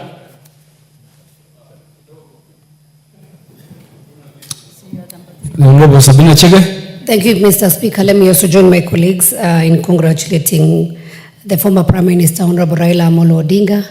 He's a man I worked closely with. I know he's a father. I know he's a mentor. African missed a man who had goodwill and the strength of Pan-Africanism, and a person who would have taken Africa to the next level. Mr. Speaker, also let me appreciate the President of the Republic of Kenya, Honorable William Ruto, because he showed the way he took the oath. Baba was his opponent, but he took it up. He went across the globe. He hosted several heads of state, and he showed his commitment for Kenyan. Finally, I want to apologize, and please let me this apology go on record. To the people, especially from my region, who went out celebrating when Baba lost, and I want to take this message out there to Kenyans. This was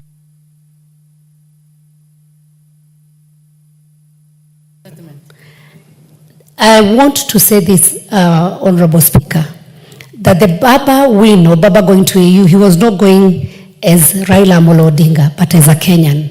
It was unfortunate to see people, especially from my region, going out celebrating and saying, come back so that you can go into the opposition. And we need to know that there's time for everything. There's time when people are competing. There's time for seriousness where people need to work, and we cannot politic from morning to evening. So I want to apologize to Baba, and I want to tell him we love him. Those who are few people who are misled by an individual, and I want to take this apology and I say, Baba, we love you. Come to Kenya. We will work together. And thank you, His Excellency William Ruto, because he stood with him and he's still standing with him. I thank you, Mr. Speaker. Thank you, Mr. Speaker, for giving me the opportunity. I want to go on record for supporting this motion. First of all, to thank the President for standing with the Right Honorable Raila Odinga.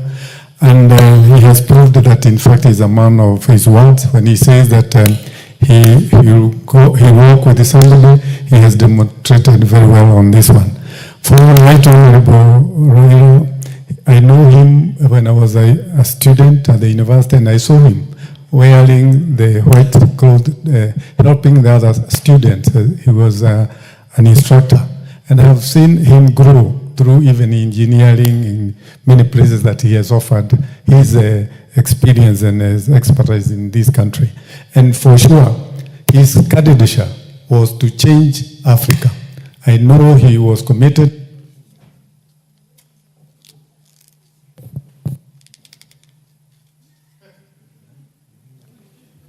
It was the Honorable Lagat. Thank you very much, Mr. Speaker. Let me join my colleagues in congratulating the Right Honorable Prime Minister for putting up a brave fight. He fought a good war, Mr. Speaker.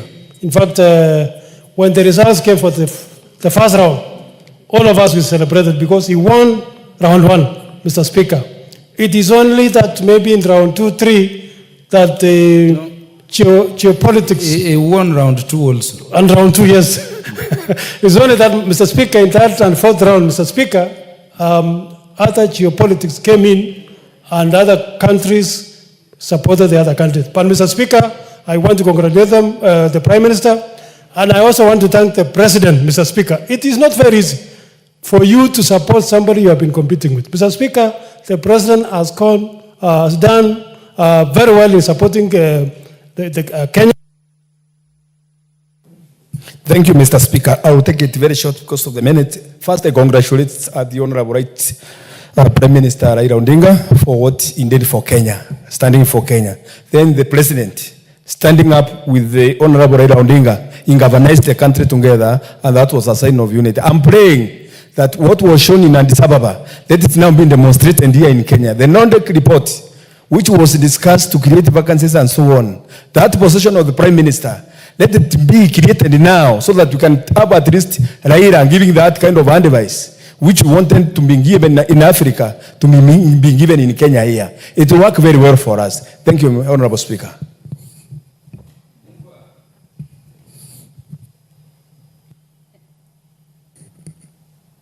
Thank you, Honorable Speaker. As I respond, I want to take this opportunity to congratulate every member who has contributed positively to this debate.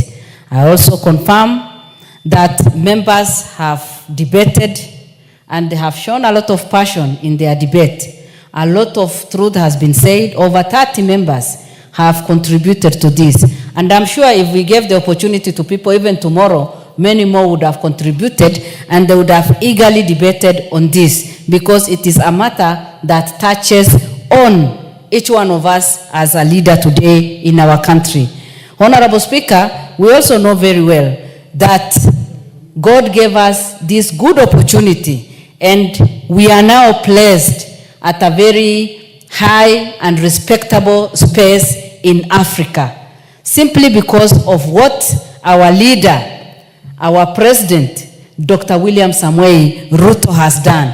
The passion he had, he was bold enough, he was able to bring the team together. And I want to congratulate him for being bold enough, for bringing the entire nation together, and for going beyond people's expectation and thinking out of the box, because he embraced unity, and that is why he was able to hold the hands of the former Prime Minister and work with him. He is a visionary leader, because if he wasn't visionary, he wouldn't have done that. He has a big heart. He goes beyond the elections and his own supporters and bringing Kenya together. And that is why today we are enjoying the spirit of broad-based government, the spirit of togetherness, the spirit of working together, the spirit of working together as a nation. And it is my prayer that our president will continue with this spirit. And I'm sure after his 10 years tenure, we will all celebrate and see the development that we will have enjoyed during his time. Honorable Speaker, the Right Honorable Raila Odinga needs to be congratulated, just as all the others have done. He has done very well. You look at his age, his experience, he was the right person for that position. That has come out clearly from all the members who have contributed. And I'm sure many other members who are not even with us would have been together with us saying the same thing and congratulating him.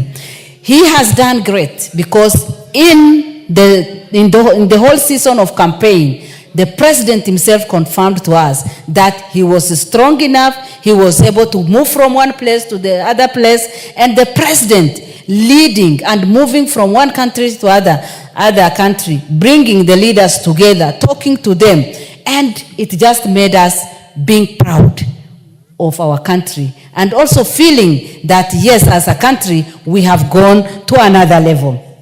I'm sure if we elected the Right Honorable Raila Odinga, Africa would have enjoyed. But unfortunately, that has not happened. That does not mean that we cannot use him in another way. I'm sure he's capable of any other position that we are ready to release him to. And that is why today we are standing together and showing a lot of patriotism and celebrating his life and everything. I congratulate him, and I also wish him well as we look forward to what else he can do. I also want to congratulate the new chair, who has a lot of responsibility in uniting the entire Africa and seeing how we can reduce the challenges that we have, the poverty level, the sicknesses, natural calamity, and climate change that is affecting us. It is my prayer that Africa will be united and our president will remain focused and bold enough to lead this great nation. With those few remarks, I congratulate all the people that deserve to be congratulated and pray that Kenya will work together, remain united under the leadership of our president, our deputy president, and now the Right Honorable Raila Amolo Odinga. Thank you. Honorable members, allow me to put the question, but recalling that the African Union, the successor to the Organization of African Unity, was launched in 2002 as a continental body consisting of 55 member states that make up the countries of the African continent, with a vision of creating an integrated, prosperous, and peaceful Africa, driven by its own citizens and representing a dynamic force in global arena.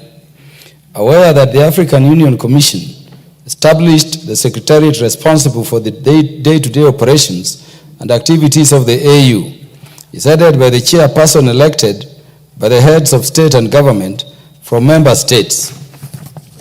Recalling that on 27th February 2024, Kenya formally announced that the former Prime Minister, the Right Honorable Raila Amolo Odinga, EGH, will be vying for the position of chairperson of the African Union Commission, building on his previous service as the African Union Special Envoy for Infrastructure Development in Africa from 2018 to 2023.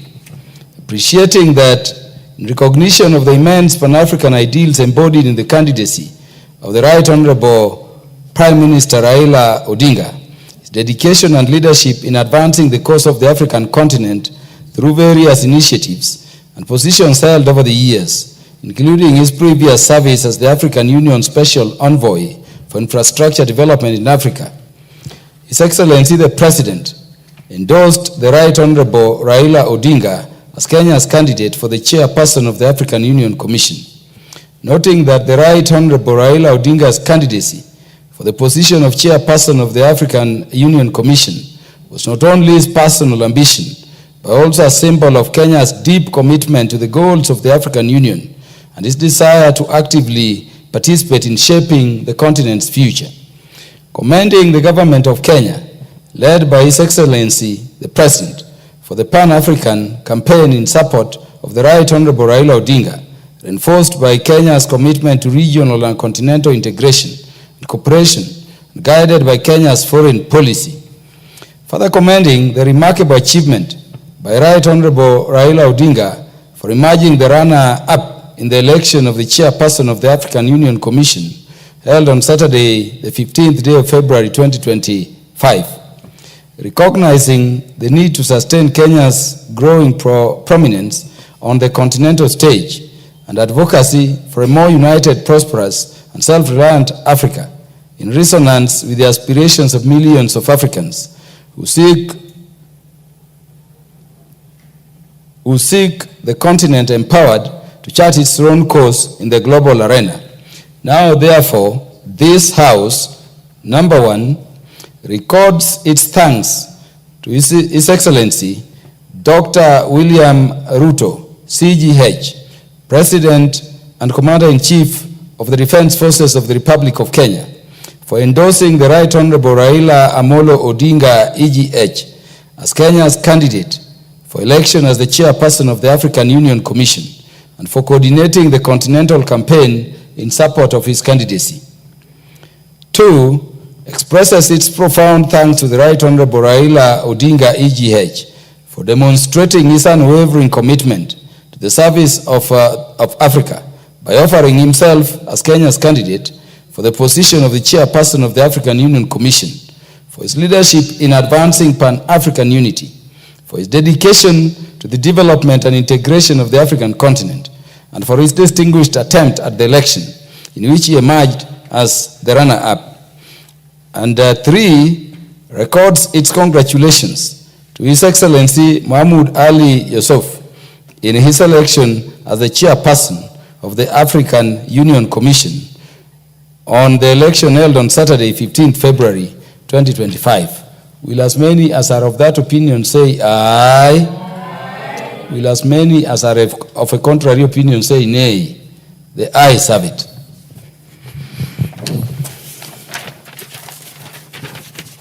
That's a unanimous vote. That's the first time the House in unanimity has passed a motion in the House. Thank you, members. Next order. Order number 10, the Equalization Fund Administration Bill, Senate Bill number 14 of 2023, second reading. Mover. Honorable Mr. Speaker, sir, I raise to move that the Equalization Fund Administration Bill number 14 of 2023 be now read a second time. Honorable Speaker, Article 204 of our Constitution provides the follows, and read verbatim, that is established an equalization fund into which shall be paid 0.5% of all the revenue collected by the national government each year, calculated on the basis of the most recent audited accounts of revenue received as approved by the National Assembly. The national government shall use, and two, the national government shall use the equalization fund only to provide basic services including water, roads, health facilities, and electricity to marginalized areas to the extent necessary to bring the quality of those services in those areas to the level generally enjoyed by the rest of the nation as so far as possible. Honorable Speaker, this bill is seeking, therefore, to provide for the administrative structure for the management of the Equalization Fund as is established under Article 204 of our Constitution. It establishes the Equalization Fund Advisory Board, and additionally, the bill also is seeking to outline the structure and responsibilities of bodies or officials tasked with administering the fund. This bill, Honorable Speaker, will help provide basic services including water, roads, health facilities, and electricity to the marginalized areas to the extent necessary so that to bring the quality of those services to the level that is generally enjoyed in the rest of the country. Mr. Speaker, Clause 4 of the bill is seeking to provide for source of the funds, and the committee noted that there was a typographical error in the wording of what that fund should consist, and we will be proposing amendments in the clause to include the word 0.5% of all the revenue collected by the national government. Clause 6, Honorable Speaker, is seeking to establish the advisory board to the Equalization Fund. The committee also noted that as currently constituted, the bill requires representatives of persons nominated by the Senate. The committee proposed deleting the representation by an individual nominated by Senate, as this, Honorable Speaker, averts the separation of powers as envisioned in our Constitution between the separation of the powers of the roles of the executive and that of the legislature, Honorable Speaker. Instead, we will be recommending to replace the nomination of a person from the Senate to require that the fund nominates persons living with abilities, interest groups, and young people in the areas where these particular funds will operate, Honorable Speaker. Additionally, the committee proposes that individuals appointed under this section shall be gazetted. Also, these individuals should service for a term of 3 years with the possibility of renewal, and the board and provided further that the board shall provide sufficient time to effectively implement and realize its vision. This is also in line, Honorable, with Mwongozo Guideline. Honorable Speaker, the Mwongozo Guideline provides for the number of people that should be appointed in any board and the terms in which they should serve, and it recommends usually a 2-year term, honorable renewal, a 3-year term renewable once for this particular board members, Honorable Speaker, and that is what this bill is proposing to adhere to, Honorable Speaker. Mr. Speaker, clause 13.4. The committee notes that the clause requires the officer administering the fund to open a separate account at the Central Bank of Kenya, in which all monies raised under Section 4 shall be paid to. The committee observed that the Equalization Fund is an independent fund, not under the National Treasury's mandate, and therefore the role of the national government under Article 204 of the Constitution and Section 18 of the Public Finance and Management Act limits the operational aspects as of establishment and maintenance of an account for the Equalization Fund. Honorable Speaker, Clause 18, Section 18 of the PFM Act provides that the National Treasury shall administer the Equalization Fund in accordance with Article 204. This, read together with Clause 29 of the bill, is providing for withdrawals from the fund, which provides which provisions are similar to those in Section 18 of the Public Finance Management Act. And therefore, the committee was of the view that Section 18 of the PFM Act ought to be repealed to avoid conflict and overlap of these two provisions, Honorable Speaker. The committee also noted that there was inconsistencies in the use of the administration to the fund administrator, and officer administering the fund in the bill. And whereas Clause 2 of the bill defines fund administrator, this is not constantly applied. And therefore, the committee, again, will be recommending amendments to the bill to ensure consistency in the bill. Honorable Speaker, the committee noted that the bill proposes the establishment of a county technical committee, a sub-county technical committee, and a project identification and implementation committee.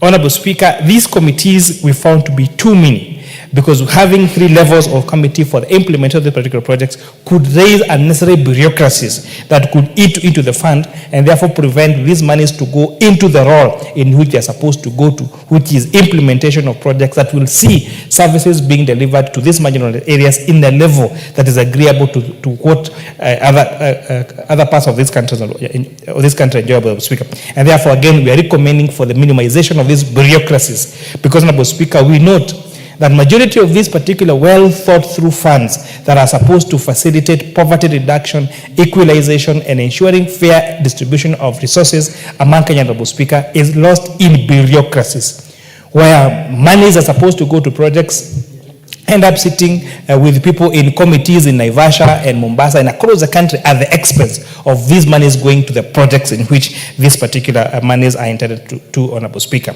Clause 17, on Clause 17, Honorable Speaker, the committee noted that the sub-county administrator is one of the co-chairpersons as provided for in Clause 19 of the bill. The committee recommends that since the county technical committee is a technical one, another person other than the governor should be proposed. The committee therefore proposes the county secretary replace the governor in the technical committee at the county level.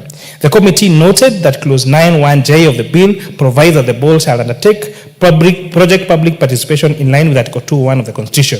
Clause 22 of the bill provides that the Project Identification and Implementation Committee shall undertake public participation in beneficiary counties. Clause 25(1)(c) of the bill provides that the County Executive Committee member shall, upon the identification of the projects and programs, prepare a work plan setting out a report on the public participation undertaken during the process of identification of programs and projects. The bill, Honourable Speaker, is therefore providing that the work plan shall be submitted to the board, and therefore the committee recommended that clause 9(1)(1)(j) be amended to provide that the board shall oversight that particular public participation. Again, this is a measure to ensure that the board only carries out an oversight role, but the actual project identification and project implementation of this particular project is done by the people at the county and sub-county level who are affected, Honourable Speaker, by this particular project, and understand the needs of the societies in which this Equalization Fund is supposed to benefit, Honourable Speaker.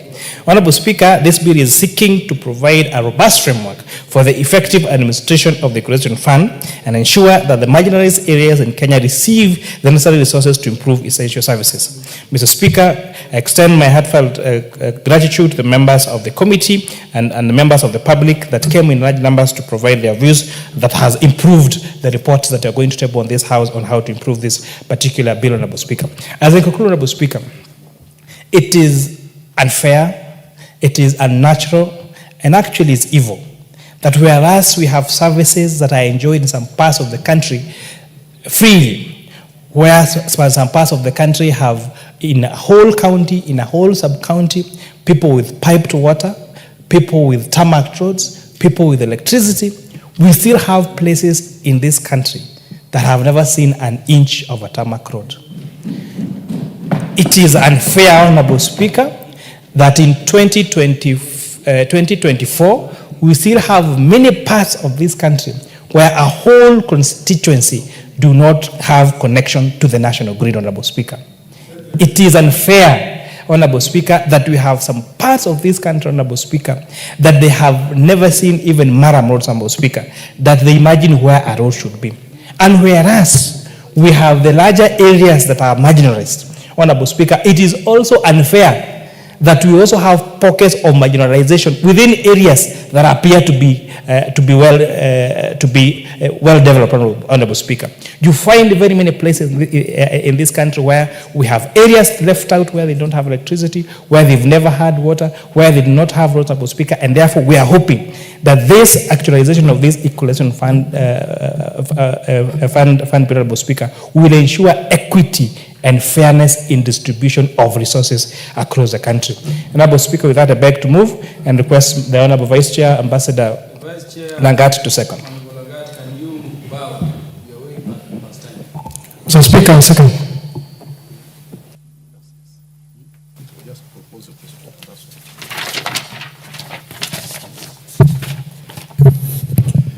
Honourable members, I propose the question that the Equalization Fund Administration Bill, Senate Bill number 14 of 2023, be now read a second time.